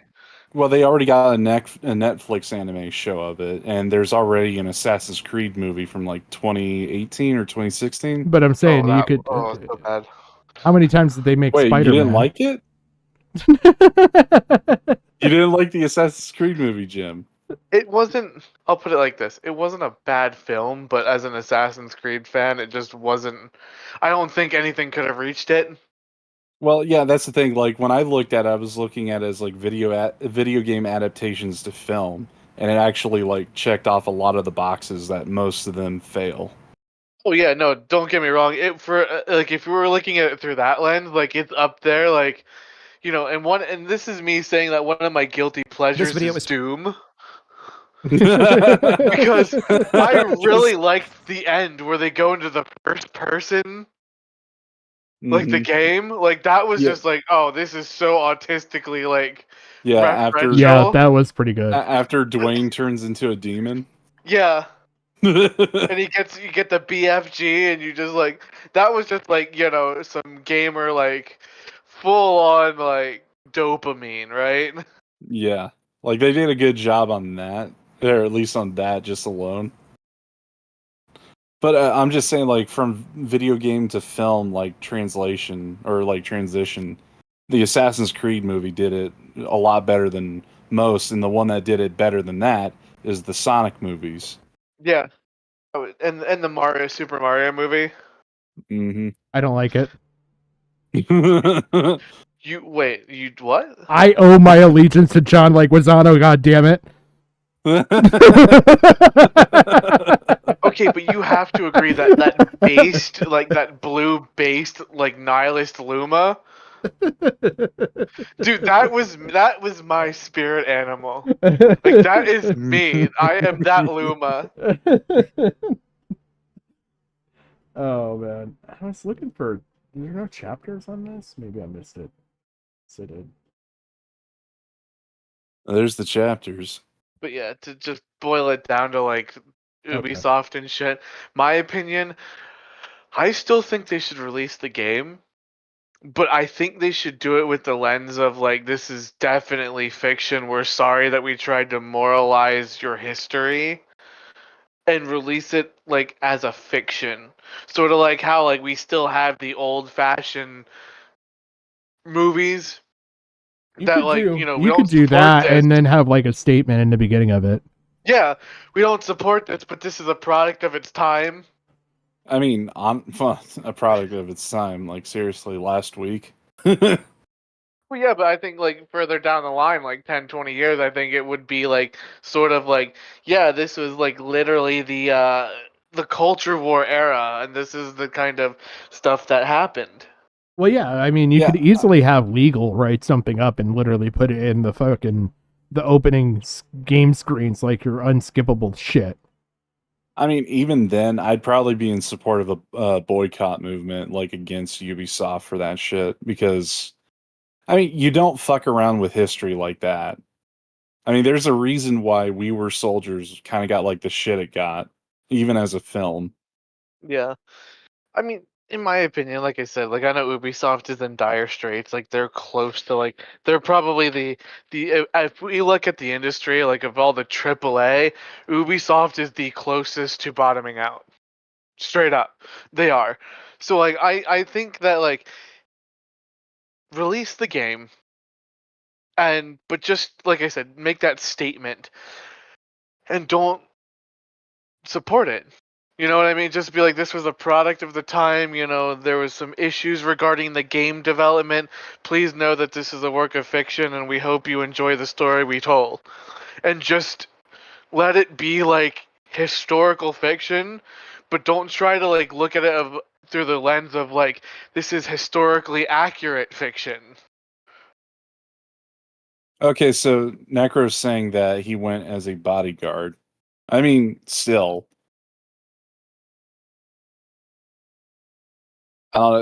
Just given what I've seen of like the slave trade history, that Jesuit priest probably had him as a slave, then turned him into a bodyguard.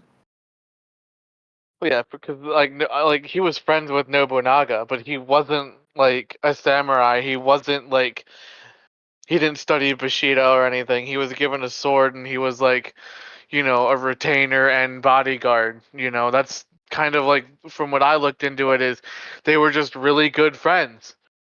Like, Yeah, he was Nobunaga's Jamaican friend. Yo, Nobunaga, you gotta try this crazy shit, man.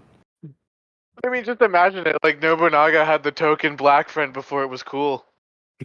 Quite literally, token.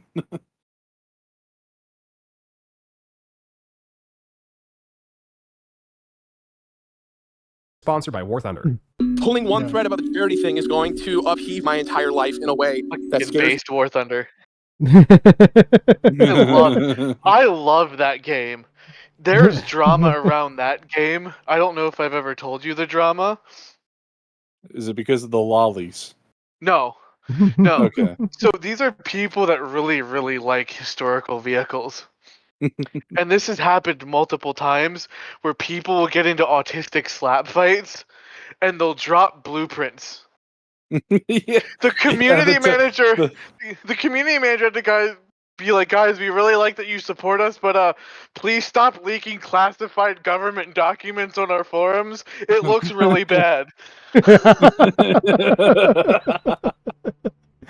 Oh man. I don't know. Like the one that I heard was because of this lolly artist on YouTube. It was like drawing the vehicles as like fictional characters, kind of like Girls und Panzer, or like what was that other show where the battleships like are personified as people? Oh, Azure Lane? Yeah, Azure Lane. It basically, and then they added his shit into the game as like body pillows, and people were like, "What the fuck is this shit?" I have no fucking clue what you guys are talking about right now.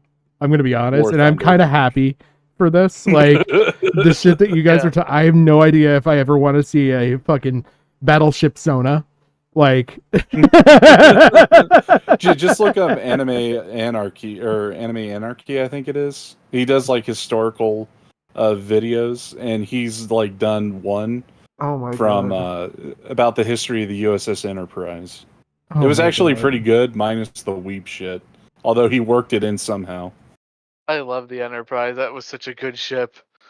You know what was crazy is like even like this is something I overlooked when I was looking into military history, but there was like a ghost story about the USS Enterprise after it got scrapped. It would show up outside of Ellis Island, like whenever Yeah. like there was some kind of like danger looming. Yeah, And it I've was heard like about that. it was Yeah. a real area ghost story. Yep. Yeah. And apparently people saw it on the night before 9/11. Yeah, no, the Great Ghost was one of the best ships in history, in my opinion. Yeah, the Big E, the Lucky E, the Galloping Ghost, the Gray Ghost. Like seriously, that ship should have been saved, but it was should have only been kept. made. Yeah, it should have been saved. It should have been a history, like a museum ship. Well, yeah, However, like after 9/11 happened, like hours after the attacks, the only ship that was within strike distance to do like a retaliatory strike was the new USS Enterprise, the nuclear aircraft carrier. It got done with like a training run, and it just like went straight into the danger zone. Yeah, I mean it's depressing too because like she was the only Yorktown class CV to survive World War II. Essex class, right? Or no? What? No, it was Essex? Yorktown. Yeah. Essex was the next class. Yeah, and the funny thing too is like Star Trek. Yep. The ship was named after the Enterprise because in the actual design documents for it, Yep. he actually was called the USS Yorktown, and Yep. then Gene Roddenberry saw the Enterprise, and he was like, "This is the most beautiful thing I've ever seen, like Yep. machine-wise." So he renamed it as the Enterprise. Yeah. So like it's I just mean, it's a shame because we lost every single Yorktown class in World War II other than that, and it really, really should have been made into a museum. like seriously, she made it all the way from before to the almost to the end of the war until like she got hit with a kamikaze in the front elevator on the deck. Like, I mean, for all the fucking harrowing shit, like she was the first aircraft carrier to do night ops. Like Yeah. literally train not literally was like the platform to train nightborn fighters during World War II and everything. Yeah, I mean, And created the. What were you gonna say?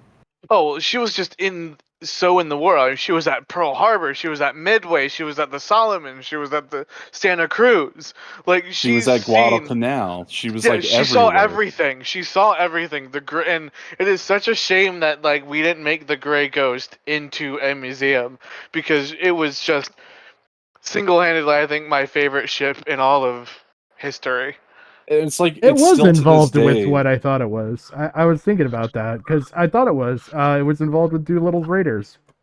Yep, she was escorting Lexington, or was it Yorktown? I forget which one it was. That had all the B-25 Mitchell bombers on its deck. Yorktown. She was the escort carrier. Yeah. For that mission, like she was. In fact, her fucking like SPD dive bombers, the Scout Patrol like planes, they were the first ones to have air-to-air combat with the Japanese on the attack in Pearl Harbor. Yep. Scouting 6. Like, oh man, there's just so much about it. But like from night ops to basically creating the doctrine of aircraft carrier warfare for the Americans. Yeah, she shifted away from the battleship heavy style. But like, here's some fun facts, By the end of the war, she is down to 911 planes, sunk 71 ships, and damaged or destroyed 192 more ships. Yeah, and she also has the only ship in like the US Navy or any like Navy record to have 20 battle citations. Yeah. Like no other ship comes close. Like presidential unit citations. Mm-hmm. Like if that isn't like, a fucking museum ready ship, I don't know what is. Like that's a fucking pedigree. I mean, you could almost say that the Enterprise was like a pivotal ship in the war with the Japanese. Because I mean, she was the lone carrier holding off the Japanese back in the day after the Battle of what was it? It wasn't Midway, but like I think it was somewhere in between like Guadalcanal. She was like our only carrier left. Was it Santa Cruz? Maybe because the other one was like there was Yorktown, which basically got sunk after the Battle of Midway because there was just too much damage. Then there was like Enterprise and I think Lexington, unless if I'm misremembering that one, because there was 4 Yorktown class carriers, right? There was 3. There was her, there was Yorktown, and there was Hornet. Hornet, yeah, that was the other one because we lost Hornet at Santa Cruz. Yeah, we lost Hornet, and then we thought we lost Yorktown, but she was able to get repaired within 3 days for the battle at Midway. So we actually had. We repaired her just to lose her. We repaired her just to lose her at Midway. Yeah, we pulled off like a fucking engineering miracle, getting her out of the fucking like Hawaiian shipyard, and got her underway and did 2 weeks work in at least 2 to 3 days. Yeah, like poor Yorktown, like never stood a chance. She was set up to fail. Yeah, it's like the fucking stories, man, of just those carriers. Like we should have kept Enterprise. We really should Like, have because she was like the capital ship of the Pacific Fleet or of any fleet. Wasn't Enterprise also where they signed the surrender? No, that was the USS Missouri, the battleship. That was Missouri. Okay. Yeah.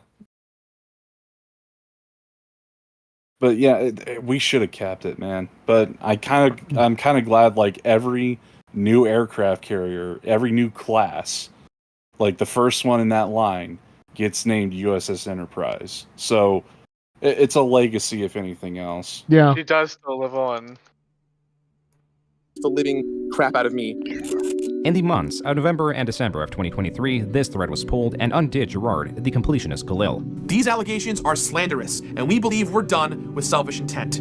This was all sparked from Gerard's family-run charity that, though they received hundreds of thousands of dollars in donations, did not donate a single penny of the money for nearly 10 years. The drama around it exposed Gerard's long history of lies, from lying that his company was covering the cost of the event. So for those guys who don't know, we had a show last year, and it went great, but it was very expensive, and TOVG covered the cost of it. Grossly overstating the amount his charity event, Indieland, raised. Almost $1 million in the last 7 years. Amazing. And this year we're doing it in person. Even lying about the disease he's fundraising money for. Someone who's diagnosed with FTD lasts about 6.5 months. His sudden dip in views reflects the distrust the community now has with him, and this is how it was all undone. Well, from the outside, his life seems picture perfect, but for a local high school student, looks are deceiving. That was a circa 2006 story on Gerard Khalil's high school senior project. The description reads, quote, I was on K-Count News a few years back for my first feature on the true story of my mother's illness and battle with dementia. Unquote. Gerard's mother, at the age of 56, after years of exhibiting strange behavior, was diagnosed with frontotemporal dementia. The Khalil family, a family of 7, had their lives changed forever. Charles Khalil, Gerard's father, an immigrant from Lebanon, the same year Gerard's mother was diagnosed, began a yearly golf tournament for the disease. Being that Charles had amassed his wealth through his company that seemed to operate in consulting gas stations and convenience stores with the knowledge and resources gained from operating his own gas stations. With these connections, major brands like Monster, Pepsi, Coca-Cola all could be seen participating in the golf tournaments. But Gerard did not want to run golf tournaments or tread the path his father had laid for him. Instead, he chose a ubiquitously uncertain path. Gerard wanted to make it in entertainment. It is not clear how his father reacted to this, only that he was not entirely supportive of Gerard, and no matter what success Gerard brought forward, it never matched his father's towering expectations. The amount of money I've made, the lives that I've changed, the people that I've helped, all the opportunities that I've had, the cool things I could have done. My father still thinks that I'm not doing the right thing. Regardless, Gerard persisted, enrolling in Fullerton College in 2006. This was the same year he made his first YouTube channel, JB Super Badass 11. This appeared to only host his school projects and related material. This 2009 video is likely the first appearance of Greg Wilmot, who was one of Gerard's very close friends. Thank God you're paying me for this. I hate to break it to you, but we actually aren't paying you for this. There wouldn't be much else on this channel as Gerard was building a habit of scrapping projects and rebuilding them from the ground up. Like his second YouTube channel, Ari and Stone, created September 22, 2009. This channel, as the name implies, was a sketch-based channel with Gerard and a friend playing Stone and Ari respectively. Stone was the foolish, happy-go-lucky character, and Ari was a prude that sought to bring order to his friend's chaos. While much of the comedy is bland and this trope has long been utilized to much greater effect, this series captures the looseness of a 2009 YouTube. He's right there. You found Osama. Hello, sirs. Would you like some homemade lemonade? Why, yes. We'd like to try your product. Could we please have a sample of your product and your phone numbers? I'm 12. Not off limits to me! This series was a flop. Another unsuccessful channel that, to Gerard, warranted the creation of a new channel. One that wouldn't be so pigeonholed, and one that would be set up not only to host his content on YouTube, but to also try to promote his website, thatonevideo.com. Unfortunately, this was never archived to the Wayback Machine when active.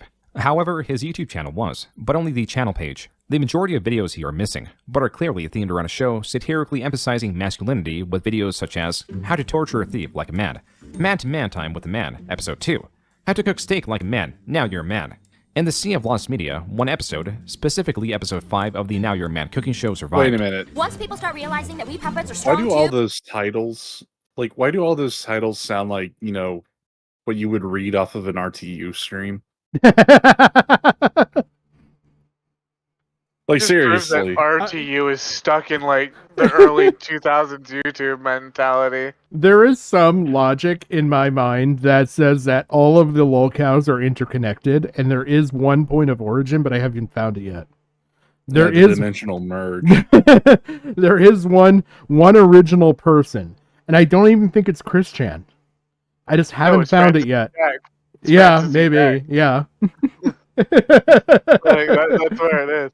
But like, it starts to like, maybe make Diorio's theory that the lolcow gene is a thing. Yeah. Oh, yeah. The universal lolcow theory. Yeah, that there's like some genetic predisposition for being an internet spurg. Oh man. Then there will never be a puppet president. Now, don't cross the meats. This around 7-minute long video provides a blueprint for the rest of the series. It was not entirely a cooking show and leaned more into sketch comedy, with episodes adopting different themes. The effort applied was perhaps misplaced, considering the custom-made puppets and the names on the credits show high production value.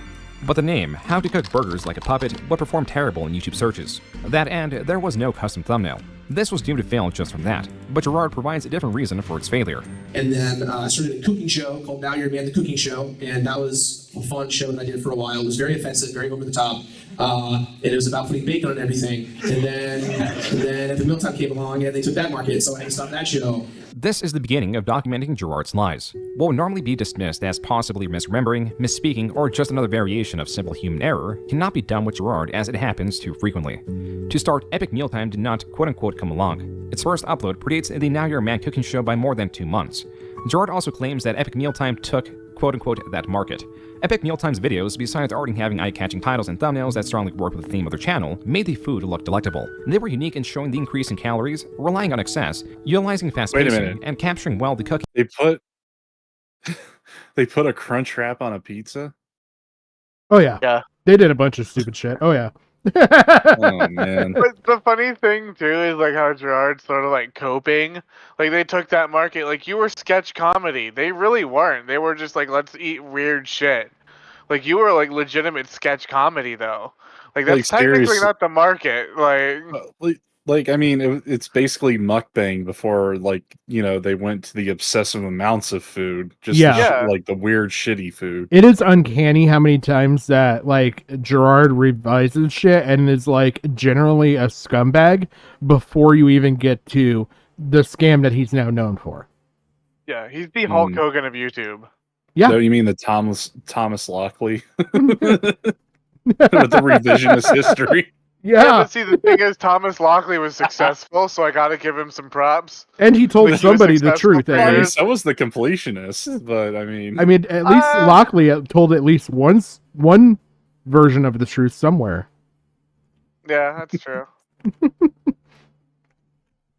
And are we gonna have process. a dark triad? Gerard's cooking show had none of these things, and it was an entirely different market than Epic Mealtimes. Yeah. No, it's June does a really good job. Like there's no. You'll see. I mean, I don't think we're going to get into that. No. In a different video, Gerard states this.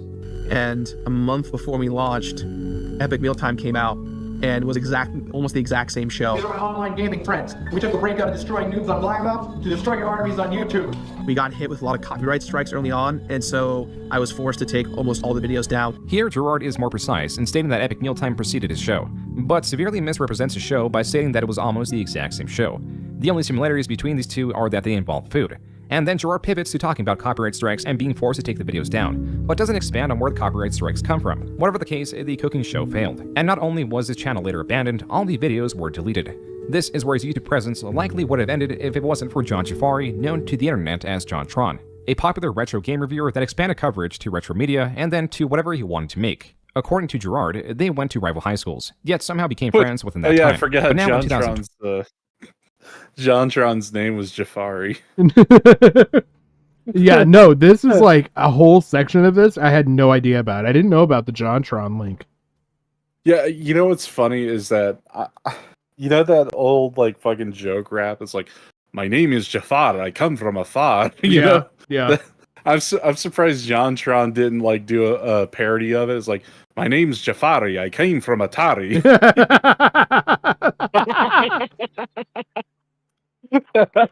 Oh my god. You know what I really kind of find ironic? His last name's Jafari, but he had some pretty interesting takes on like white supremacy.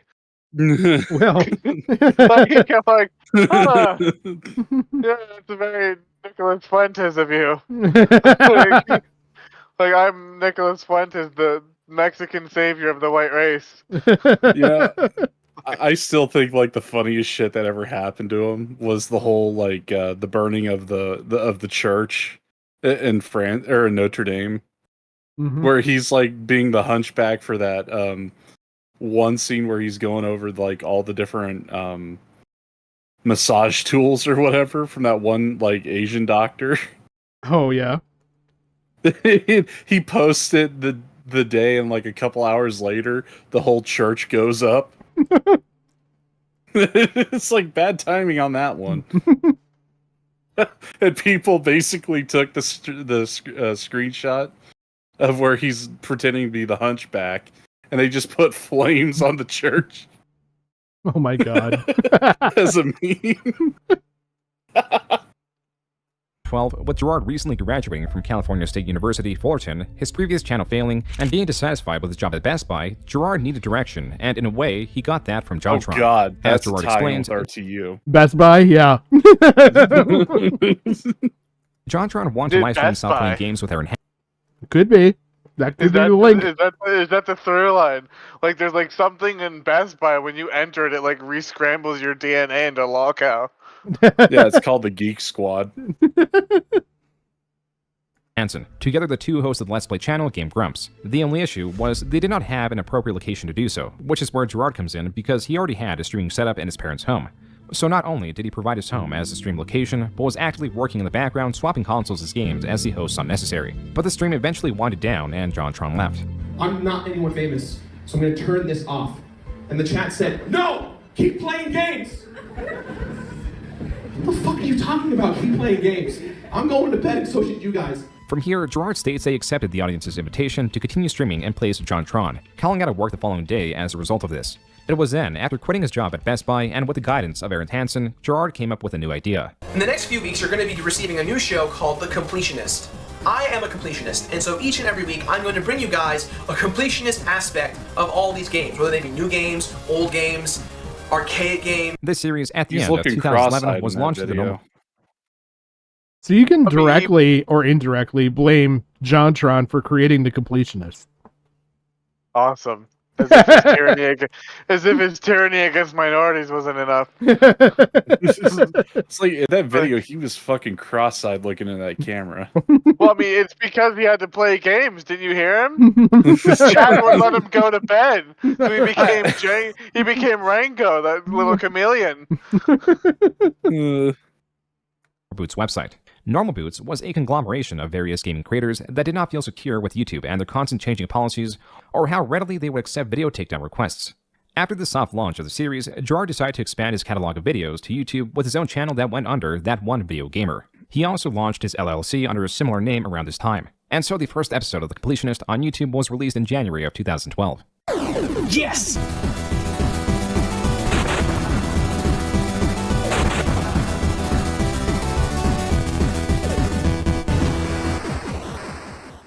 But first, this video is sponsored by War Thunder. Stop! Stop! No! Video. Hell yeah, War Thunder. War Thunder, like, no! Seriously. I bet you when this came out, the commercials that they would have had the fucking the fucking body pillow shit in the ads. Well, this is brand new. This is only like, July 9th. It's okay, War Thunder. I still love you. He needed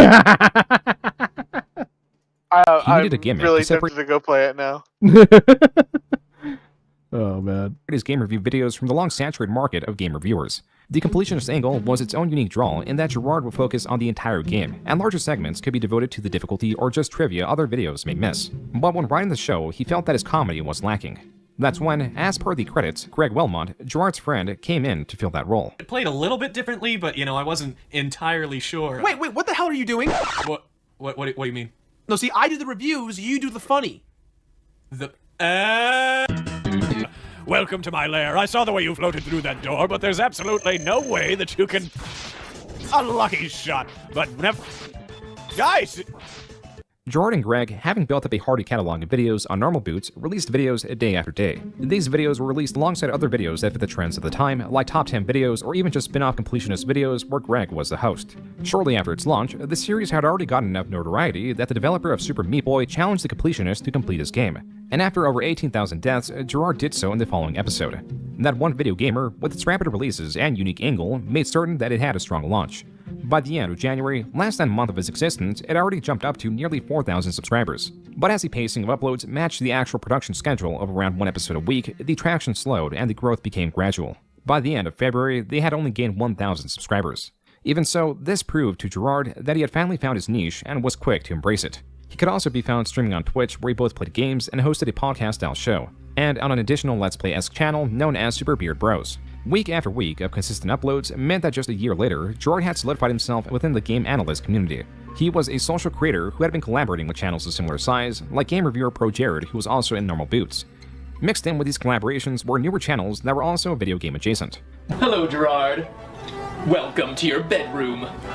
Matt Pat, it's good to see you. While Gerard was easily outgrown by his contemporaries, such as Game Theory or JonTron, his consistency, a key to YouTube success, was what carried his channel's growth. Momentous as this was, Gerard's life in mid-2013 was taking a turn for the worst. I saw this woman go from saying, give me that fork, give me that knife, give me that spoon, to give me that gray, give me that blue, give me that silver, to even give me that thing. I want that thing, to thing, to nothing. Gerard's mother, 10 years after being diagnosed with frontotemporal dementia, had passed away.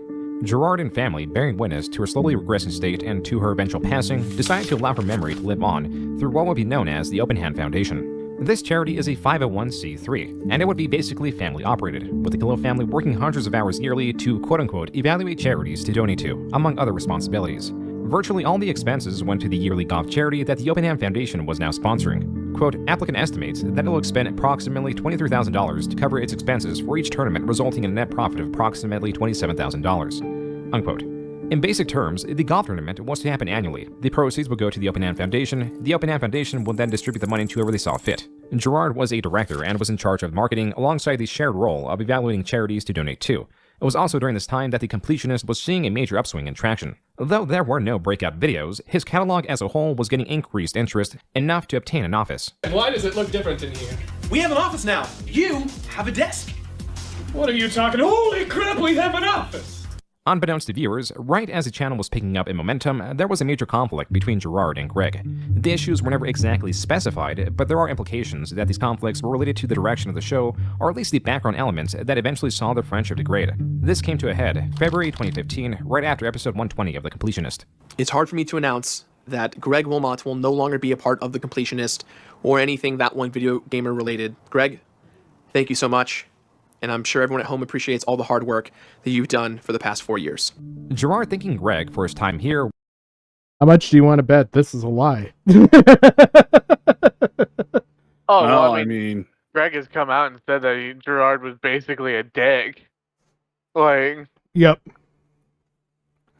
Yeah, this is just, it's crazy how many lies you have him telling up to this point.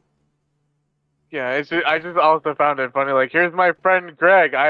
I'm not entertaining, so I brought a ringer. Yeah. Like, oh man, that's why I got you guys here. While simultaneously being the perpetrator of his departure. Oh man. Infuriated Greg. To this, Greg tweeted out, quote, we are no longer friends. I did not leave willingly. Don't mistake quote-unquote diplomacy for pure fabrication. The loss of friendship has hurt most, unquote. But it did not end there. On Reddit, he gave a significantly long response.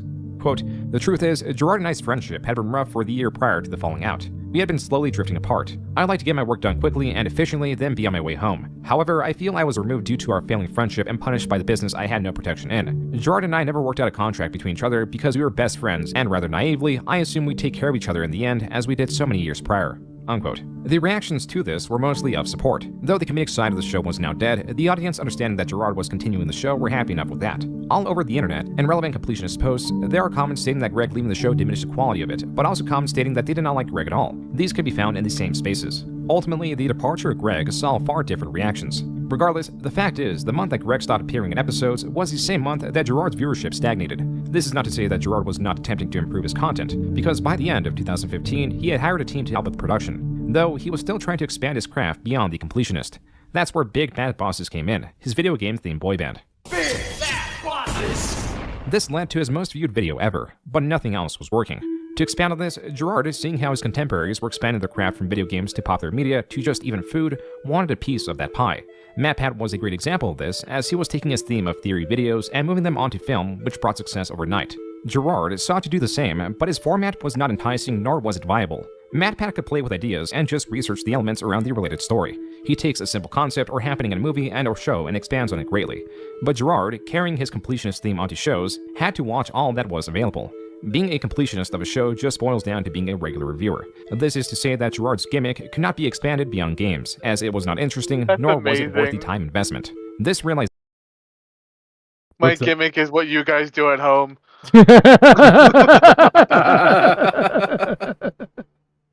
Yeah, it's the laziest shit in the world. And like this guy is like, he's Pikachu shocked face like when shit doesn't work out for him.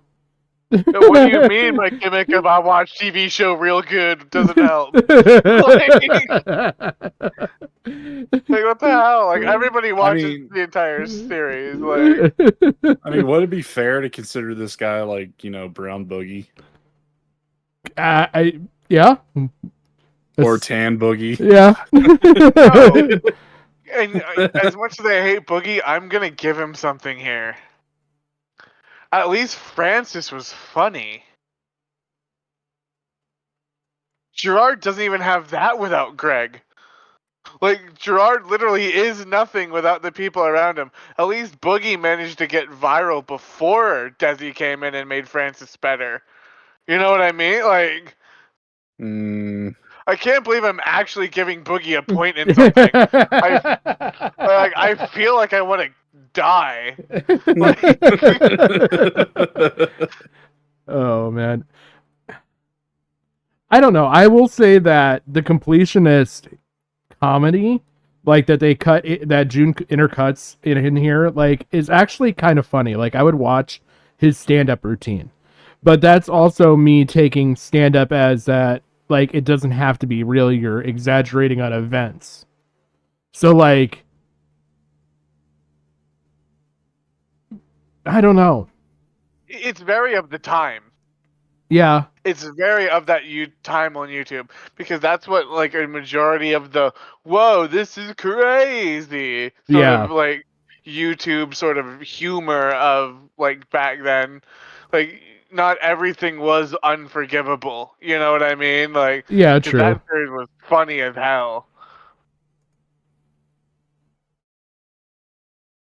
I did talk with Huggy a couple times. Huggy was in here earlier, unless he fell asleep listening to me, which he could have. That he may be stuck as the completionist worried Gerard. Oh boy, what is next for the completionist? Well, I'll tell you what, I don't want to be completing games my entire life because that just seems a little bit daunting and depressing.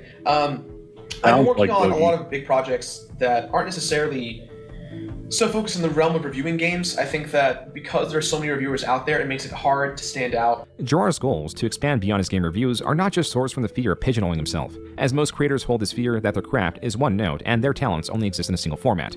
Gerard also has a task of expanding because he still deeply wants to please his father. I thrive off of doubt.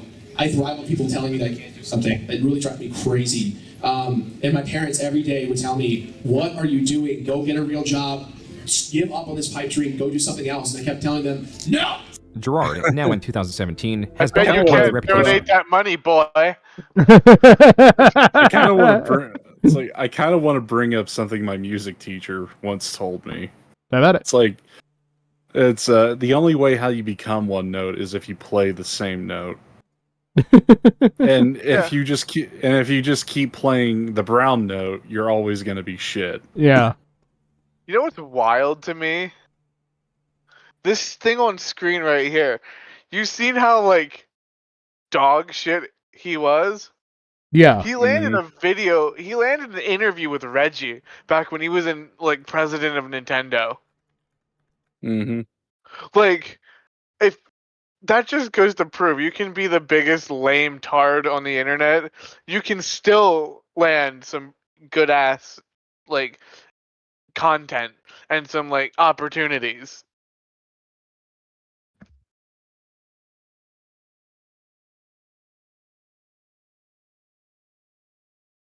Not only is he liked by virtually all content creators in his sphere, companies like Nintendo indirectly endorse Gerard by allowing him extremely high-level interviews. This year, his views were picking up a bit, but then there was also this massive change. Greg had to come back. Not to the show, but to request all videos that included him, which was pretty much every Completionist episode up to 120, be removed. I am damned if I do remove these videos, possibly legally damned if I don't.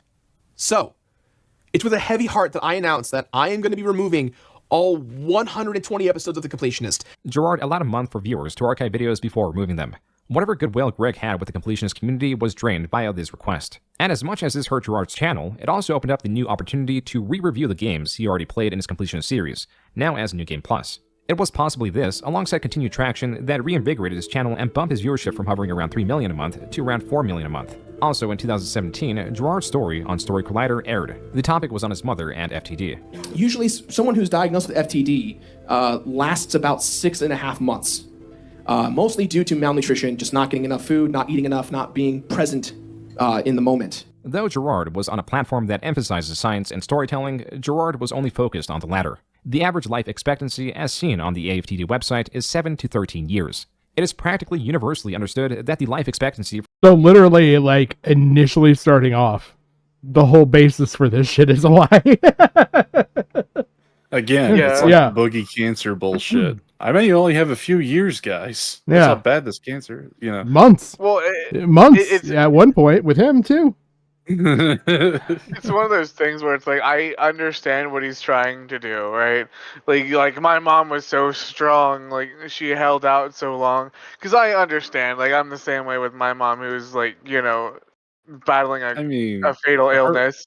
But like come on. His mom's version of FTD was like if he was going off that time frame, it seems like it had to be like a more advanced case or a more aggressive case.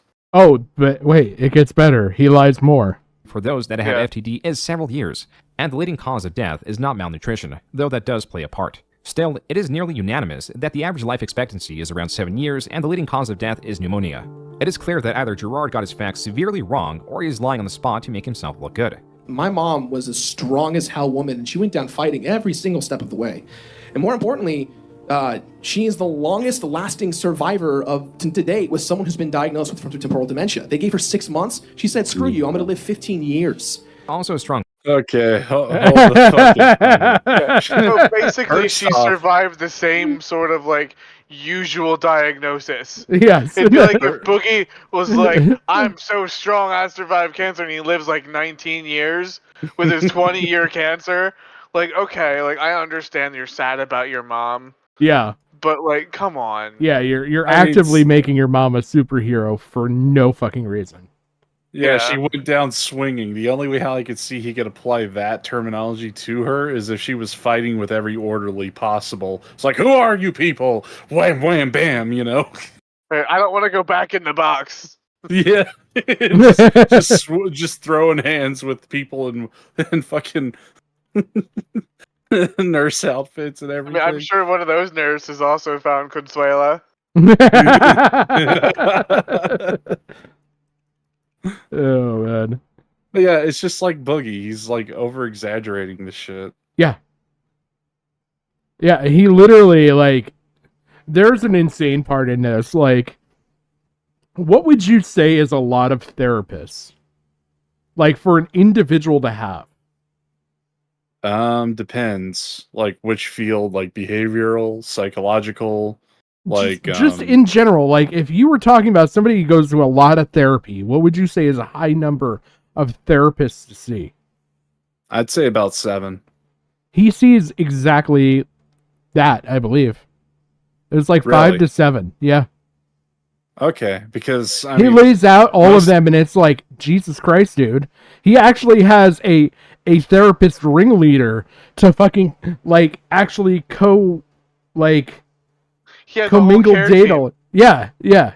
Like across other caretakers, he's like got a therapist handler handling his therapist data from one therapist to another. I'm not kidding. That's his explanation for shit at one point. Like, I was like, so what you're holy saying, fuck, so bro. You're saying he has a psychological portal manager, right? Yeah. Yeah. He has more therapists than Boogie, and Boogie arguably needs it a lot more than he does. Like, cause I'm just trying to sit here and think of like why do you need that many? Because like a lot of therapists like can do multiple things, Yes. right? Yeah. Like, Mm-hmm. you know, it's like, and it's not like he's married, so like you can rule out like marriage therapy and like couples shit like that. So I can see maybe one like with his mom passing, like a trauma grief specialist, and then maybe one for like depression, and then maybe a third for like family issues, because it sounds like he has a lot of issues with his dad. But I can't see any more than that another just general therapist couldn't help you with. Yeah. Well, I mean, he's probably got like a grief counselor for like the shit with his mother at one point. I don't think he would have it after this long.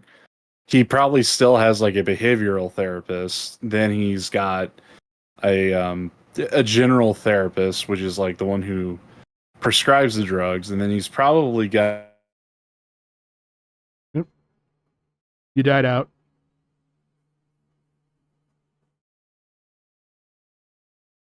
I want to see your guys' list of like thoughts on like the therapist, like who it could be. So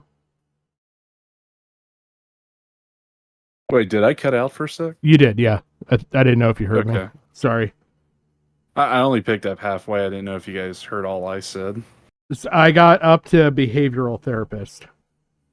Oh, I was gonna say like a general psychiatrist to prescribe drugs, and then like a neuropsychologist to diagnose them with other fucking disorders. Okay. And what are your thoughts, Jim? Like,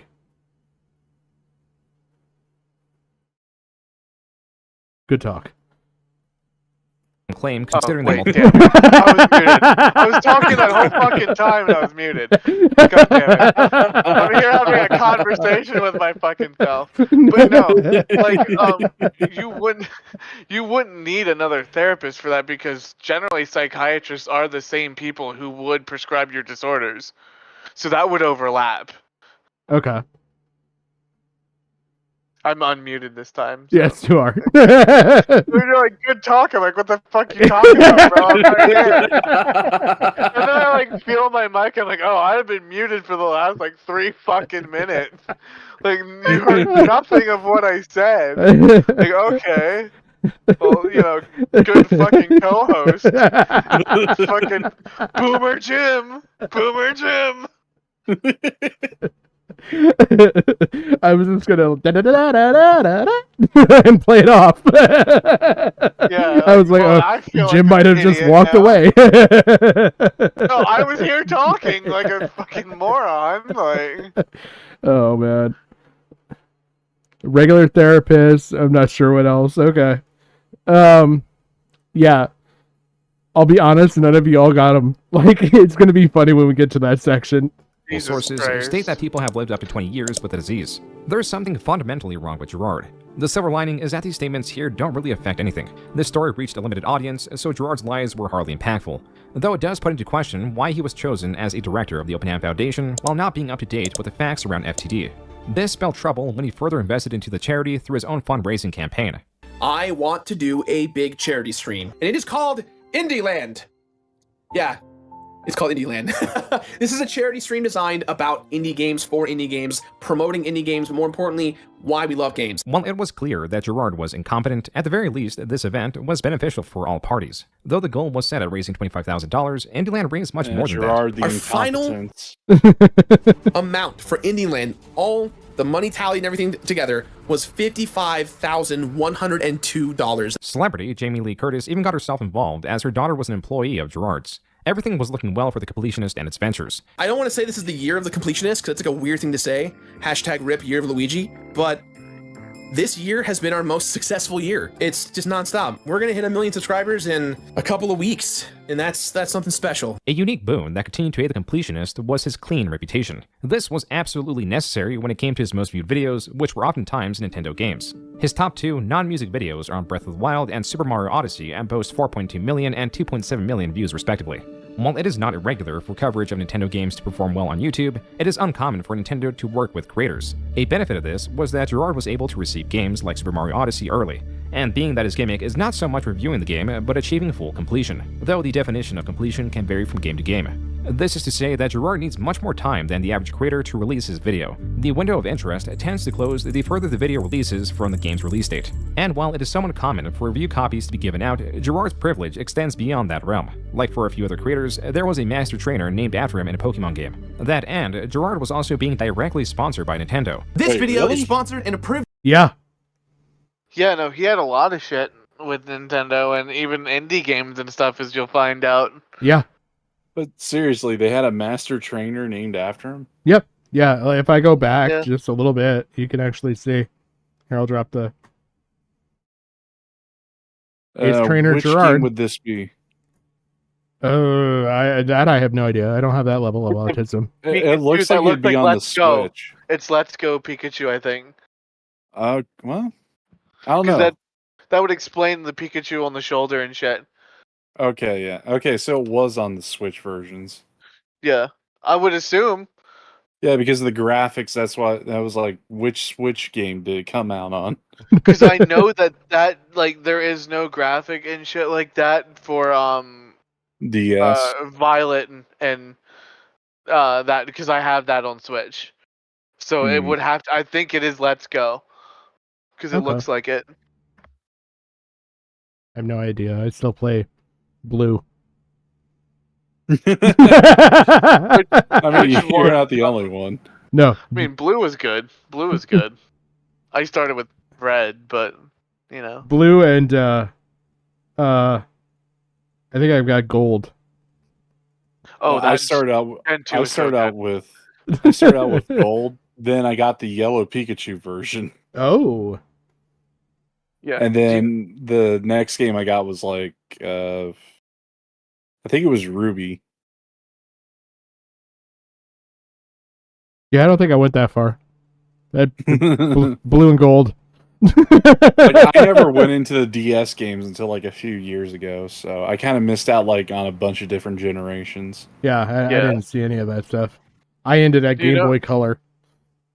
Yeah, it's sad because like if you look at it, like the quality of the games now, like you have like back then, in order to fit Kanto in Gold and Silver, they like worked throughout the night debugging it and slimming it down, and now they just fucking shit out like games that barely function. It's like how it fucking changed, right? Yeah.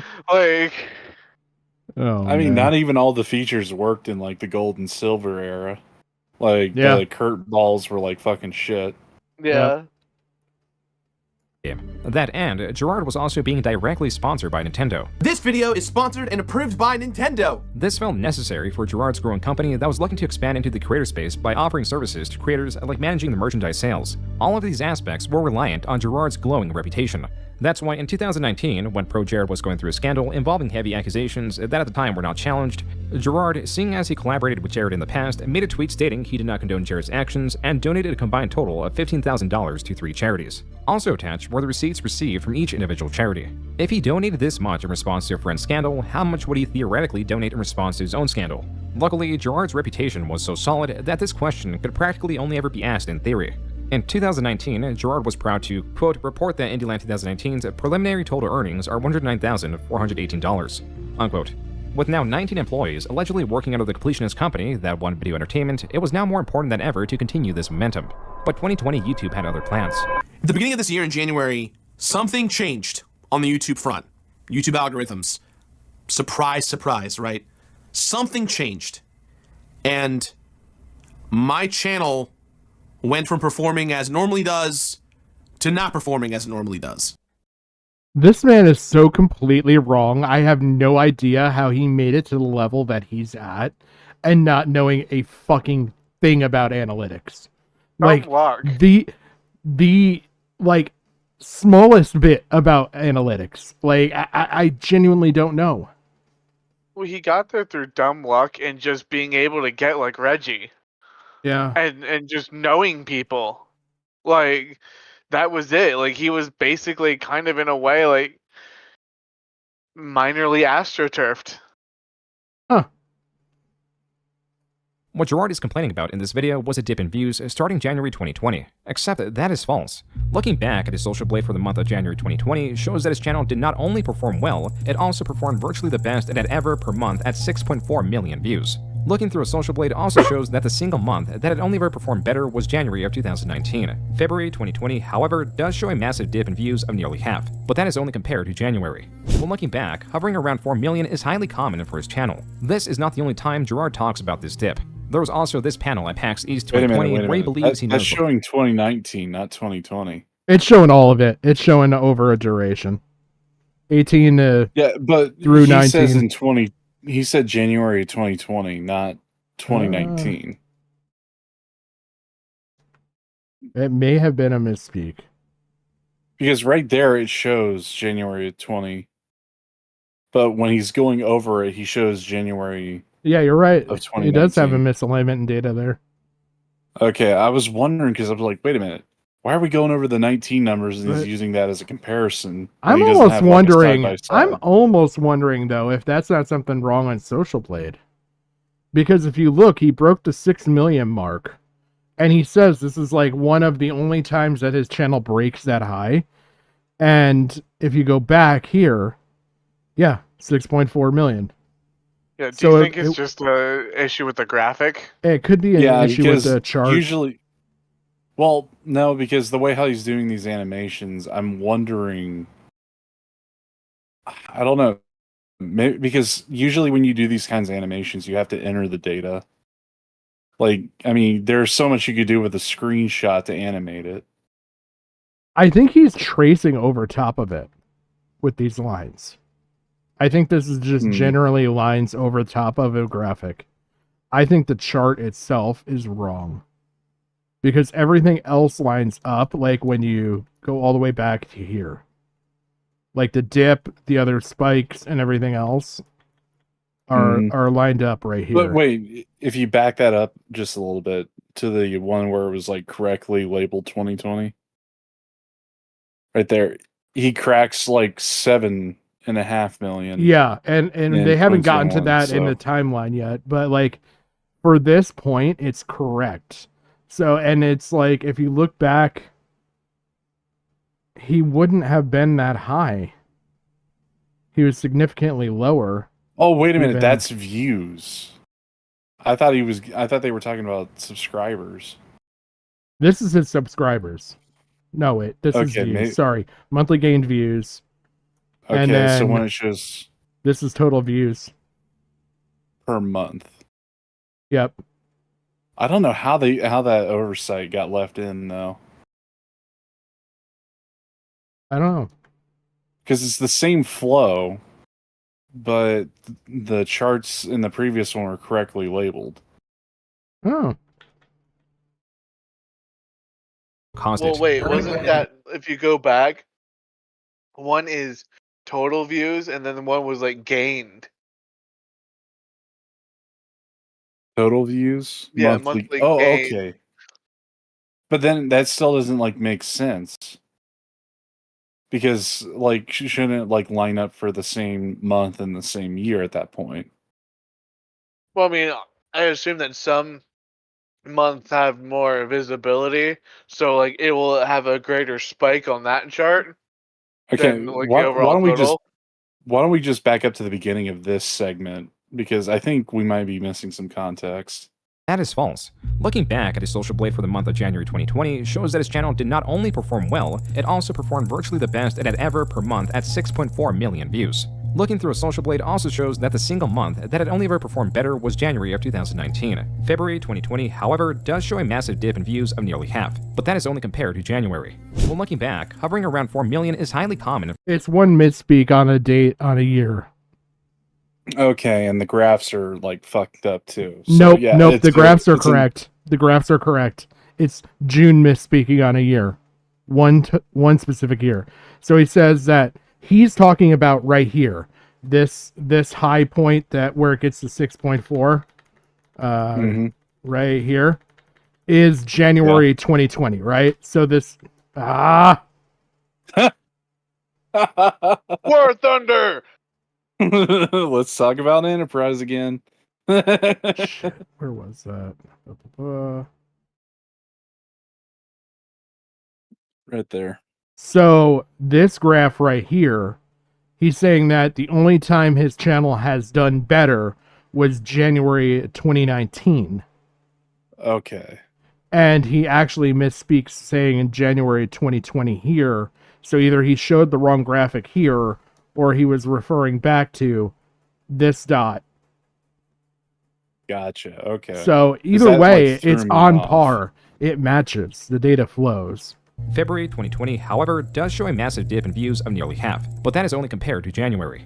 When looking back, hovering around 4 million is highly common for his channel. This is not the only time Gerard talks about this dip. There was also this panel at PAX East 2020 where he believes he knows what caused it. We're going to go ahead and scale back and do 6 videos a month, and then when we do a 7th or 8th video, it's going to be a different video that has a different vibe to it, that is a lot more premium, that feels like the Completionist, but with a twist.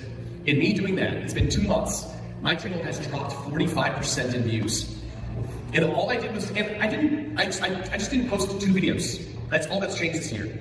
What Gerard is pinning the blame on here is where he would typically upload 8 videos, he was uploading less than that to focus on quality and experimentation. The facts are that he uploaded 7 videos in January, except in this case, as shown, this month was his second best performing month despite missing 1 upload. But what about February? This month, the month that had shown the dip, which was not a dip because it was still in the same range of Gerard's typical views, had also the typical 8 videos. Gerard is either lying or is woefully unaware of his upload schedule. Perhaps he was thrown off by the 8th video uploaded on the 29th of February because it was a leap year. What this all means is that Gerard effectively uploaded a 24-minute video complaining about nothing. This also includes his complaints about the Persona 5 episode. According to How Long to Beat, the average completionist time of Persona 5... This was like, holy shit, like, this was such bad time management on this one. His complaints about the Persona 5 episode. And you're about to see a lot more time not line up. The 500-hour journey, can't you just complete that game in like 30? He'll explain, but yes, but you're talking about completionist level. And then he's going to get into the detail of completionist level that Gerard was trying to obtain. It's so bad too because like it's not attesting to New Game Plus, where a lot of the slower social systems, you'll already have the stats. So he actually gets into that. So June June does it very well and shows you what it should have been. And then versus Gerard's time, he completely bungled this. Uploaded a 24-minute video complaining about nothing. This also includes his complaints about the Persona 5 episode. According to How Long to Beat, the average completionist time of Persona 5, meaning all the trophies, would take approximately 173 hours. Gerard wanted to go above and beyond by collecting all the love interest gifts. The issue with this was that you can only get 1 love interest gift per run. With there being 10 unique love interests and an additional cutscene where you romance all 10 at the same time, that amounts to beating a rather large game 10 times. I guess the reason why I'm bringing that up is because I don't want to do it anymore. I do not want to play this game anymore. Though he claims he started playing it since it was released and was further challenged to complete it after Indieland raised $100,000 in 2019, after 500 hours of gameplay, Gerard could not persist. I do not want to play this game anymore. So he issued a poll to his viewers asking what completion meant for this game. 91% stated that just getting all trophies is fine, which is what Gerard settled on when he released the video in May of 2020. This single video is bursting with issues surrounding time management, business sense, and fact-checking. To start, point 1 and 3 can be bundled into one major issue, which is time to beat a run. This is more or less correct, if only considering the first fresh run. Average playthrough of Persona 5 is over 85 hours, with my very first one tracking on hard mode taking me 110 hours. But with New Game Plus, if run on easy and skipping dialogue as Gerard said he was doing, it should, according to multiple different accounts, take 30 to 40 hours. With Gerard's initial run of 110 hours... I guess 30 hours, like... But that's on the New Game Plus. So it would have been his original 80 plus 30 plus so on and so forth. It should have taken Gerard around those 500 hours to beat the game as he wanted. If we're being generous with numbers and assuming that Gerard is absolutely inefficient with his additional playthroughs and truly takes 85 hours per run, that would be around 1,000 hours. Yet he overshoots this with a number he could have only made up. And I was starting to realize this episode would never get made, and I'd have to spend well over 1,200 hours to do this stupid task that I gave myself. While these are all minute, rather uninformed so lies, incompetent. You know, he's really bad at math, okay? Well, I beat Persona 5, like my first run was like 50 hours. So where's the extra 30 hours coming from? Like what, did you just get stuck? Like did you not know how to Google? Well, like it's not fucking hard. Here's the funny thing is that if you do the math, 10 runs of Persona 5, even at his 85 hours, would only be 850 hours. He added in his estimate an additional 350 hours. Yeah, that's probably because he gets stuck and doesn't know what to do. Yeah, I was kind of expecting a Donga Tribe joke from you at some point in this. This would have been the perfect, spot to drop it. Gerard, not Persona people, not know how mementos, don't understand social systems. Good job. Me not know how to get ultimate Persona.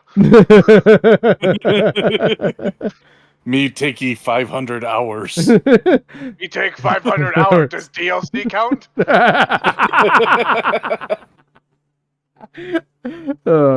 But by his logic, he should have done almost, what is it, like 4 complete runs at that time at 500 hours.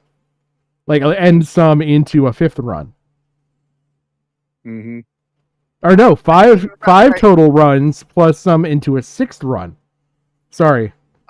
I can't even wrap my head around it because I have 160 hours on Persona 5 Royal, which has extra content. That's 3 runs.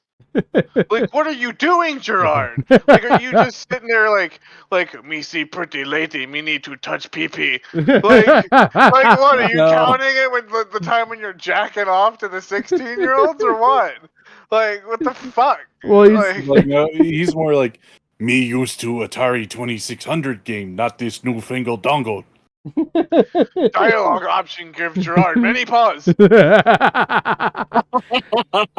Oh my god. Dialogue option give Gerard many pause.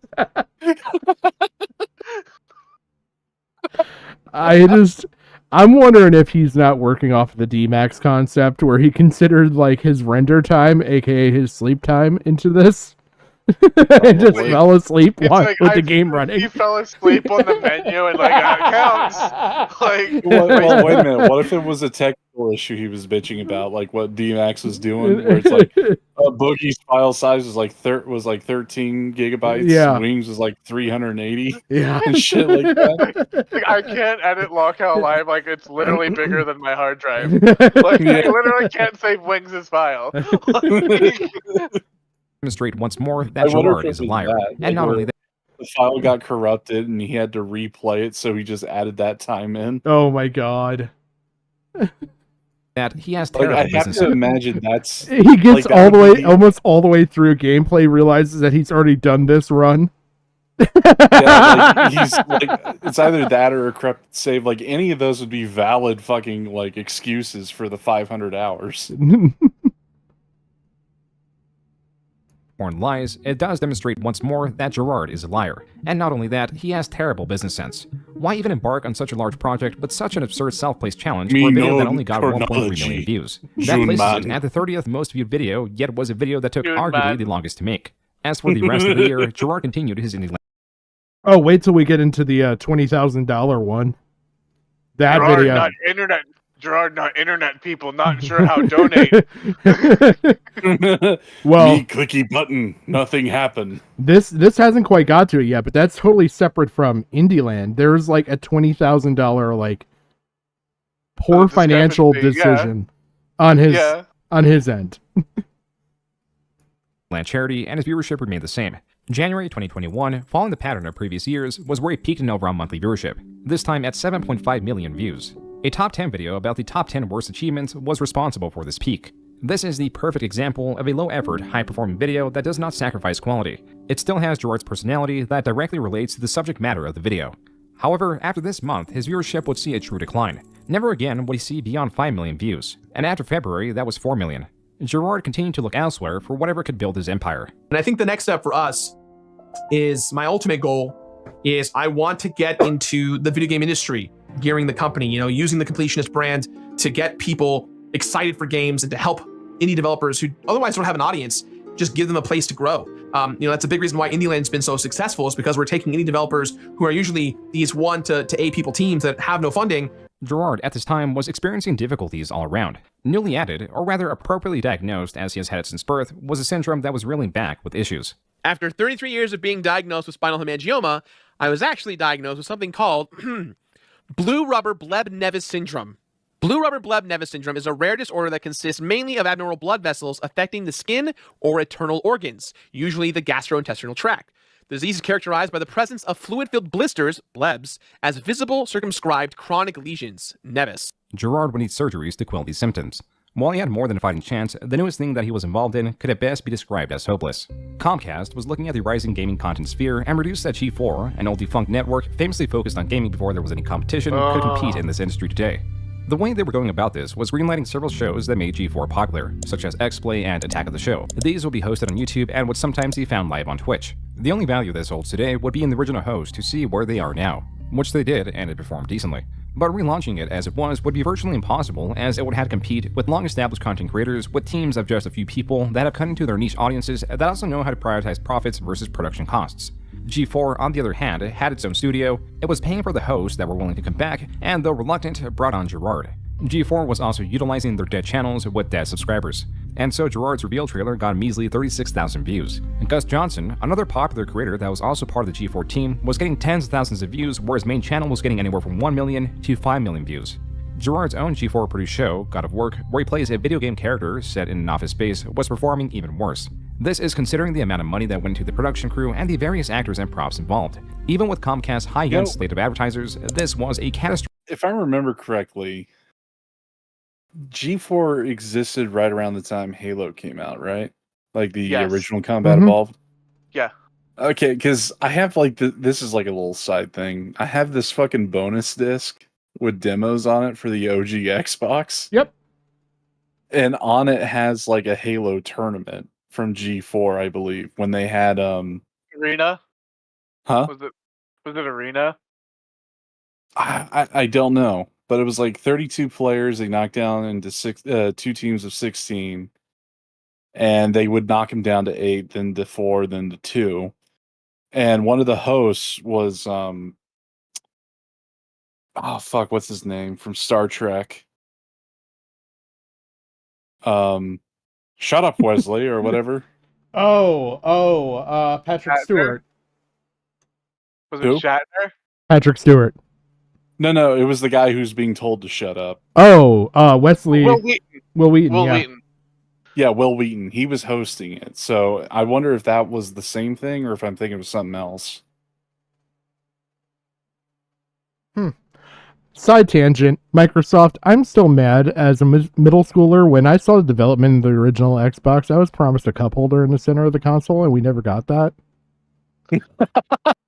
I'm over here doing math, and I realized why it took him so long for Persona. So, have you played Persona? I never have. Okay, Sin so has.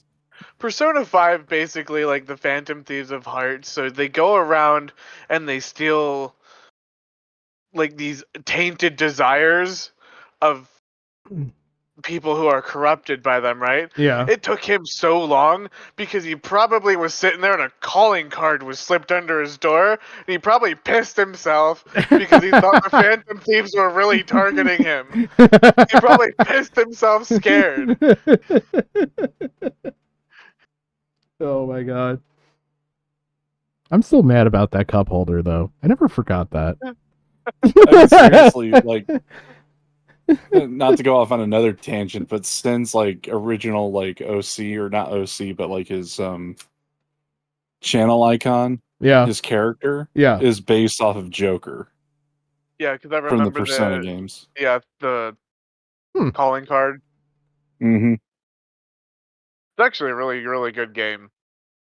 I've never played it, but he's never really talked much about it. I mean, I might be biased because like one of my favorite games of all time is Persona 3, which I'm extremely bitter about the remake. Oh boy.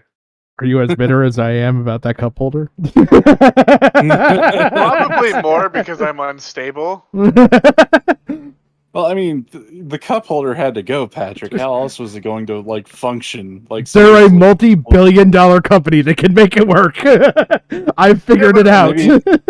Make a shallow cup holder. Well, maybe if it was built into a car, maybe. I wanted my goddamn cup holder. Okay. Yeah, but would you really want like your drink being used as like a heat sink? You know, it might have performed better. Okay, we don't know.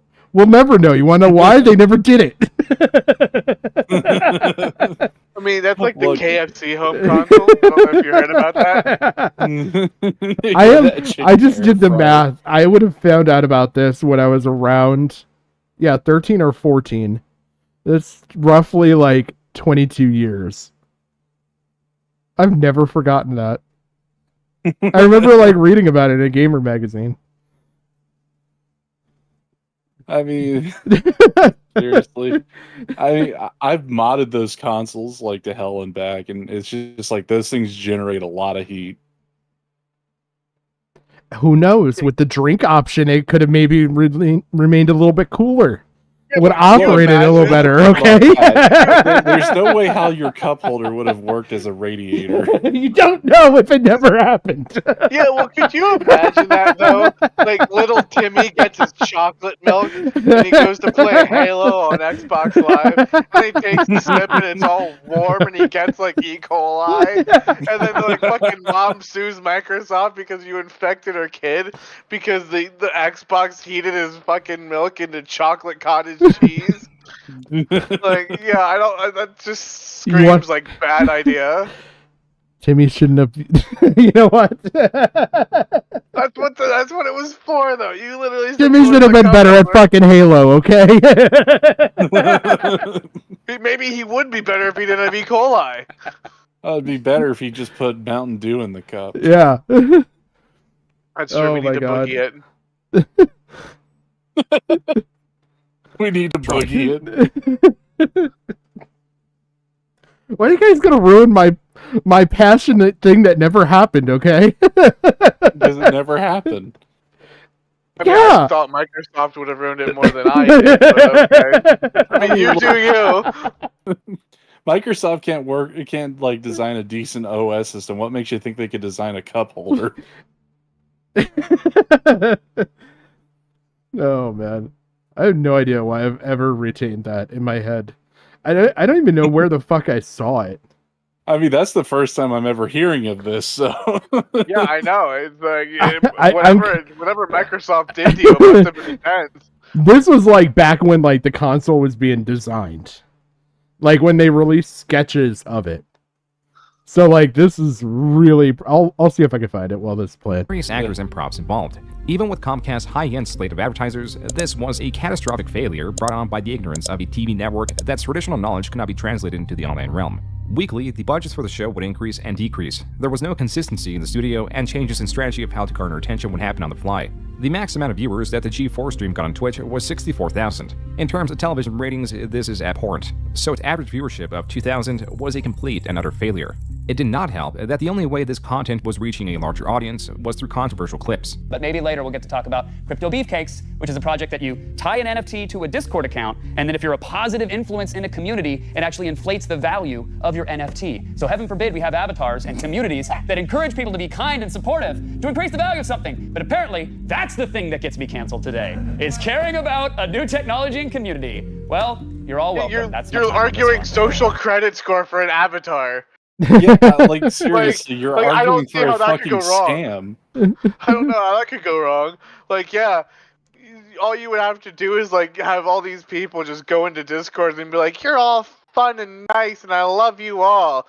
Here, free nudes," and then like fucking get like positive upvotes for your avatar. Then you flip it. Like, do we really need that? Like, I mean, it seriously sounds like something Chris Tyson would do. Ew. I'm just saying.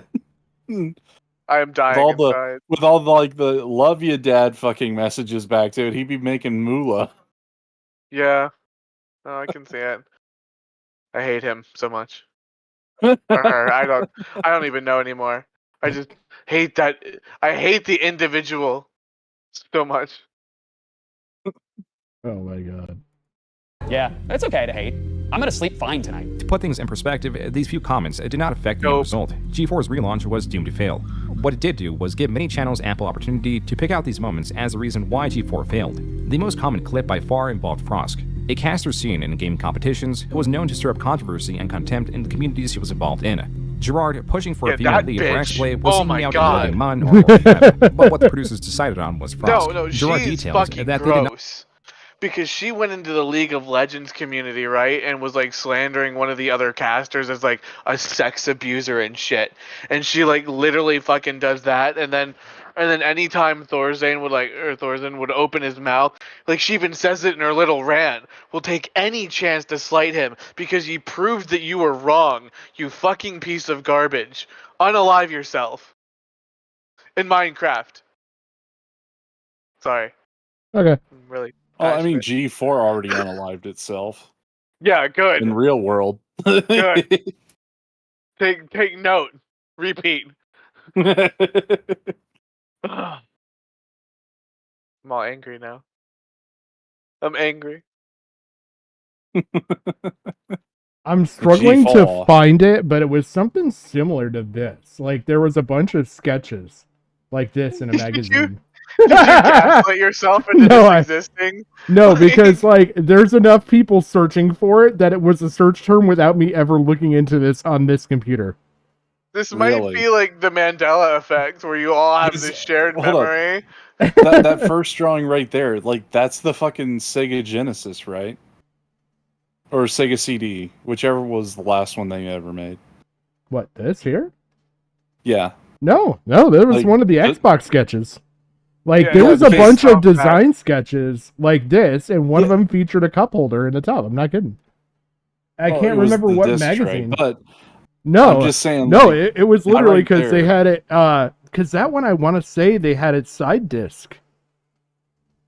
Because what I was going to point out here is like that right there, that design sketch is like one of the few pieces of evidence that they can link back to how Xbox like was like the successor to Sega for the console.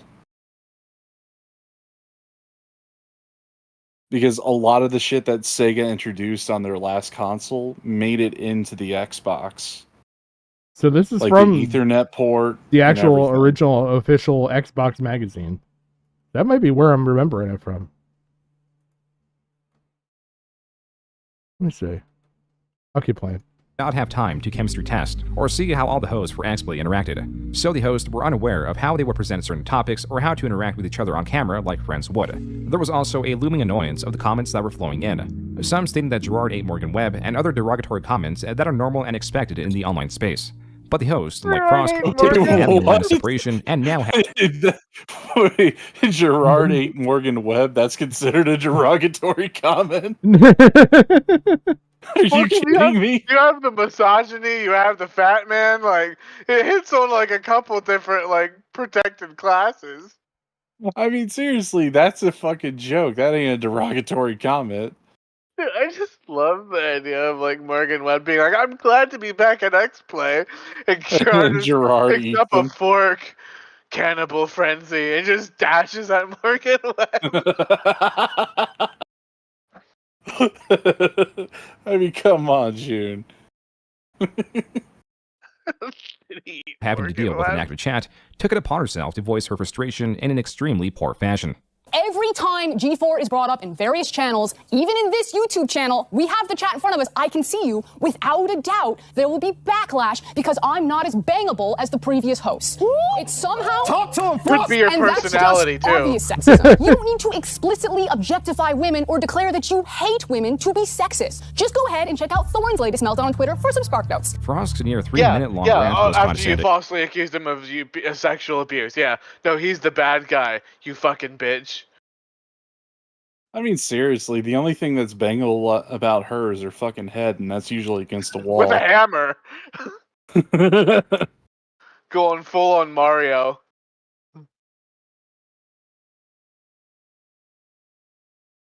Aggressive and overly generalizing by addressing the entire audience for the actions of few. And those that made those comments no doubt got what they wanted, which was a reaction. This discourse, while not entirely against Frosk, was not very beneficial for G4. It shrouded them in controversy, though that still mattered very little because they stayed on their course of failure. They lasted about 1 year as their closure was announced on October 16, 2022. Not only was this how the internet at large found out, it was also how Gerard and the remaining G4 team found out that they had lost their jobs. This news came shortly after the Completionist's second worst performing month in the past couple of years. 2022 also had the worst performing month where views for his channel dipped under 1 million.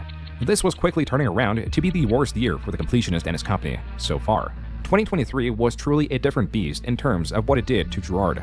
It really felt so personal, and at that same time that G4 exploded, I lost several sponsors. I was making that eShop video, and I was like, people wouldn't touch me because of the controversy at the time. I had 2 employees quit / I had to fire one, not because I wanted to fire. I made it a goal as a business owner to never fire an employee. That was my number one promise to myself. I would never fire or get rid of an employee for any reason. And I was looking at my finances and going, oh, I don't have enough money to do this. I think we could, in this situation, say let go. Wait a minute. Was the employee hold up. Was the employee that you fired your barber? Can you imagine that? Be like, I will never fire anyone. That turns out like his editor like raped a kid. That is, like, by the way, fuck. single-handedly the dumbest shit you can say as a business owner is I will never fire anybody. Well, yeah, imagine. It's so like, okay, I embezzle $10,000 from your company. You're not gonna fire me? Well, imagine like the whole Chris Tyson thing. What happens if something like that? Like, like his editor fucks a kid. Yeah. Oh well, I don't like pedophilia, but I told Shane I'd never fire him. So I stand by my friends. 1 year later, you're fired. yeah. Like I just told him and Fucking said no. Let go. If what Gerard states is true, his finances are now very tight. Whatever side projects he had were apparently not enough to pick up the loss of ad revenue. Though Gerard was still endlessly experimenting with videos to no avail, he decided on a different type of video that was extremely risky when considering his company's financial. This is the stupid fucking choice right here. You want to talk about a dumb fucking decision for no fucking reason? This. Like, What, the eShop? the Wii U. I bought every Wii U game on the eShop before it closed. I disagree with you. The cost of this alone? The cost of it, yeah. I mean, but he was trying to set up like, wasn't he trying to set up like an archival like for game preservation? Yeah, but think about it. It's brilliant. You buy the entire Wii shop, then he makes content out of it, gives himself a tax write-off because technically it's a business expense now, makes the content about all of the games and then donates them. So you get to double dip your finances and you get to be good guy Gerard. That would have made sense, but he's an idiot. But it didn't play out that way. I know, that's why I'm saying like it's a brilliant idea. It's just poorly executed. He's an absolute idiot. Because yes, Gigi, yes, he was trying to do it as an archival thing. What would you do if you're doing something as an archival thing? Maybe check with the place you're going to donate it to make sure they can accept it. I mean, he could set up his own. Like, I mean, he could, but that was his whole gimmick here was I'm going to send all this stuff to the fucking Video game museum. Like, yeah. The Internet Archive. Yeah. State. With the announcement of the closure of the Wii U and 3DS eShop, Gerard and his employees brainstormed a new Mr. Beast-inspired idea where over the course of several months, their team would buy every single available game on the eShops for these consoles before the closure. While there were a few games they were not able to obtain due to those games pulling out early, they certainly downloaded the majority of them, costing them a total of $22,971. That is absurd. Okay, I mean $23,000 for 3DS and Wii U stuff. Like, how would you even with Jim's idea? How are you going to make that back? That's a lot of views. As a YouTuber, if you think about it though, it's also a tax write-off, and you're donating it, so it's a donation expense. So you're like double dipping across the board.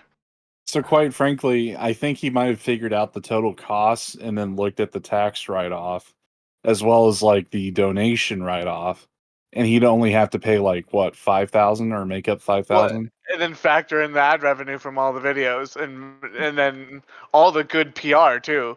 Like you archived it, because back then that was a huge thing about digital preservation. That was huge in like the gaming discussion space. So he also gets the good guy points for saving Nintendo, like saving his legacy. Well, that's the thing, is because Nintendo is like, because during even COVID, Nintendo was going after companies for having archival sites or even just like ROM sites in general because of piracy. However, given his ties to Nintendo, I mean, they'd probably put the kibosh on the plan either way. Like, that would be something that they would cut ties with him over. But the other aspect of this is like, that's a sudden dip, but again, he could have like crowdfunded some of the money for it. Which he did. He crowdfunded basically like, all of it. But like, for a dying channel, it just seems like a stupid idea. I don't know. It just, well, yeah. I mean, most of his ideas are fucking stupid. Well, it could have also been the shot in the arm his channel needed too. It was like a Hail Mary, you know, like. I don't know. I just don't see much in like. There's good guy points to it, but then like even the charity side of it, like, I don't know. That would get into some sketchy shit because he doesn't technically own any of that. Well, I mean, the whole thing is that he would have to set up a foundation of sorts for this archival to even like go through. Yeah. That way, no one is actually making money, and if Nintendo was going to come at him with a lawsuit, like, he would be protected because it would be considered a charity, not like one that's making like not like a business.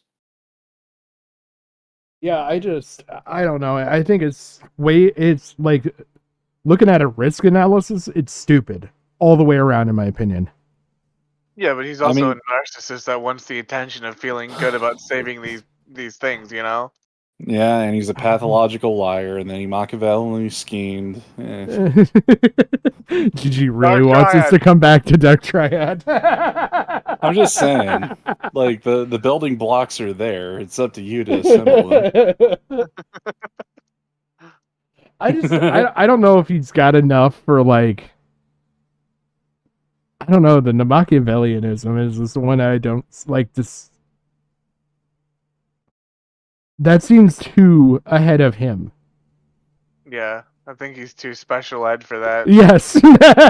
Thank you for saying that. I don't mind getting canceled. I He's think too special fed, given the looks of him. I think yeah. It's unknown how much this exactly cost in man-hours or other expenses related to the multi-month long production of this video. Within the video, there were also themes of preservation and that the consoles will be donated to the Video Game History Foundation. While it is committed to them, they were not taking it in likely, as in its current state, due to copyright law, there would be little utility. There was also some controversy about how the Video Game History Foundation operates in relation to Gerard, but the bigger issue at hand was the cost of the video itself. Gerard, over the course of several months, was able to finance this through sponsorships. Today's video is brought to you by our sponsor. I want to give a quick shout out to our sponsor. Today's video is brought to you by today's sponsor. Thank you and shout out to our sponsor. But these sponsors were likely regular sponsors, not doing it directly to finance the eShop video. So $22,000 was spent on a video that currently sits at 1.4 million views. This means that it performed marginally better than its Persona video. This was a massive loss that was likely not profitable. At this point, virtually everything was working against Gerard. Sponsors did not come easy. Nintendo was not even giving him review copies. His views kept on dipping, and though he continued to experiment, these videos were performing so poorly that they were hurting his channel. Gerard was not doing well. You know, it's gonna sound weird. Like, I have 5 therapists. 5 therapists, right? I genuinely have 5 therapists. Each I one. have one. Each one's for something different, right? I suffer from codependency in my never-ending ability to please people, to try and please my father and the legacy that he's built for us kids.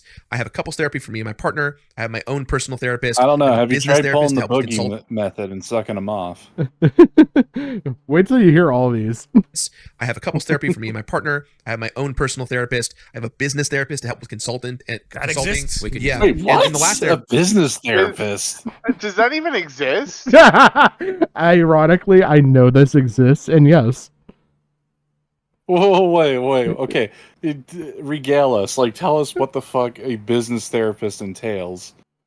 So it is okay, the way I know about this is a company that I worked for. I was actually looking at like buying a couple of the franchises, but this is not like a franchise thing that you guys would know about. You would probably maybe know about it, GG.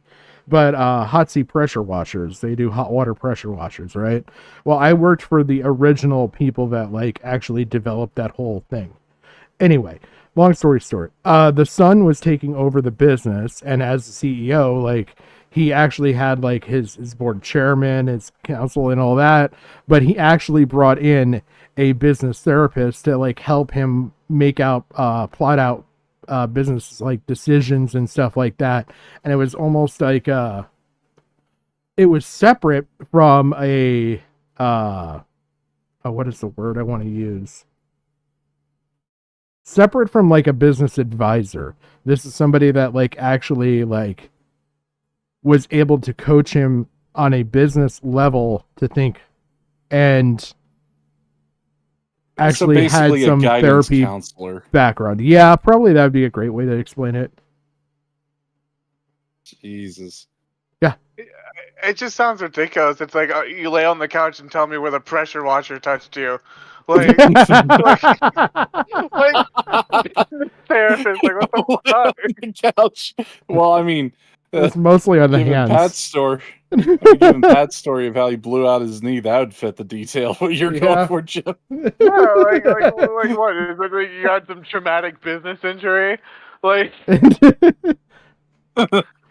Well, it's to deal with the pressures and stresses of like making large financial decisions and stuff, and like you're affecting like livelihoods and things like that. So yeah, they're I know it exists. Do I support and believe in it? No. No, because it sounds like it's something a consultant It sounds like it's a glorified hand holder for when you make a big purchase. Yeah. Yeah, it really sounds like one of those like work coaches for like autistic people. It'll be fine. Just let the money go through. You did nothing wrong. They're there. Right? It's not like you scammed the IRS.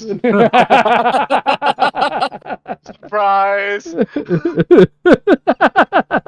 What the fuck? Yeah. You know, hindsight, I wonder if the business therapist was actually used in the expenses on the 990s. I mean, I would honestly now like demand a refund. Because clearly they didn't do their job right now. No, it'd be a charity therapist. But yeah, and then he talks about this last therapist here. Therapist is just kind of like an overall therapist that interacts with all the other ones to really track my progress and go through it. Gerard's insecurities. So like the fifth therapist is So you have a business therapist and you have a therapist that's a manager. So you have like a middle management therapist and you have like you have like a CEO therapist. Like seriously, one of those therapists could handle like all three of the previous jobs, and the business one I think is cockamamie bullshit, and then this overall one is completely unnecessary. Yeah. But please tell me how he is a smart man. He was going to make some good decisions with the Wii stuff. Yeah, somewhere there's like some guy that just the business therapist is like wringing his hands. Like, I just fleeced this bitch. Like I just fleeced this bitch for all this money. I mean, seriously, it sounds. I don't know. It sounds like one of those bullshit things, like a PR team. You know, like a crisis PR management team. Yeah. Like what Daddy 05 had, where they dress him up in like fucking Izod t-shirts and everything. And make them look presentable. It's well, like even that kind of stuff. Complete white trash. We're actually a family. We do care about our kids. We don't torture them. Like that's niche, but it does have an existing like viable market. Like the business therapist thing. Like I never totally understood it because like as you guys have pointed out, there are so many positions that like just through like a like work like a work what's the fucking word? Advisory position. Like an advisory position, yeah. Couldn't handle. Like seriously. This whole fucking business therapist thing. It just sounds like that fucking gimmick from The Simpsons where Milhouse becomes like insanely popular, and the one lawyer dude who's used for all the early bits in the early years of The Simpsons comes up as like, "Hi, Milhouse. I'm your manager and your official drug dealer keeper aware." It sounds His like he wand got pleases totally fleeced. Yeah. Father, his biggest weaknesses were gripping him harder now that his company and career he had built up over the past 10 years were all failing. As much as he reflects on the fall of G4 and the backlash it got, this was truly nothing in terms of scale for this upcoming scandal that he would be the center of. Everything over the past 10 years would be dredged up, and a reimagining of his character that was so conflicting, no one wanted to believe it was true. This is how a charity exposed a fraud. Now, this is the part that I actually researched that I can actually give information on. I just know because of my track record of things like G4 exploding, me being friends with Jontron when he was a racist. I've been a part of pro Jared. Like pulling one thread of everything is going to upheave my entire life. Scamming charity with being friends with a guy who said some questionable things, and then some random woman going schizo and sinking the network that he had nothing to do with. Like, they're all the same. I mean, honestly, like that was the funniest time though for JonTron, because after he made those comments, he directly went on to fucking Sargon's live stream. Oh man! And Sargon was like, he was like amazed by his surname. He thought it was like a fucking joke, like they called him Jafar because he said. In a way that scares the living crap out of me. It is November of 2023. Carl Jobs, a content creator who typically covers video game speedrunners and their falsified runs, received an anonymous tip. This person alleges that the Open Hand Foundation, the charity run by the Khalil family that Gerard raises money for every year, has not donated a single cent. This is a very bold accusation, especially since Gerard has stated in the past exactly how the money is being used. We are raising money for dementia research and treatment, more specifically helping families and those loved ones who've been affected by early onset dementia and who are learning how their lives are going to be changing forever. Raising money for dementia research. We're trying to help those who are affected by Alzheimer's, all types of dementia and beyond, specifically families who have just found out that a loved one has dementia. Essentially, we're raising money for dementia research and prevention, specifically for people, for families rather, who just found out that a loved one of theirs has been affected by dementia. Gerard stated 3 different areas the money was going towards. It was going to research, sounds like preservation, he has dementia. Yeah. There's a lot of interesting wordplay here that like I even picked up on, and it was kind of nice to see that. So June's going to actually pick out on a lot of the wording that I picked up on. He does actually show ProPublica, which is what I was going to use. I think I actually talked about it in a prior video on something, but I actually brought up the Completionist in relation to it. We were talking about some other financial shit. And was actually showing ProPublica and how that works and everything else. He shows that, and then what else? He points out the shit that I noticed with the golf charity, which that was bad. And then there was another thing. We'll get to it. I'll remember. To those affected. Gerard also took the bold leap of stating exactly where the money was going. Oh, the actual filings and filling out of the actual paperwork. This is something that my wife and I reviewed. And, like, there's some really sketchy shit. Like, I'll address it because he doesn't go in as much detail as I could with some of that shit. Currently working with the University of San Francisco, and we're kind of one of their main funding support partners going into all of this. Main funding partner, support partner. This is a very strong statement. Luckily, charities like Gerard's need to file what is called a 990p app. These files are made publicly available and can be found on the IRS website. Better yet, they can also be found through ProPublica, which gets the documents out there faster. It is here that you can find the most recent 990p app from 2022. ProPublica also has a very user-friendly interface that charts revenue, expenses, and total assets. Immediately, it is apparent that the revenue is matching the total assets, and the total assets keep rising, which means none of the money has been donated. But then again, third-party website-generated charts are not always the most reliable. Checking the actual 990pfs show that for 2022, the gross revenue was $170,000. The net was $106,000. This was added to the pile, which at the end of the year was, quote, cash non-interest-bearing $655,000. So there's a big problem there already. It should be an interest-bearing account at the very least. $1,520, unquote. Looking further down, the foundation truly did not donate a single cent. It was just sitting there. To make matters worse, it was not even being invested. This means on top of the money not being donated, it was actually losing value over the years as it was sitting in a bank account not moving. A lot of that comes down to inflation. So basically, as inflation progresses, your value of your dollar is losing value. So your dollar buying power in 2015, $100,000 will go farther than $100,000 will now. Just because of, the gross domestic product growth and stuff like that. In disbelief, Carl Jobst emailed the Open Hand Foundation. What he got back was an email from Jacques Khalil, a board member and... These are interesting because these I don't recall seeing.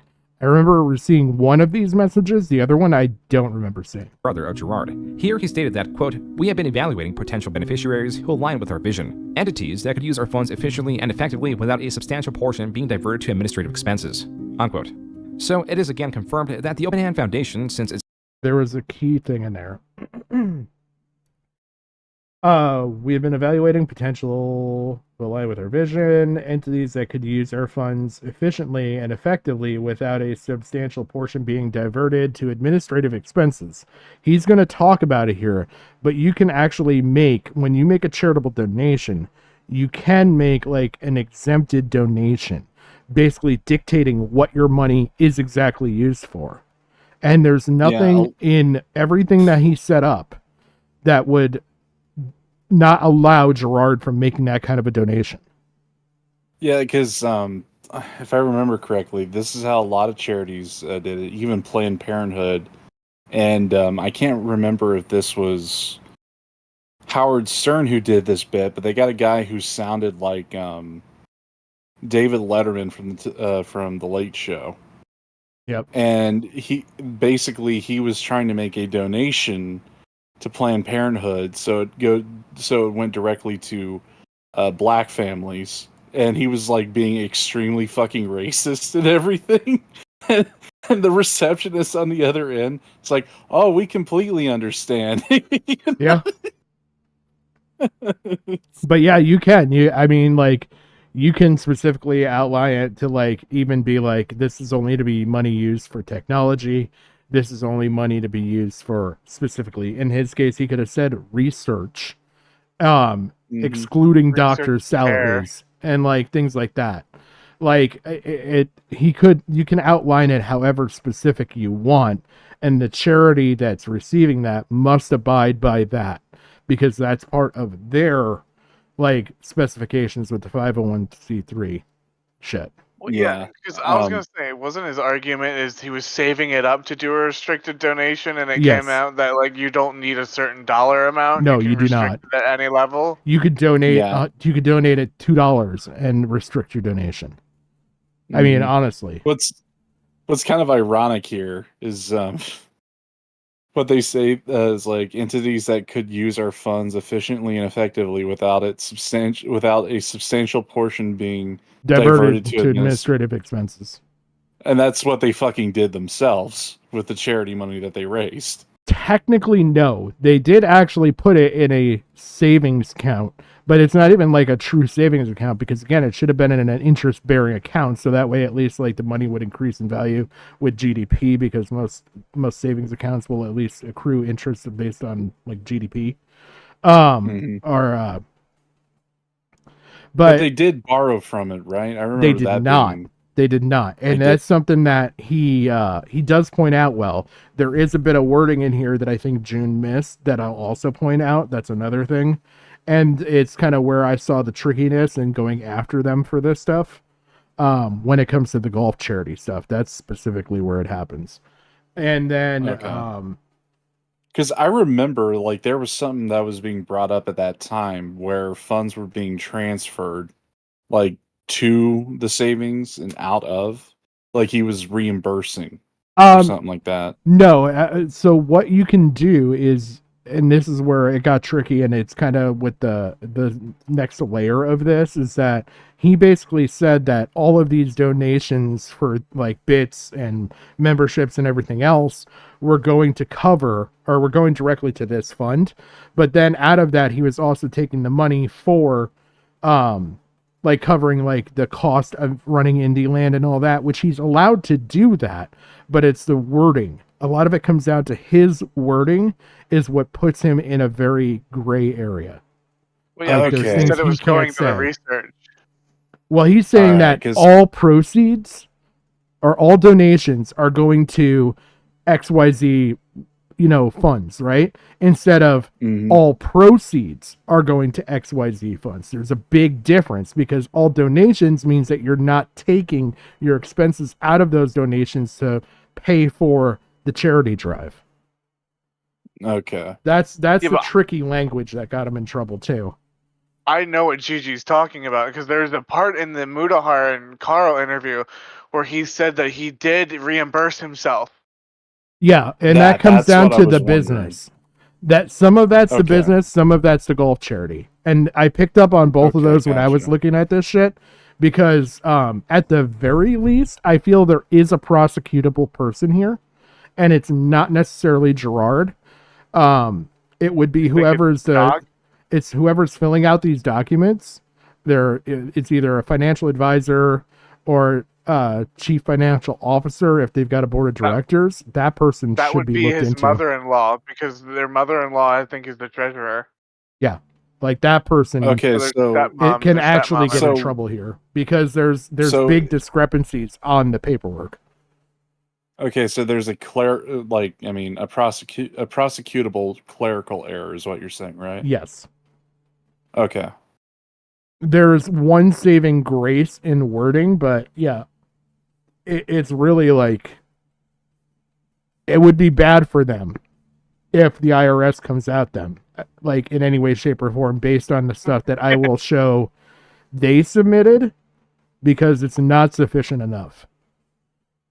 Referred to administrative expenses, unquote. So it is again confirmed that the Open Hand Foundation, since its establishment in 2014, has not made a donation. Chuck also details that they donated body parts, alluding to donating their mother's body to help with research. And likely through the PBD West Golf Tournament, they donated money before they were an official charity. Though insufficient progress was being made, so they were deciding to vet charities, hence the lack of a donation. Closing the response was two ill-conceived notions. Firstly was that Jock was stating that there are no irregularities or misuse of funds because the Department of Justice would intervene and that their financial activities are quote-unquote transparent. This is true to an extent. While the expenses are listed on the 990 they are not itemized and or described very poorly and inconsistently. This is one place where they can get in trouble because you're going to see the actual breakdowns that they submitted with these forms. And like, you can actually go check this stuff out on your own. These are not like breakdowns like they should be. And there's actual lines, like when you're reading through these 990s, there's lines with some of this shit should have been filled out on these forms, was not filled out, but was lumped in general total cells, which is not, it's not right. It leads to a lot of big discrepancies and a lot of lack of transparency. Like I was gonna say, like a lot of questionable spending and yes, misuse of funds. There's also inconsistent spending over the years, and there's nothing to line it up, like he's gonna show right now. For example, on the 2022 filings, the major two expenses are golf fundraiser expenses and fundraising. What does fundraising allude to? Is that India? So you have business expenses here, dues and subscriptions. And those two nearly cancel each other out. And then you have the fundraising and all the rest. And then insurance. Watch how these columns shrink. And that shows a lack of transparency throughout the years. Land, or is that a separate event? What about the 2021 filings? Well, these are even less clear, as even though more was spent in expenses this year, there are only two categories. There's no subscriptions, no insurance, no, nothing that you just saw 2 seconds ago. And this is 1 year's worth of difference. Dues and subscriptions and the blanket expenses. And in 2020, the expenses are only described. And then you have this where there's only expenses. What's the dues and subscriptions? Why is that suddenly incurred here? And then why is this inconsistent with... I wish there was like an expedited way to go back. Why is this further... very poorly and inconsistently. For example, on the 2022 filings, the major two expenses... inconsistent with this. Like, just the sheer amount of line data doesn't mean anything. And then there's nothing substantiating. There's no receipts or anything is my fear, I should say. It's speculation that there's no financial data backing this. And whatever they're using, software ID. Well, I'm wondering, isn't this just like the top sheet form? Yeah, like but, where you give a summarized amount, and then like all the receipts would be in a. But even still, like it's different... inconsistent. Okay. There's a big inconsistency here. Like, there's inconsistencies and discrepancies between, like, you see the golf fundraiser expenses are being taken out of this.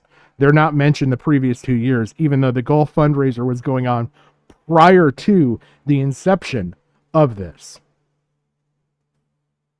The golf fundraiser is like a real big like sticking point with me. Like, there's something very suspicious there.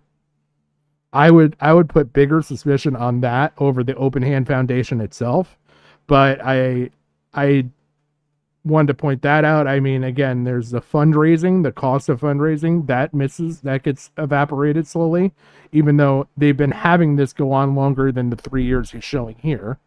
Like, so there's just a lot of inconsistencies in the data. Do you think it's possible that they were using Gerard's Indieland to fund the golf tournament?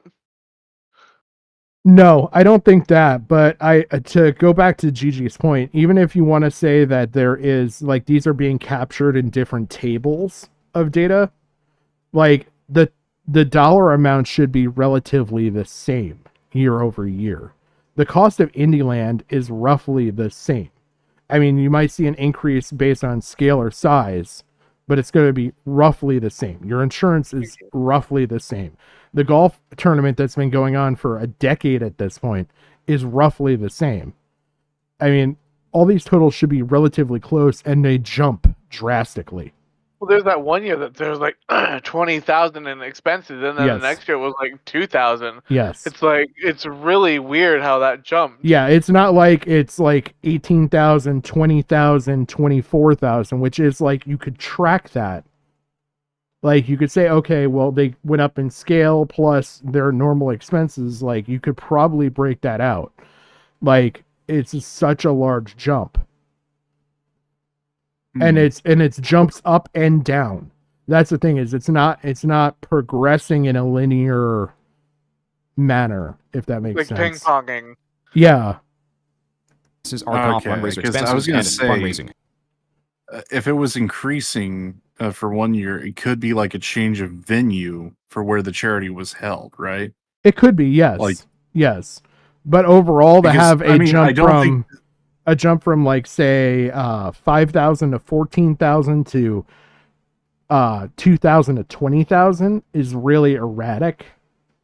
Well, what if like, I mean, this is a weird example, but like, there could be like, you know, your regular golf course that has its like golf club where it's like low rent, where it'd be like a 2,000, then jumps up to 20,000 because the change of venue is at a country club that has a golf course. They've never changed the venue.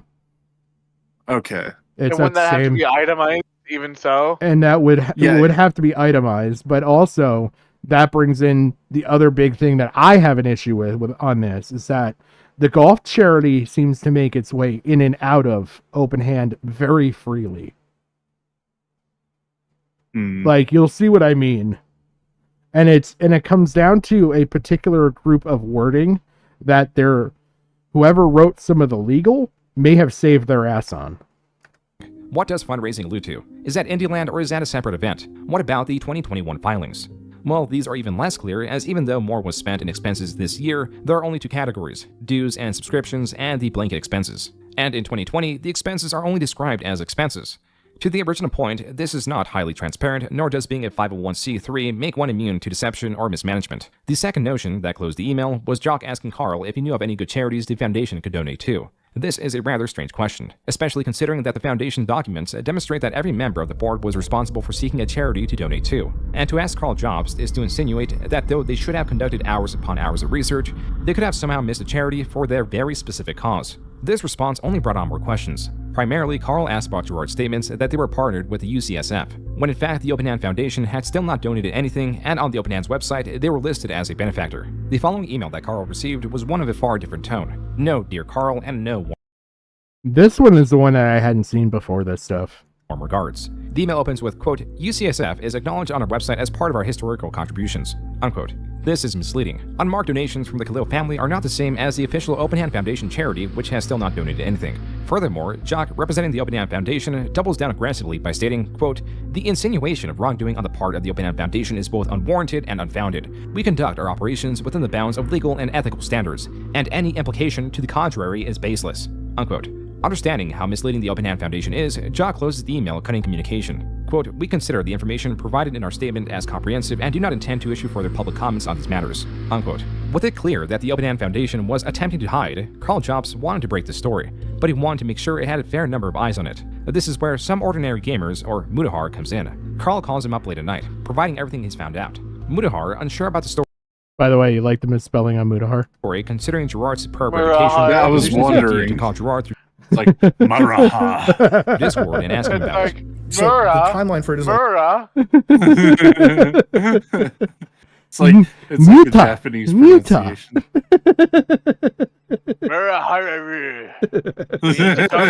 Assassin's Creed. Oh man. like 2 p.m. I'm like, hey, Gerard, the completionist, are you ready for a call? He's like, yeah, give me a few hours. So we give him a few hours. In my head, I'm like, he's probably talking to a lawyer. He's not going to take this call. It's a lost cause. But surprise, a la Intervented, he was like, he's going to take the fucking call. Did anyone tell you? You were notified that the money was sitting there the whole time? I knew it was sitting there at a certain point, and that's what made me proactively go about it. Like, do you know when that point was? This is bad because this is him admitting to fraud. Oh yeah, I remember like the subreddit was up in arms with this. This is bad because this is him admitting to fraud, like point blank, like undeniable, because he admits to knowing it, and he says 2021, he further corrects himself to 2022. So he knew about this for at least a year and still went on perpetuating that all of it. Donated. Yeah. So that is fraudulent, like straight up. I was made aware in 2021 the money hadn't moved yet. And that's what made me go, that's not fucking cool. And that's when I got personally involved to move it. And did anyone 2021 last year, 2022. There are two takeaways from the start of the call. Gerard found out that the money had not been moved in 2022. This is despite him being on the board and him running an event for the foundation. This is already negligent on his part. So the goal on the back end for my family that I've been told is like, we're just going to raise a bunch of money and then give it to one org and like make a bigger impact rather than just giving smaller donations that don't move the needle. I mean, as of this week, we've been having conversations about moving it as early as today or tomorrow, just because the pressure I got from you guys, if I'm being quite honest. To break this down, what Gerard is alluding to is that his family want to make a restricted donation. Restricted donations are donations that go to fund something very specific within an organization. They are restricted to being used in whatever way the donor specifies. There are multiple issues with this statement, as the Open Hand Foundation has not, nor Gerard, ever mentioned a restricted donation. And he doesn't have to. He does not have to here. Donations can be restricted in small amounts. There is no need to stockpile money. And only now is the Open Hand Foundation going forward with a donation because of the pressure Carl Jobs and Mutahar were applying. If this was the goal all along, then why would the discovery of it influence it? As much as this call revealed how unaligned the foundation was, it also revealed more of the dynamic Gerard had with his family. The last thing I want to do is ruin the legacy of my family, of my mom and her memory, especially because this is such a personal thing for the last 25 years of my life. You know, I'm not trying to be like, do you guys want money to help me hide this? It's not what this is at all. As far as off the record stuff is, I'm going to obviously keep, any mention of you and, your disagreements with your dad really out of it, because I know that's a very private personal matter. There is a deep conflict between Gerard and his family. There has always been this conflict, but being that whatever was being discussed is off the record and not in the publicly available recording of the call, it is not clear what this conflict was beyond wanting to donate the money sooner. Although throughout the years, Gerard has shown to be both fearful and approval-seeking of his father. I am trying to complete something in my life. I am trying to fill a hole that sits. I'm going to go off on a theory here. I believe the father is manipulating the funds for his own personal gains, and I think this really fucks shit up for him. Well, that was one of the theories on the subreddit, that especially with the golf tournament, that it was being funneled there because it was like Charles Khalil and friends. That it was like this, like just a big sort of play. Yeah, I'll wait till we get to the wording. I'll point out what, like, because June unfortunately brushes over it. I don't think he realized the impact of it. It's pretty large. A lot of that hole is is my family and specifically the word legacy. So I have a one-man show called The Completionist Legacy, and the show is about my relationship with my father and how I am his living legacy, and that whether I like it or not, I am chasing this dragon that is to make him proud of me. And to give you an idea, my dad would see me perform. I'd be like the lead of a play. I'd be the villain. Greasy beard, combat scene, and we're fighting, and I die. And you just hear my dad go, where did he learn this? oh, he's so bad. He's so bad. All of my teachers are like, this is why he needs to be an engineer. I want to build something that's going to be a legacy. I want to build something that will always remind people of the completionist, but won't necessarily be that. When family says you jump, you jump. That's just something I've had to deal with, as you can tell with my insane lifestyle at this point. What will become more and more apparent is Gerard finds that there is a mishandling of the Open Hand Foundation, but he always weighs his family above his morals. He always weighs his image above his morals. This insecurity of seeking approval from both his audience and family is his undoing. That and sections of the call would be construed as manipulation. I'm just asking from a humanity perspective of like, if I am the target of this, I have 20 mouths to feed. I have sponsors. I have a business. I'm trying to make video games. I'm trying to get out of content creation so I don't have to worry about YouTube anymore and do better things in the world. And I just know because of my track record of things like G4 exploding, me being friends with JonTron when he was a racist, I've been a part of Pro Jared. And I don't want to go home tonight and tell everyone, hey, there is a gigantic thing coming to claim my career and you all have to close down and find somewhere else to do. I know this is shitting me to say this. I'm not trying to ask for sympathy or anything, but this kind of stuff, I mean, I've been following your guys' stuff for years. The stuff with Billy Mitchell, Carl, the stuff that you've done, Muto, with tons of content creators over the years. Like, there's no nuance to this. People are going to see this and they're going to immediately go, that Gerard guy who's been nice to a bunch of people actually isn't very nice overall. Fuck him. Even if I survive this somehow, even if this is like, people are like, well, whatever, that's how it is. Yeah. It's going to take the passion out of what I do. People aren't going to trust me ever again. I'm not going to trust myself ever again. And I'm just going to walk away from all this. Yeah. Where's his business therapist? Like, this is a fucking call. If that fucking position even exists, this would be the call where he'd be on the other end of the line trying to calm him the fuck down. Did you catch the Boogie admission right here? Yeah. It's basically the hyperventilating. I don't want this to come out. No. Yeah. It's even more nuanced than that. Listen here. People aren't going to trust me ever again. I'm not going to trust myself ever again. Right there. Yeah. I don't want to accidentally lie. Yeah. My I swear, you were shitting on the idea that he's just tan boogie, Jim. I'm never gonna trust myself again, but I don't want to accidentally lie. Like, it is one for one, the same statement, just opposite ends of the fucking vernacular. I take the L here. So Gerard the Completionist is Gerard the Dark Triad. Gerard 2988. Yeah.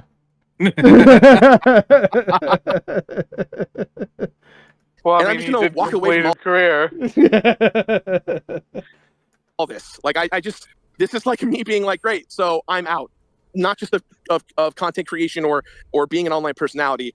I'm just going to stop. I'm just going to disappear and start over and never talk to anyone ever again. Gerard disconnected halfway through the call. This is what Mudhar says before he's back. I'll just say right now, there was definitely there was a lot of guilt tripping throughout that entire video. Yes. Or throughout that entire call. We absolutely have to cover this. Machiavellian just for the fact scheming. that this is an actual piece of fraud. Like, this is legitimate fraud. Triad confirmed. I don't know though. I still think I don't think it's scheming. I think it's fear. I think it's I don't think it's a scheme as much as like I would target Boogie with scheming to make money. I think this guy is like fearful here because of like the repercussions on a family side of it. Well, that's the thing, because before this call was released, Gerard made a video where he was acting all the tough guy, kind of like how Boogie was doing with a lot of the shit revolving around his cancer. I think that came from the father. I don't think that's him. I think the father's the Dark Triad. It could be. I think he could be a mouthpiece for it, honestly. Like, I don't see... You're talking about a guy that has 5 therapists, and he suddenly has enough will to stand up to 2 million plus subscribers that are outing him for being a fraud. Like, I think he got pressure through his father. and was like, no, Well, we'll sue him. Just threaten to sue him. Yeah, I mean, I could see that, but at the same time, to go along with it and to put up that kind of act, you kind of have to be like a bit of a narcissist, a pathological liar, and to be a bit of a schemer too, on top of that, because using those kinds of things that Muda is pointing out, like the guilt tripping, the what is it, the pleading and everything, like those are usually like the tools that Machiavelli would use if he's trying to suck up to somebody. Because the whole idea of a Machiavellian schemer is to use any and all methods at your disposal to get in good with a powerful figure. He sees Carl and Muda in a position of power in all of this. So, of course, he's going to play the beggar. Yeah, you think that he's trying to get in as like the sort of like weak victim? Like you don't Yes. want to do this to me because my dad, my dad's really mean to me, and like I didn't mean to do any of this. Like, so don't Yeah, sue, because don't report me, please. Like, yeah, because he's trying to get to an end goal, which is like to be in good with these guys, like to win them over to his side, and then bam, after this call happens, he releases a video threatening to sue. Which, I mean, to your point, like the father could have pressured him. He released the video before this. This call is out of order in all of this. Yeah, I know. I'm just saying, like, this call happened before it was posted, and then he makes that video, then they post the call. yeah, Is what I'm trying to say. because the lawsuit, his threat of a lawsuit, is what made Muda and Carl like collectively decide to drop this. Yeah, because I'm just going off of like the emotional argument to like basically make him out to be a Machiavellian schemer. I'm not going like in the chronology of which happened, like as far as YouTube is concerned. I'm trying to think. Because I mean, those are tactics that Machiavelli had like prescribed. We could always ask Boogie. I'm just saying, it's like it follows the same track. Like they use the same method that Machiavelli would prescribe. If you are in a position of weakness, you would want to present that as have pity on me. And I could buy that, but it's still the other sides of the pathological and the narcissism that you're going to have to sell me on here. I mean, his entire career is just trying to.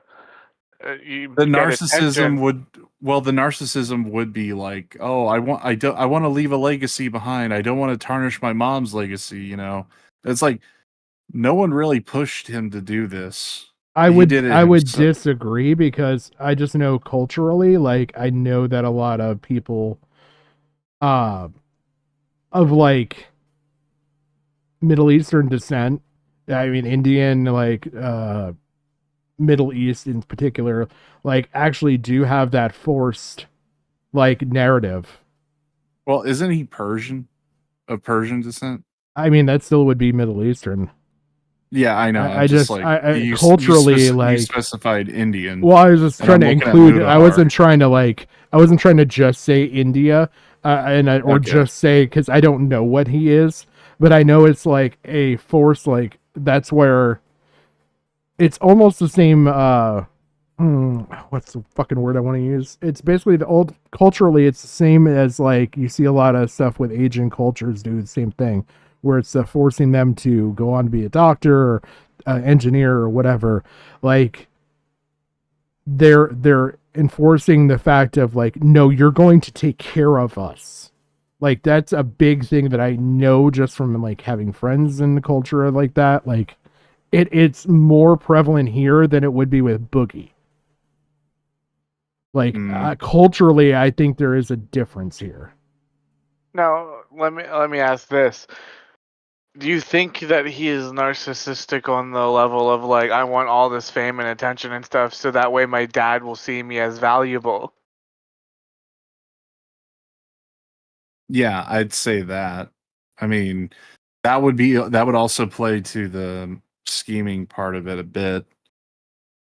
But then again, it's like it has to be a voluntary act in order to save oneself. versus like a psychological deficit. Yeah, I have a harder time like playing into the. I don't want to like give in a confirmation bias here. Like, yeah, I will honestly say there's a lot of things here that, yeah, you could say are like the Dark Triad are very similar to Boogie and all that, but like I feel like there is a cultural aspect here that has to be considered that doesn't exist on Boogie's side. Well, I mean, we're kind of like doing this as a meme for both Boogie and Gerard here. He'd fit the meme variant of a Dark Triad. Yeah, yeah. I mean, in a literal sense, like a Machiavellian schemer has to be completely cognizant of what they're doing, and it can't be acted on like through psychological deficits. It has to be a situational deficit in which they would act in the ways of trying to manipulate someone. Like a positional deficit, like say, the king died. The saying is like, the king is dead, long live the king. It's like whoever was like close to the old king that died is going to have to do some Machiavellian scheming to get in good with the new one. Yeah. Well, like that's basically what Machiavellianism is. Yeah, I mean, but when we're doing the serving meme a version self-interest above all. Yeah, because a self-interest here, it could be both pleasing his father and not getting exposed at the same time. It's just that for the meme version, it has to be for like any kind of like positional, regardless of like the origin point, any kind of positional power he needs to maintain. I'll when we get to the point, I'll show you where my furthering of the study, like my thought process comes from, like, because there's two very key things. And I think that it's where the father really comes into play. When Gerard reconnects after levying his woes on Carl and Mutahar, he plays his hand and asks, I take it that you guys are dead set on making pieces about this? I mean, I'm definitely covering. All right. Well, I guess that's it. I guess that's I like that part right there. This was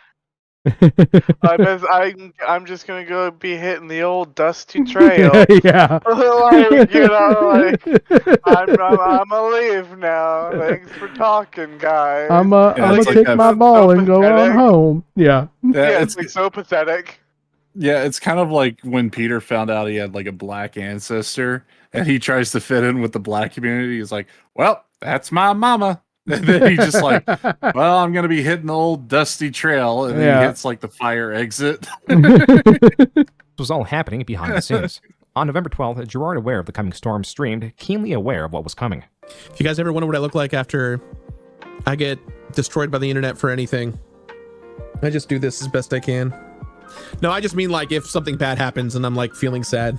The following day, Mutahar and Carl Jobst released their videos. Their website clearly states they support the UCSF, and they have a quote from David Kessler, the Dean of the UCSF School of Medicine, thanking them for their gift. But the interesting thing about David Kessler is that he was fired as the Dean of the UCSF School of Medicine in 2007, 7 years before OpenHand was even officially registered. If they have been looking for a beneficiary since 2014, why has Gerard been claiming they support organizations across the world, including the UCSF and the Alzheimer's Association? We are raising money for dementia research in honor of my late mom, trying to help folks who've been impacted by dementia, working with organizations like USF, FTD Association of America, Alzheimer's Association of America, and so many more. Why is he claiming the money is actually given to people who know how to use it? Now that they brought it up, if the filings do show an accurate account of what happened, I do think this is illegal and would be considered charity fraud. Generally, taking money by dishonest means is considered fraud. You just can't tell people to give you money under a false pretense. And you can't wait 10 years until you're caught before doing something with it either. In this case, OpenHand lied for many years saying that it was funding organizations it wasn't. Even if all of the money is still there, the actions of OpenHand were unethical and almost certainly illegal. And as unfortunate as this situation is, it does need to be called out, and there do need to be repercussions. Carl Jobst's video also goes over some of the call, the emails he received from Jock, and incorrectly states that the 990 PFs were not signed, which he later corrected.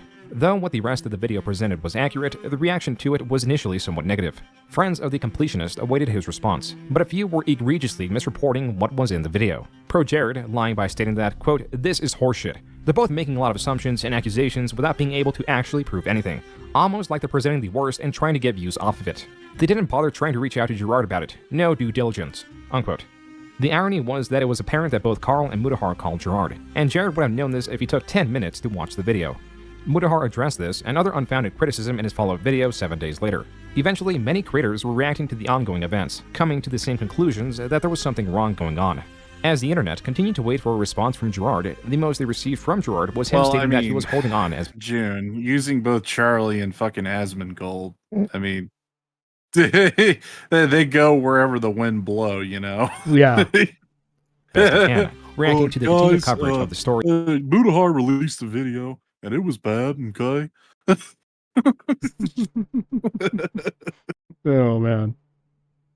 As it was coming out, stating that there will be a statement soon, but this could not come soon enough. Patience had worn thin. The most anyone was receiving from Gerard by late November was his continued statements on how he was doing. And then on the 30th, Carl Jones released his video. We got the timeline wrong on this because this kind of actually plays into the Machiavellian scheming because he didn't make the threatening suit before they released their videos. He made it way after. Yeah. Okay, so that kind of throws back in the Dark Triad a little bit.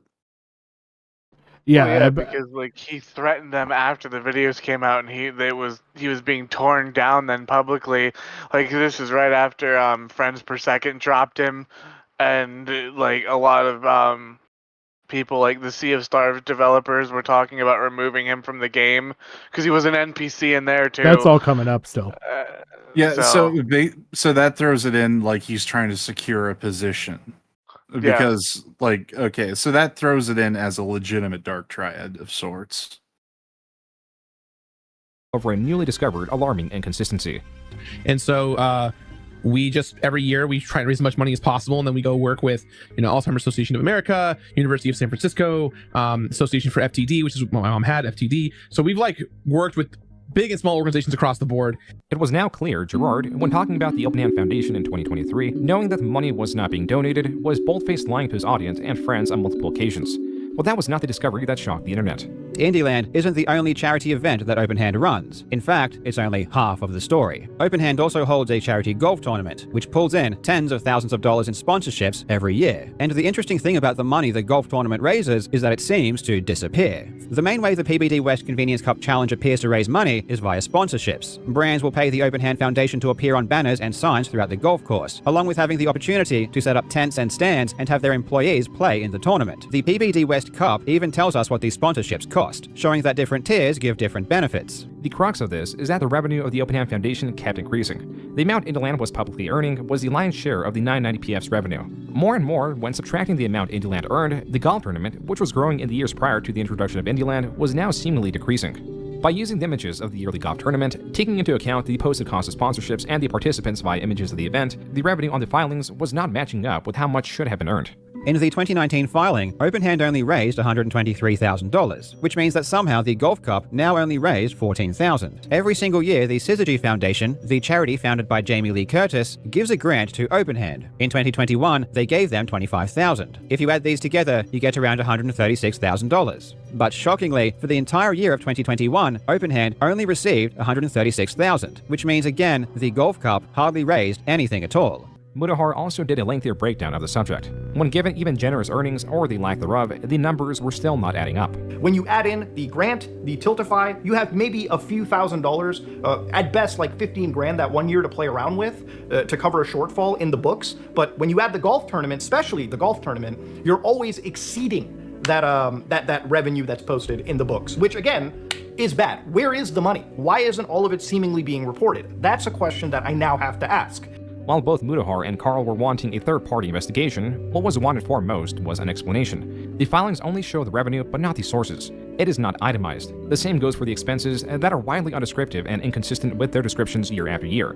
And on the back end was the fear that the family was pocketing the money. There was a possibility that the money reported was not even there, that it was stolen. This was quelled when the AFTD, or the Association for Frontotemporal Degradation, announced they received $600,000 from the Open Hand Foundation in December.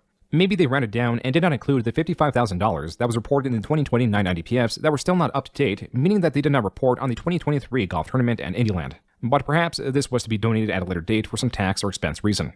What this did not resolve was the loss of value from the money just sitting stagnantly in a bank account. In this way, the donation is still less than what it could have been. Additionally, when Pro Jared was going through his own controversy, Gerard donated $15,000 on a whim when he was truly not involved at all. It is also possible that Gerard's company is dry, that it has lost so much money from its projects in 2023 that Gerard could not donate additional money if he wanted to. There was so much speculation that was meant to be silenced by a response which finally came December 9th, 2023. To set the record straight, I want to make it 100% clear. At no point in the Foundation's history was there any criminal or financial fraud. I think we got caught up. I think I missed the one thing at the beginning of this. Audience and friends on multiple occasions. Well, that was not the discovery that shocked the internet. Indieland isn't the only charity event that OpenHand runs. In fact, it's only half of the story. OpenHand also holds a charity golf tournament, which pulls in tens of thousands of dollars in sponsorships every year. And the interesting thing about the money the golf tournament raises is that it seems to disappear. The main way the PBD West Convenience Cup Challenge appears to raise money is via sponsorships. Brands will pay the OpenHand Foundation to appear on banners and signs throughout the golf course, along with having the opportunity to set up tents and stands. So there's that. But I think it comes back around, if I remember right. Yeah. I think somewhere in and around here, it comes back around with the charity stuff. With the golf tournament. $15,000 that one year to play around with to cover a shortfall in the books. But when you add the golf tournament, especially the golf tournament, you're always exceeding that revenue that's posted in the books, which again is bad. Where is the money? Why isn't all of it seemingly being reported? That's a question that I now have to ask. While both Mudahar and Carl were wanting a third-party investigation, what was wanted for most was an explanation. The filings only show the revenue, but not the sources. It is not itemized. The same goes for the expenses that are widely undescriptive and inconsistent with their descriptions year after year. And on the back end was the fear that the family was pocketing the money. There was a possibility that the money reported was not even there, that it was stolen. This was quelled when the AFTD, or the Association for Frontal-Temporal Degradation, announced they received $600,000 from the OpenHand Foundation in December. Maybe they rounded down and did not include the $55,000 that was reported in the 2020 990PFs that were still not up to date, meaning that they did not report on the 2023 golf tournament and Indieland. But perhaps this was to be donated at a later date for Oh, it is. It's in Jared's response. That's what I'm looking for. some tax or expense reason. What this did not resolve was the loss of value from the money just sitting stagnantly in a bank account. In this way, the donation is still less than what it could have been. Additionally, when Pro Jared was going through his own controversy, Gerard donated $15,000 on a whim when he was truly not involved at all. It is also possible that Gerard's company is dry, that it has lost so much money from its projects in 2023 that Gerard could not donate additional money if he wanted to.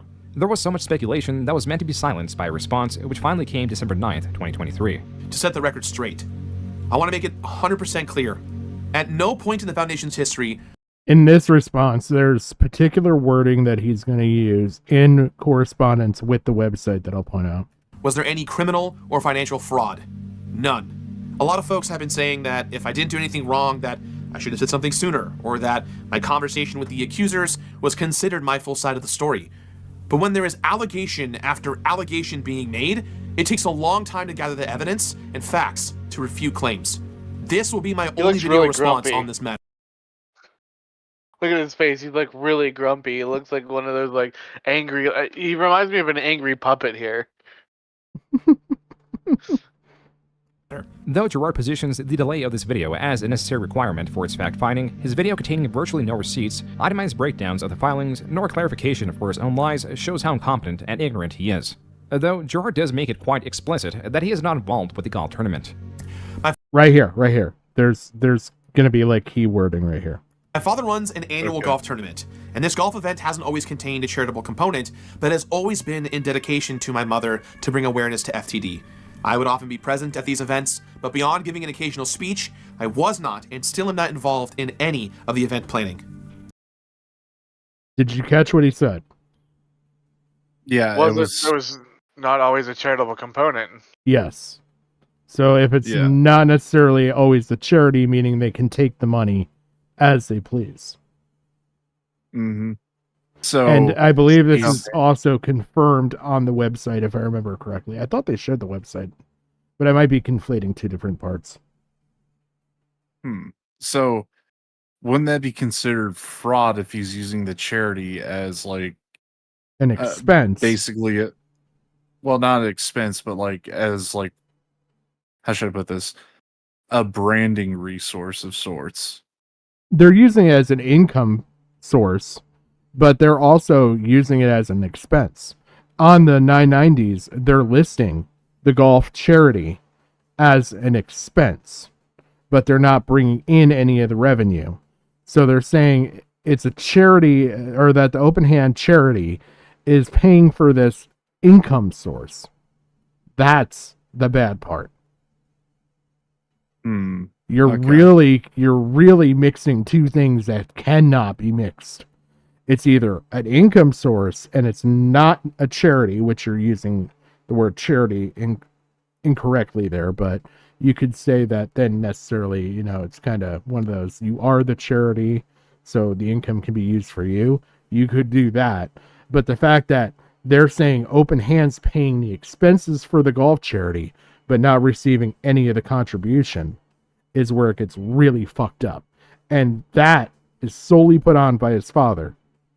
And that's where I think the father had a bigger hand in this. Because I guarantee you that charity still, year over year, has brought in more than the fucking Indie Land. Yeah, I mean, golf tournaments usually do bring in more like money than any other charities. Yeah. And so I think a lot of the shit that you see with this video, with the bargaining that you see in the call, all of that directly is a result of the pressures from the father, because this is going to cut off a fairly significant revenue source for a man that's likely retired.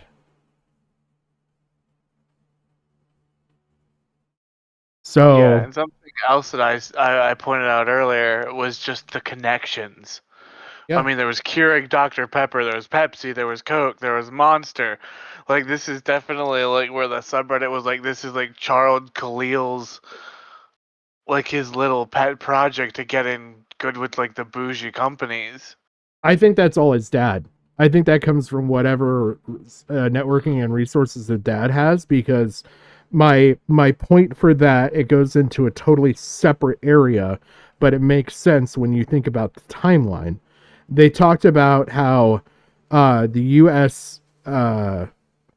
USCS or whatever the fuck it was, there's a confirmation letter from the chair of that organization from the time that he would have been chair, would have been 2007. Gerard is the exact same age as me, meaning he would have graduated in 2006. In fact, it's actually brought up early in the video that he graduated in 06. Like, so the likelihood of him being able to contact and organize to get a letter of endorsement from a charity a year after he graduates high school is highly suspicious to me. It makes me think that this is more of the father's stuff going towards setting up this foundation and everything, and that the father is definitely a larger part in the charity fraud.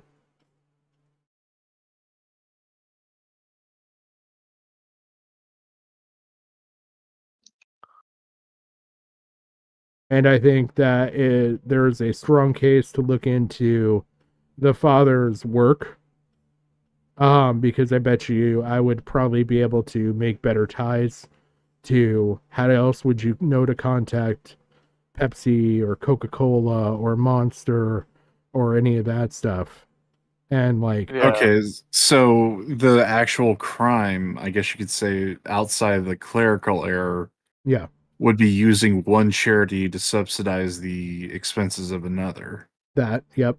And then misappropriation of funds from that other charity, because they're not tracked anywhere in any of the 990 filings. So it's a clerical error as far as the showing the expenses. It's a misappropriation of funds when it comes down to the income. And you said that his mother-in-law or his stepmother is the treasurer? Yeah, I think so. Jim said that there is a board of directors page early on. Well, I was just trying to remember what Jim said. You don't have Yeah. to scroll back to it. Yeah, I was just trying to see if I could quickly find it. Yeah, I have the Open Hand Foundation website now. I'm trying to see where there's. I know Mudahar has it in his video, like where they actually have like the actual charity listed. Yeah. Okay, so that goes through all that. Somewhere right in here. That's the filings. Yeah, this US or UCSF, there's a point where he talks about they got a letter from the chair of that in 2007. And wait a minute. Fuck, I just thought of something. You know how they have all the other companies there listed, right? Yep. And like the banners and everything. I'm wondering if, I don't know, this is probably some scummy lawyery shit, but I wonder if they could use that as an argument to say, well, these are the sponsors, and the Open Hand Foundation is one of them. $1,000 from the Open Hand Foundation in December. Maybe they rounded down and did not include the $55,000 that was reported in the 2020 990 PFs that were still not up to date. Where the fuck is it? I just saw the fucking picture of the banner. There. Yeah, it's supposed to be like right here. There.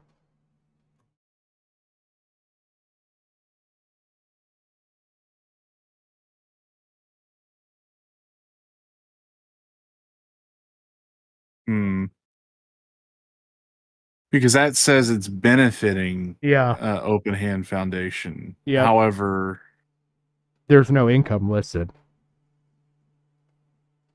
Yeah, right here. It has on ProPublica, Magdalene Ibrahim, which is their stepmom, is the secretary. Does it say anything for like a treasurer or financial? No, it just has. I'll send it to you. Okay. So it's just secretary, not like CFO or anything.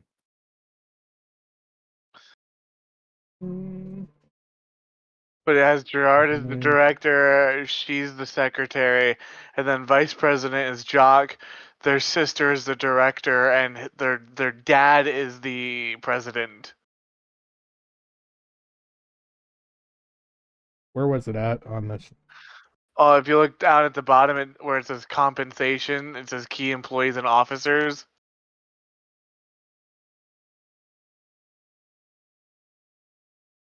So if his dad is the president, okay, Am I missing? I don't know. It seems like his Wait, is that the if same his one? dad is the president of another charity, I Yeah, wonder if he. Because I I'm have a wondering if this is like one of those situations where it's kind of like a parent charity and a child charity, which Yeah, means his filings would be under. Yeah, no, stop. I don't know if. Keep scrolling down a little bit. Yeah, right there. Key compensation. Oh, right key here. employees and officers. Yeah, and view more, and it shows everybody involved in it. Not to cut you off, Gigi. I just wanted to make sure that we didn't. Okay. I was just gonna say, like, if he's the president of it, that means he technically owns it, right? Yeah. So, okay, so this would be like a parent-child charity kind of situation where you have a parent charity, which would be the one actually running the golf tournaments, which would be under. I don't know if that'd be under like a 501c3 or a 501c4. What are you saying? I'm sorry, I'm not following. As far as the parent-child goes. Okay, you got the parent charity, which is like the main one that runs the golf. That would be Open Hand. Now, Yeah, it all runs through Open Hand. Yeah, it's all run through Open Hand. Indie Land and all of that goes through Open Hand. So no matter what, all the expenses and income should be labeled here. All right, I didn't know if like because the way how you were talking about the father, it's like he had his own separate gig set up in which the funds were being subsidized for. I think he does out of this, which is why you don't see the income listed in open hand. Yeah, and I'm thinking the only way how that could happen is with a 501c4, which would be a super PAC, because you don't have to disclose much of anything out of those when it comes to sizable donations, or you just have to list, like, you know, a very simplified revenue gain. I don't know if he has that, but that kind of runs around. You can't run the expenses for the golf tournament under open hand and then put the income under the super PAC. It would still have to go through a donation, or the expenses would have to get listed on the super PAC. Like, that's still fraud. Yeah, I don't know. I was just thinking maybe that's what was doing it. I get what you're saying. Yeah. Because that would have been right around the time when super PACs were like becoming a thing, because what was it? The Citizens United case was happening, in which corporations were declared as people in a Supreme Court ruling when it came to political donations, which allowed for super PACs to form. But not all super PACs are considered political, but rather just a charity donation in which they can advertise and market whatever the hell they wanted. Like, if you wanted to push an issue, like, you could actually use a super PAC for that. I was wondering if it was like one of those, you have the parent 501c4 or 50, yeah, I think this was 501c4, and then you have the 501c3, which would be the child charity that would be tied to it. Like, one would be set up first. Yeah. Then you have still, though, for accounting transparency, it wouldn't line up. Like, I get what you're saying. Yeah, I was wondering if it was one of those situations, or if that could even be plausible. Oh, it's right here. This is fucking point blank. Here, this is how the golf tournament got set up. So, obviously, since I have already tried to dox myself once before, I'm not going to show LinkedIn on the stream. But here, take the father's name, run the father's name into Google, take the LinkedIn result, look at his company, take his company, and where did I just see it?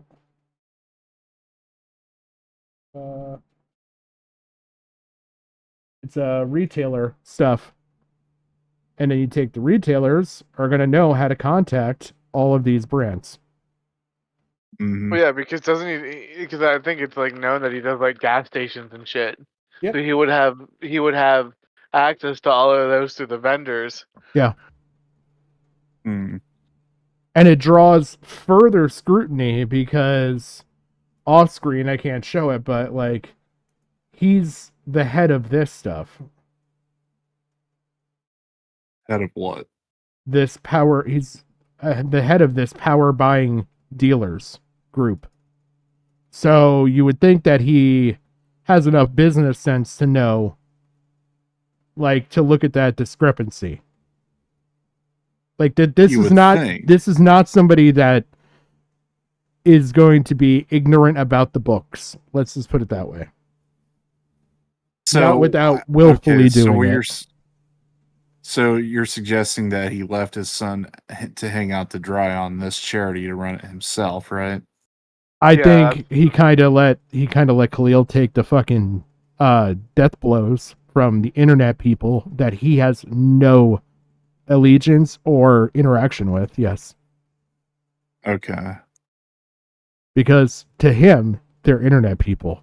This isn't somebody in his business community calling out fraud to his face. Yeah, and it makes sense because he doesn't really respect Gerard. No. Like, so he's just sort of using him. Okay, that makes a bit more sense then. Yeah, I think this is a matter of the father's a successful businessman, set up this charity initially. Eventually, Gerard is a contributing force to the charity, but then is also going to eventually be the person that, through his own incompetence, is delivering them the death blow, because through the incompetence of him not donating money, somebody leaks this out. Internet people find out, Mutahar, Carl Jobs. They investigate. They are then going to call in IRS, which I know at least Mutahar has. Whether that's going to be enough to actually gain attention would be the biggest fucking pitfall in all of this. But then that would call into question all the stuff with the father's portion of it, which is the golf tournament, which is really unscrupulous because. Yeah, I'm wondering who was the tip off. It would have to be someone close to Gerard. Some people were saying the thing that maybe it was Greg tipped off Carl Could've privately, and then that's when Could've been. things started spiraling. Some people say it was one of the ex-employees. Hmm. Well, they'd have to have access to the books, wouldn't they? In order to even know that this was even happening. Necessarily, because you can find everything publicly. So it's enough. It could be someone that hated Gerard enough to look into stuff, but doesn't have enough power to bring it to attention. Because I mean, you could look through ProPublica and find that the money's sitting there. Hmm. So it could just be somebody that hated him just enough. Which Greg would make sense for that. I mean, Greg does have a track record of trying to sabotage, or at least in the eyes of the fan base. Yep. Trying to sabotage him. Mm-hmm. He would have motive, but I'm kind of thinking. I don't know. I kind of want to go with a guilty conscience kind of collaborator of sorts. Yeah, because it doesn't need to be anybody on this board in order to call it out, because like I said, all the information is black and white right here. But I do think that basically the father was running an unscrupulous charity that he was directly benefiting for, basically using the charity to write off the expenses for everything. Well, and actually, he was, hold and on, then the son's money that he was bringing in was kind of absorbing it. I was wondering whether or not the money was actually going to charity rather than a personal check, as a bit of a favor for good publicity.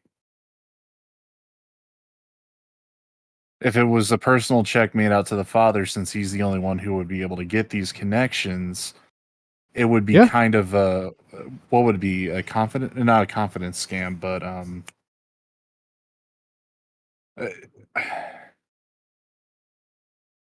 trying to think of the right word, but it runs similar to a confidence scam of sorts. This is 2020. And this is going back to. Because honestly, if the father's using his own resources here to contact these people, he's probably, if we're going with your theory, Pat, he's probably looking at it as well, I was the one who brought these people in, I should benefit. Yeah, here's my theory, and it can even play it out in the numbers right here. Remember how I was talking about trending data? Mm-hmm. Okay. So you have 33,000 in income, or in assets. 33, then 66, then 94, then 115. And then it jumps way up in 2018. I would dare to check when the whole Indigo or whatever the Indie Land thing started, but I bet you it'd be right around here. And I bet you as it took off and brought in more money, the father saw that as an exit strategy to slowly taper off the income coming in from the golf charity, because it also kind of tracks here. If you look back at the older expenses, all of this, it lines up. See how it's there's a good set of trending data right here. And then this data looks like it trends together. Same with the donations. It all correlates around the same time. That I think the Suns thing took off a lot better than he thought it did, and he saw that as a way to slowly contribute less, but the Sun can still pay for his golf tournament. I think the father is doing some unscrupulous shit basically on Gerard's name. I wouldn't be surprised because if you listen to Gerard, it sounds like a very disrespectful attitude towards him.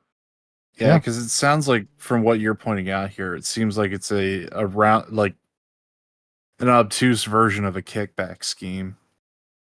Kind of, yeah. Yeah.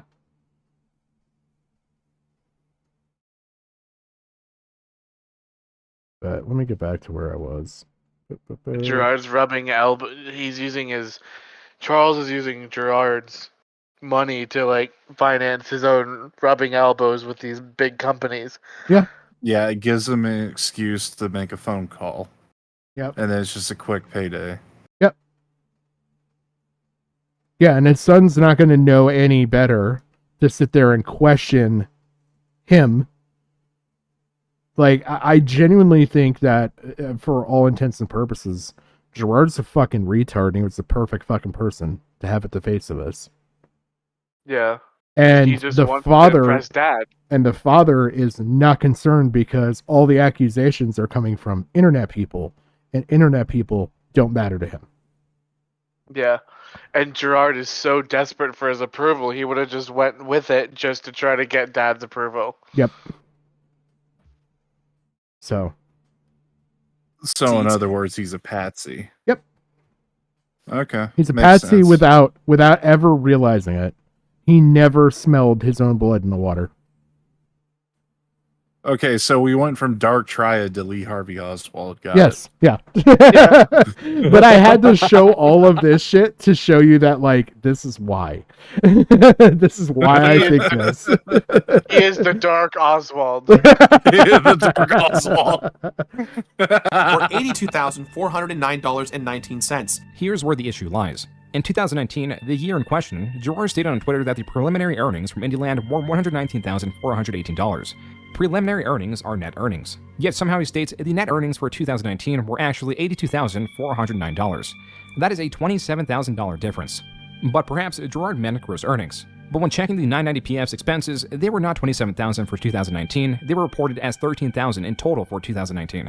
And when combined with $31,371.55 in revenue from the golf tournament and $10,000 from a direct supporter, it adds up to $123,780.74. Using Gerard's prior statements, the lack of reported expenses still doesn't add up, and Gerard still fails to provide a receipt even after this video came out. On the topic of expenses, Indieland throughout the years was making the bold statements alongside Gerard that all the money was going to the Open Hand Foundation. And even in Indieland 2023, he reiterated This is the catchy wording that fucks him up and makes us further fraud. this. Thank you, Bernie Link, for the Prime. As a reminder, all bits and subs, including Amazon Primes, go towards the charity as well. So it's all a pass through, all going for a good cause. Yet in his response video, he said this. Income from Twitch subscriptions and bits, along with merchandise, have offset some of the production costs. See, that's fraudulent. Him sitting there saying, you can't sit there and say, it's all going to the charity. And then saying, like, oh no, it's all going to the charity after we pay expenses. It is common for fundraisers to recoup the cost for events, though it is uncommon for fundraisers to claim all the money goes untouched, then turn around and use the money. Gerard taking donations to pay for Indieland is not only him spending donations on himself, it's him paying for something that he directly benefits from. But besides, what he spends that money on is ultimately irrelevant. He said he would give that money to charity, but instead, he spent it. That's fraud, that's theft, and that is embezzlement. And what makes this even worse is that he would then go and lie, trying to take credit for paying for everything himself. So for those guys who don't know, we had a show last year, and it went great, but it was very expensive, and TOBG covered the cost of it, but we have kind of a rule of, like, we want to make sure that, like, as we do charity events, that we're not costing the charity organization or really anyone outside of our awesome sponsors. The guys at FlyQuest who've been so supportive, we want to make sure that the money that we do raise actually goes to charity and is spent properly. Carl's video has 3 minutes of clips back to back of Gerard stating how all the money was going to charity. While some of these clips can be excused as Gerard states proceeds, which can mean net or gross income, it is clear that Gerard was misleading his audience and that he was recouping the cost for Indieland. Regardless, going forward, Gerard stated that he was stripping the charity aspect of Indieland. One of the few receipts he did provide was an autopsy report that none of the content creators requested. When my mother passed away in 2013, That's a key thing too, that he's stripping the charity aspect of Indieland. So now, like, for this year and every year going forward, it doesn't even have a charity tie-in. It's just a showcase now. Yes. And I think the father pulled that because of internet people bothering his income. Yeah, but like the autopsy report, I mean, I don't know. That move in and of itself, I could see the father doing because he would have like the authority to pull that. Oh yeah, that. But yeah, I'm talking about the whole just the statement of stripping Indieland of the charity. No, side I'm just saying like one other key aspect is the autopsy report because only the husband of a dead partner has the right to access and make public an autopsy report. So that's a clear sign his father is doing this. Yeah, I think so too. Yeah. Because her son wouldn't have power of attorney over her. No, not until the father's deceased. Yeah. Yeah, so that's a clear sign the father did it. Like, I don't know how, like, people overlook that. her brain and spinal cord to the same academics and doctors we worked with to further advance their research. There's a link in the description to her autopsy report that confirms her brain and spinal cord were both donated to science. This was an extremely personal decision for us. Because of my family's history, we had considered all legacy efforts that we had personally made to be a part of the Open Hand Foundation's history. With as much confusion as there was surrounding the scandal, there are two things that are reinforced as fact in this video. Gerard is a liar, and even when apologizing, he inaccurately portrays what he's apologizing for. Here's the thing, he tries to cover up for his father there by saying it was an extremely hard decision for all of us, as if it were a group decision, like board of directors kind of thing. Yes. But really, it was the father pushing the idea, and they had to be all on board because of like the sentimentality aspect of it, I guess. Yeah. So yeah, okay. So yeah, the father is the key suspect here. He's just like the useful idiot. Yeah, yeah. I hate to keep saying yes, but yep, you've got it 100% now. All right, I see where you're going. Action needed to be taken, and to that point, I'm sorry. I'm disappointed that I was not more straightforward regarding the Foundation's timeline for making donations, and that I made statements potentially implying donations were made when they had not yet been. Gerard was stating that these were applications, or something he suggested indirectly, but he directly stated, currently working with the University of San Francisco, and we're kind of one of their main funding support partners. That was 2020. In the timeline, this is when Gerard alleges he did not know the money was not being donated. But then this was in 2023, when Gerard knew he was lying. Boy with my dad in honor of my mom who had dementia.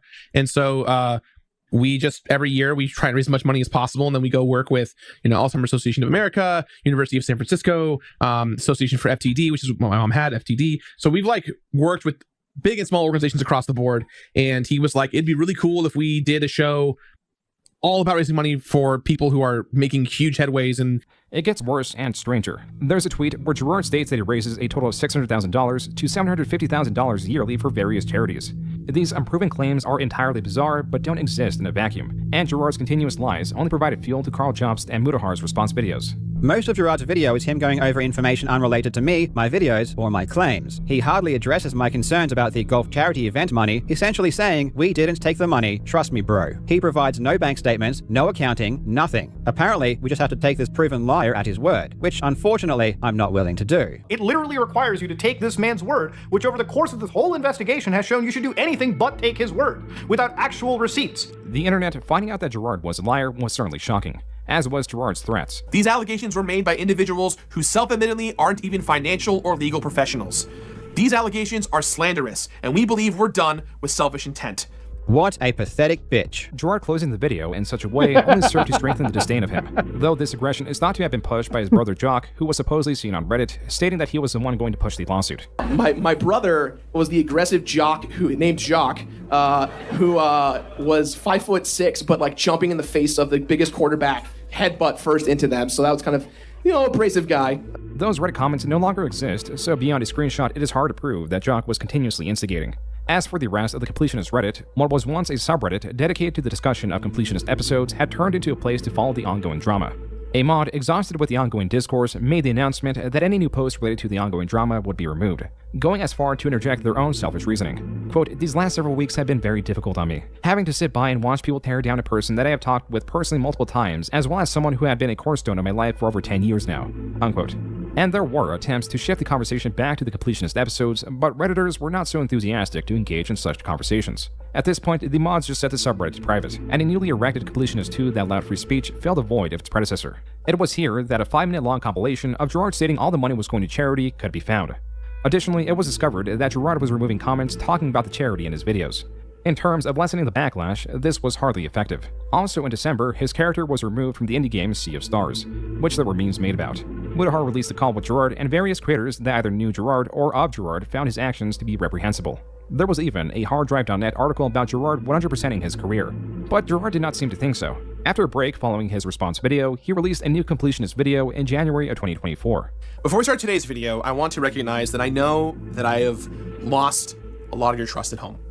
This video, this you could use to sit there and say that he's maybe psychopathic, though. I will say that. Just because of something you'll see here. Yeah, I'm guessing this guy hasn't deleted his Twitter. Probably not. If you could find it, I kind of have an idea. I could so say you could watch. You could tweet to. Watch this really quick. I'll dig out and see what I can find. Today's video, I want to recognize that I know that I have lost a lot of your trust at home, and I want to spend as much time as it will take to rebuild and re-earn your trust. It's going to take time, but I'm willing to put in the commitment, and I hope you give me a chance. So with that said, thank you for being here, and thanks for watching. Everyone who knows me knows that Super Mario RPG is one of my favorite. That fucking jumping attitude. Tell me that's not psychopathic. I mean, that clearly wasn't edited in, so.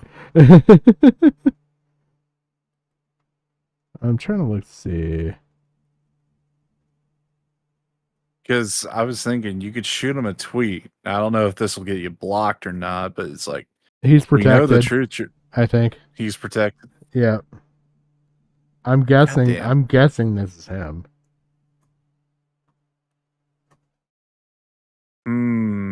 Yeah, that is him.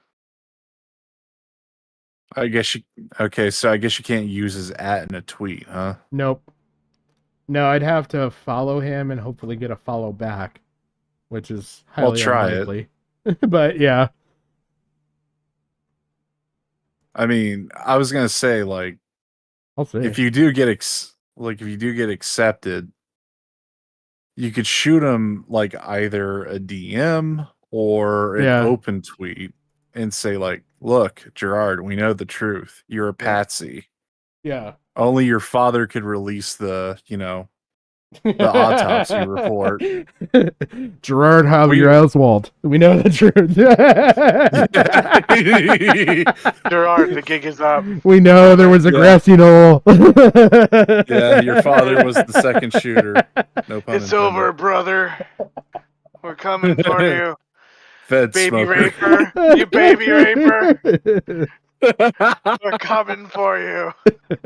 Yeah. I just kind of want to see what his reaction is if we just put out that little detail. Only your father could release the autopsy report. That said, thank you for being here, and thanks for watching. Everyone who knows me knows that Super Mario RPG is one of my favorite games of all time. That awkward transition between lightly addressing heavy allegations to then shifting to the Completionist series did not win over viewers. This is made clear by the top comments he forgot to delete. On Reddit, there was a particular comment, or rather post, that was garnering attention. Greg Wilmot came back from the abyss to comment on the situation. Quote, "I'm happy to say that my hands are entirely clean in this situation. This whole ordeal is one of the exact reasons why I had to remove all of my videos. I had a feeling that there would be some sort of controversy." That's kinda suspect. Yeah. Well, even this opening paragraph, "I'm not comfortable with revealing anything privileged that I know about the situation currently."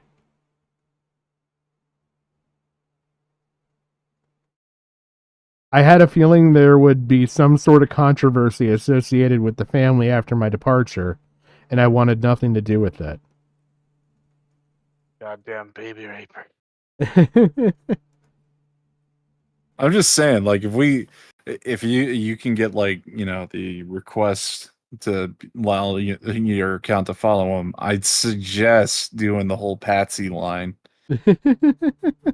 Because, I mean, the fucking autopsy report should have been a fucking, like, clue that both Carl and Muda should have picked up on. But I make a pretty strong fucking point. This is something I realized months ago, by the way. Like, when all this shit was breaking. But I had no real good way to articulate it without, like, the full scope of it. Yeah. And for me, it would have been 5 hours of going through the scope of it. Plus, it's now taken me 2 hours to explain this. Yeah, well, we're here like busting balls and joking and everything. I'm just saying, like, seriously, the father has to be behind it, because that fucking autopsy report, man. The autopsy report, the business connections for the donos, for the charity, for the golf tournament, the letter that would have been there for that would have come from the charity that they're supposedly donating towards, would have been a business acquaintance likely, or at least somebody that he was able to easily get access to, that would have been well beyond Gerard's capabilities coming 1 year out of high school. Like, there's a lot. Yeah. Mm-hmm. There's a lot there. I mean, hell, the father is the guilty party. It's like, look, we know you're a patsy. The father's business history, and he's the president of the charity, but then had no idea that his son's pulling this massive scam by stockpiling money. Yeah. Right. Honestly, this is how the tweet should read. It's like, Gerard, we know you're a patsy. Only your father could release that autopsy report. Only your father could get those sponsors. It's a fucking kickback scheme. Yeah. Is one of the exact reasons why I had him remove all my videos. I had a feeling that there would be some sort of controversy associated with that family after my departure, and I wanted nothing to do with it. Unquote. The other channels Gerard was involved in followed suit and announced they would be continuing without his involvement. Gerard has continued to upload videos despite them being poorly received. His social blade shows that his views have fallen to 500,000 a month, and his videos, though they have been rebranded to exclude his image from the thumbnails, cannot wipe away the stain of a serial liar. On a stream in March, he expands on where TOVG is now. I've made the tough decision to close down the office. What the fuck? And so we're in the middle of... Wait, hold up. Why does he look like an extra on Duck's Dynasty? I thought the same fucking thing. Like, what the... like, dude, come on. I honestly think, like, he has had to pay for this with his channel. And his dad's getting away scot-free, and I think he's catching a lot of the heat from this. Well, like, obviously, being the face of it, but... He looks like he's gone through the ringer. Yeah. Yeah, that's why I said he looks like he's from Duck Dynasty. And one other thing, too, that, like, they pointed out as, like, it's a big deal, but I never had a good way to articulate, but even goes into what you sent over, Jim. When you look at there's multiple directors, so he could be director for just Indieland. Yeah. And work for the charity. You could be a director of something and not have any privilege of knowing the financial data. Yeah. Which would make it gross. Like... Yeah. Like, I so totally want to rock this guy's world. Because that is going to probably either get him to block you immediately, or it's going to kick a fucking hornet's nest wide open. Yeah. Of closing operations and moving everything to my house, and so we're kind of trying to build like a completionist set, if you will, in my garage, where he once posted all the other thing too that I kind of want to point out, what did he financially gain from this? Like, there is somebody financially gaining from this. He gained nothing. He actually lost. Gerard. Yeah. I think this was 100% to seek approval from his dad. I think that has fucked him up his entire life. And then he would do anything his dad. I don't think he was thinking of the financial gain. I think he was thinking, as long as I'm liquid enough that I can keep going. This is him falling on the sword for his father. Yeah. Yeah, I think that's what it is. I think it's 100% from the angle of him as a I've totally changed your guys' perspective on this whole completionist thing, haven't I? Yeah, I'd say unlike Boogie, he's actually suffering from parental abuse. Yeah. Yeah, like I believe there's a lot of there's a lot more to point to him coming out this way that I'm showing than there is to say that he's a mastermind of some scheme to a charity that he's not the director to. He's a director to, but he's not the president to. That he has no financial gain directly that I can prove. Like, he's actually lost more in this than probably anybody. It actually recontextualizes that call he had with Mutahar and Carl. Basically, he's looking for a way out. Yes. But he can't, commit to it. Yes, because if he does, he'll throw his father under the bus. Mm-hmm. Yeah. The employees have worked on his videos in the description. Now in current uploads, none are found. Though the charity money at minimum was donated, this scandal changed his image. Where Gerard was once viewed as a pillar of the community that had the purest intentions, has now been rebranded as a pathetic manipulator who will lie on a whim to enhance his appearance. Gerard is untrustworthy, irresponsible, and morally conflicted. And at most, Gerard is a fraud. Thank you again for... Yeah, that's everything. So I guess this brings it all the way back around. Okay, so with this, who do you think of everything I've shown was the worst scammer? Do you think it's the Completionist, the Jason God guy from League of Legends, Ubisoft, or Fantastic? Who's the biggest? Yeah, who's the biggest scammer? Or who's the worst scammer? Sorry. With Gerard's situation, he wouldn't be the scammer. Yeah. I would have to say probably the worst still, on a big scale, would have to be that Lockley guy for the Ubisoft shit. I would agree. That's pretty big, and he's not even catching any of it. Technically, as for who's the most evil or manipulative, I'd say the Completionist dad. Because to use your kid and your dead wife like that, what the fuck? I'm conflicted. I'm torn between the Completionist father and Jason because he was just such a fucking chaotic evil. He was the most... Well, actually, I would probably rank him pretty much in third because he's probably the most explosive and wide-reaching. Yeah. As far as, on the scale of how bad it is, the dude was, breaking technical laws. He only faced, minimal jail time. Well, that's just because he was autistic. Any other person would have gotten to jail a lot longer, I think. Well, yeah, but I'm thinking of it on, a moral perspective here. Okay, okay. Yeah, morally, I would say... That's why I put Lockley at the top, and then, Gerard's father in second, because, morally speaking, you're basically rewriting an entire, not just nation, but an entire ethnic group's history for your own fucking gain. And you bullshitted a giant fucking company, if not more, to make properties of your bullshit. Yeah. The books, the fucking Netflix animation, and then now you've got Ubisoft in this AAA game that's going to be the biggest fucking flop in all of gaming history as far as scandals go.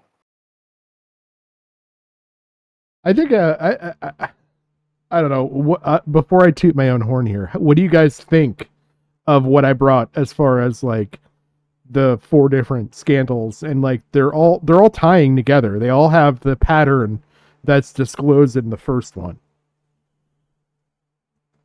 They all have that. See the first one, so they all have that pattern of the first time's an accident, the second time's What was his wording?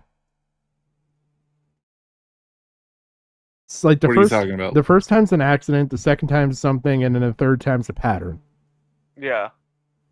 Oh, the first time's an accident. The second time's a coincidence. spectacle. Coincidence. Yeah, I think coincidence. he said. And third time's a pattern. Like I've shown you 3 different times here where there's like patterns of like, or well, 4 technically, patterns of like deception. Like there's the deception with Ubisoft with a guy rewriting history. Like it's not accidental. He's patterned it. And then there's Fantastic, which was the guys that brought out the game that I'm blanking day before, where they had other failed games in the past, and the completionist stuff. I think there's a pattern there. It's just my pattern. I think is more so with the father, and then probably the more wild card is Jason, but Jason, you could say there's a pattern because he was involved in a 2012 hack. There's the initial like chaotic stuff that he gets caught for and arrested, and then there's the third thing is him doing the lollipop site. Yeah, again, morally speaking, the autistic kid pretty much like is in third place. A company making shit game after shit game. Morally speaking, it's like not a nod on the scale. But the father and Lockley, goddamn, like, well, there's the a lot father has more. to be second. There was a lot more with Fantastic, morally speaking, because they also were into career ruination and like we're charging their employees for fines. We're calling them volunteers while working them to death. We're not paying them. Like there was a lot of truly fucking scummy shit in the background on that. Okay, one. then that They were moves them into third perpetuating. place. Yeah, they were perpetuating a knowing scam. Is kind of what Kira laid out with that video. Yeah, that moves him into third place because it's like general not caring about like the people around you. That's like sociopathy kind of shit. Yeah. But with the father here, it's like it's abusing your own kid. Yeah. And then again, Lockley holds like number 1 because you're literally trying to rewrite an entire nation and ethnic like groups in history. Like, I mean, come on. Yeah. And all for like political ideology or whatever his motivation was. For the cause. Yeah, for the cause. It's like I can't think of anything more evil than that because that's literally like erasure. Yeah. It's almost like a what's the word? I don't want to say genocide, but there's another term where it basically what happened with the Native Americans here in the North, where their culture was practically eliminated. Yeah. Because like a full appropriation of the culture. I mean, in a way. Yeah, because I mean, it wouldn't probably have gone to that scale, but you could see that actually happening if you had some fucking Westerner come in and just like rewrite your history. It would be an erasure. It's similar to, well, not similar, but it has the same outcome as like say like the Taliban or Al Qaeda moving into another country and just destroying historic sites like religious relics and whatnot. It's basically an erasure of the culture. That way, like any people who were there before, they have nothing to point to as to what their cultural history is. In a physical sense, that's what they do. What he was doing was like trying to brainwash people into buying his bullshit through a Ubisoft game. Yeah. Like a more cynical culture like, side. You know, there is a culture side. Yeah, culture side. That's what I was thinking of. Yep. Sorry, I was looking that up because I was like, I know the term you're talking about. Yeah, because that's why I rank him number 1. Okay. It's because I've seen that happen because, I mean, fucking Hitler did it to a certain extent. The Armenians did definitely during the, or not the Armenians, but the Young Turks did during the Armenian genocide. Yep. So Damn yeah, you, Cenk. damn you, Cenk.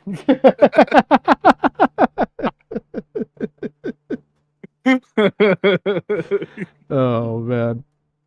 But yeah, I'd still rank him number one morally, the father second, and then that game company third. I mean, the autistic hacker is just a spaz. I don't know. I still think there was some maliciousness to him too. Because of the second time that he did shit, he was already arrested. He already knew this was bad, and then he set up a site basically where you could pay for a service to get an IP address, and then you could pay for a further service to then DDoS that IP address until the account was knocked offline. Yeah. Yeah. Like that's like just evil. Like to me, like that there's a chaotic evil to that. But you know, well, the thing is, like, he was making bank off of that. Yeah. So I think it's more of a financial motivation and a lack of morals than just like, or like financial motivation outweighs the lack of morals. Okay. Is how I see that, because like you could argue the same thing for a company, but if you're working people to fucking death and injury, yeah, like yeah, that tips the scale, because those two would coincide, and that company would actually weigh more on the moral scale. Yeah, because you have ethics and concerns and whatnot. You have to basically you have like a regulatory body and you're disregarding it. Well, it's Russia. Soviet Russia. In Russia, we are the cultural body.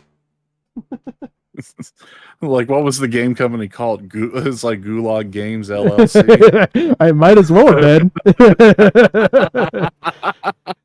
The funny thing is they're still going, but like it actually led to like a couple like first in history moments for like Steam because of it.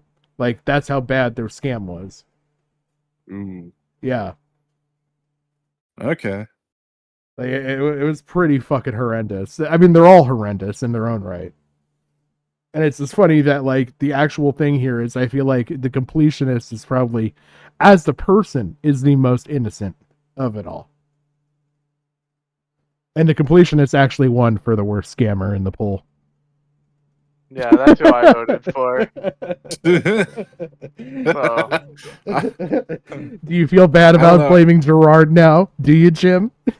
No, because I mean, again, he made his own choices. Yeah, regardless of what his influence was. Yeah, he's still destroyed his reputation and deceived his fans for his dad's approval. Yeah. To me, I think that's the worst, because it goes back to the boogie cancer thing, right? Like, these are people that might have suffered from dementia that wanted to do good work, that thought they were doing good work, and wanted to help out a charity, and then sat there for 10 years. You know, the way like, how you worded it there, Jim. It's like his fans could have been like people who suffered from dementia and wanted to do good. It's like what they would remember. Yeah. Well, you know what I mean, but like you know, I can't imagine, right? Like It was like donating twice to the completionist. It's like oh, I've never donated before. Anime Copen seed for $50. Fuck the completionist. Oh, okay. Anime Copen seed for $50. Oh my god. No, I just think, to me, that's the worst one. Okay. Because I think out of all of them, there's like that emotional component. Like, you know, oh, I saw a loved one forget me. There's a higher likelihood of having somebody affected by it personally. Yeah, like it was horrible that, like, you know, I watched my mom forget me as she was dying. I don't want anyone to have this ever happen to them. And then you donate to this guy that, you know, you watch his content and shit, and then you find out that like the $20 you gave him like 8 years ago is just fucking sitting there. You don't know any samurais directly affected by Ubisoft? I mean, I don't know. I'm sure I could track some down, right? Like, Well, I'm gonna say like I could know somebody affected by the League of Legends guy. What about you, Jim? Yeah? You could have been on that list. It could have been personally affecting. Yeah, no, actually, I mean, yeah. you played witness to it. Well, I mean, yeah, but I was also bronze, so like nobody gave a fuck about me. Like I was so bad at the game, like no one would want to fucking DDoS me. I was already DDoSing myself by being dog shit. Like, it's like I don't know. To me, it's just the completionist is the worst. Because even if Gerard didn't intentionally start it at first, he was still playing on his dad's puppet strings, and there were still people out there that probably like did make a donation for an emotional reason that was taken advantage of. Then the second one I would say is fantastic. Well, again, I see where you're coming from, but I can pretty much like if this like whole narrative, like what or what we think actually happened, caught at Steam, I could see people like making Gerard to look out like, oh, he was a tortured dog where the owner held like food in front of him and then yanked it away at the last second. Yeah, but I at the same point, like I'm looking at it, he's still culpable. Like he's still culpable. Well, for yeah, what he and did. like dogs gotta eat. Like you don't bite the hand that feeds you. Yeah, I love the the one that comparison that doesn't we're feed making here to making Gerard's dad Michael Vick. At least this is my Yeah. head canon. I mean, you don't know. He might have forced him and Jock to fight. So, like, Well, I mean, you know. like here's the thing: like he fed like Gerard, more like overfed him. But So if I mean, he I- also did eat Morgan Webb. If so. I had to rank them, I would put probably Fantastic first, and then Ubisoft, and then the Completionist, and then the League of Legends guy. The reason being is that I'm putting them in that order because that's the level of propensity to do another one of these scams again. There's been there's nothing to stop anybody from the two brothers from Fantastic to do a scam again, other than their name is tarnished. The guy from Ubisoft, technically you could say that there's no driving force behind that, but he's kind of looking cornered now. And there could be copycats who might pull the same bullshit, but try to cover it and learn from his mistakes. And then the Completionist, because it's the father getting away with it. Gerard's kind of been held to a standard. There's a potential out there for the IRS still to intervene, although I don't think they will. And then the Jason guy actually was caught, even though he was given a parole sentence. Odds are he's got enough like tabs on him that he probably couldn't feasibly pull something off again easily. Yeah. So you're going at it from, I'm coming at it from morally, you're coming at it from like who's most likely to reoffend, or at least has the most potential to cause for it more to happen damage. again. Yeah. And then then how did you rank it, Jim? I did it by the emotional impact on the victims. Okay. Yeah. So, We both have we all have like interesting different like what classifies it. yeah, because I mean, looking at it from like a moral perspective here, I'm looking at who could be like the impact as well, just on a moral perspective. You're looking at it as impact and who could most feasibly do it again. Yeah. And then Jim is looking at it the impact that it already had. Yep. Yeah. Okay, so that's the link that ties it all is impact. Yep. Yeah, and what we find is more deplorable.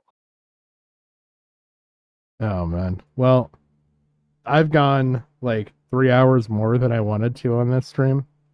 Oh my god, yeah. I don't know why, but I just add hours to everybody. You're fine, Gigi.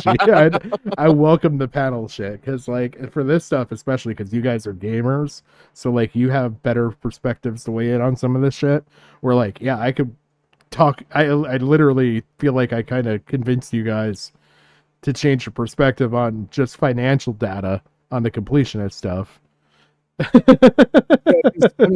I've worked for charities before. I don't know like the ins and outs completely, but I could pick up what you were putting down pretty easily. Like I just go based off of numbers, and there's something suspect to the numbers there. Like, because that's one thing in all of that cannot lie. Mm-hmm. Well, technically they can. yeah, but it's very obvious.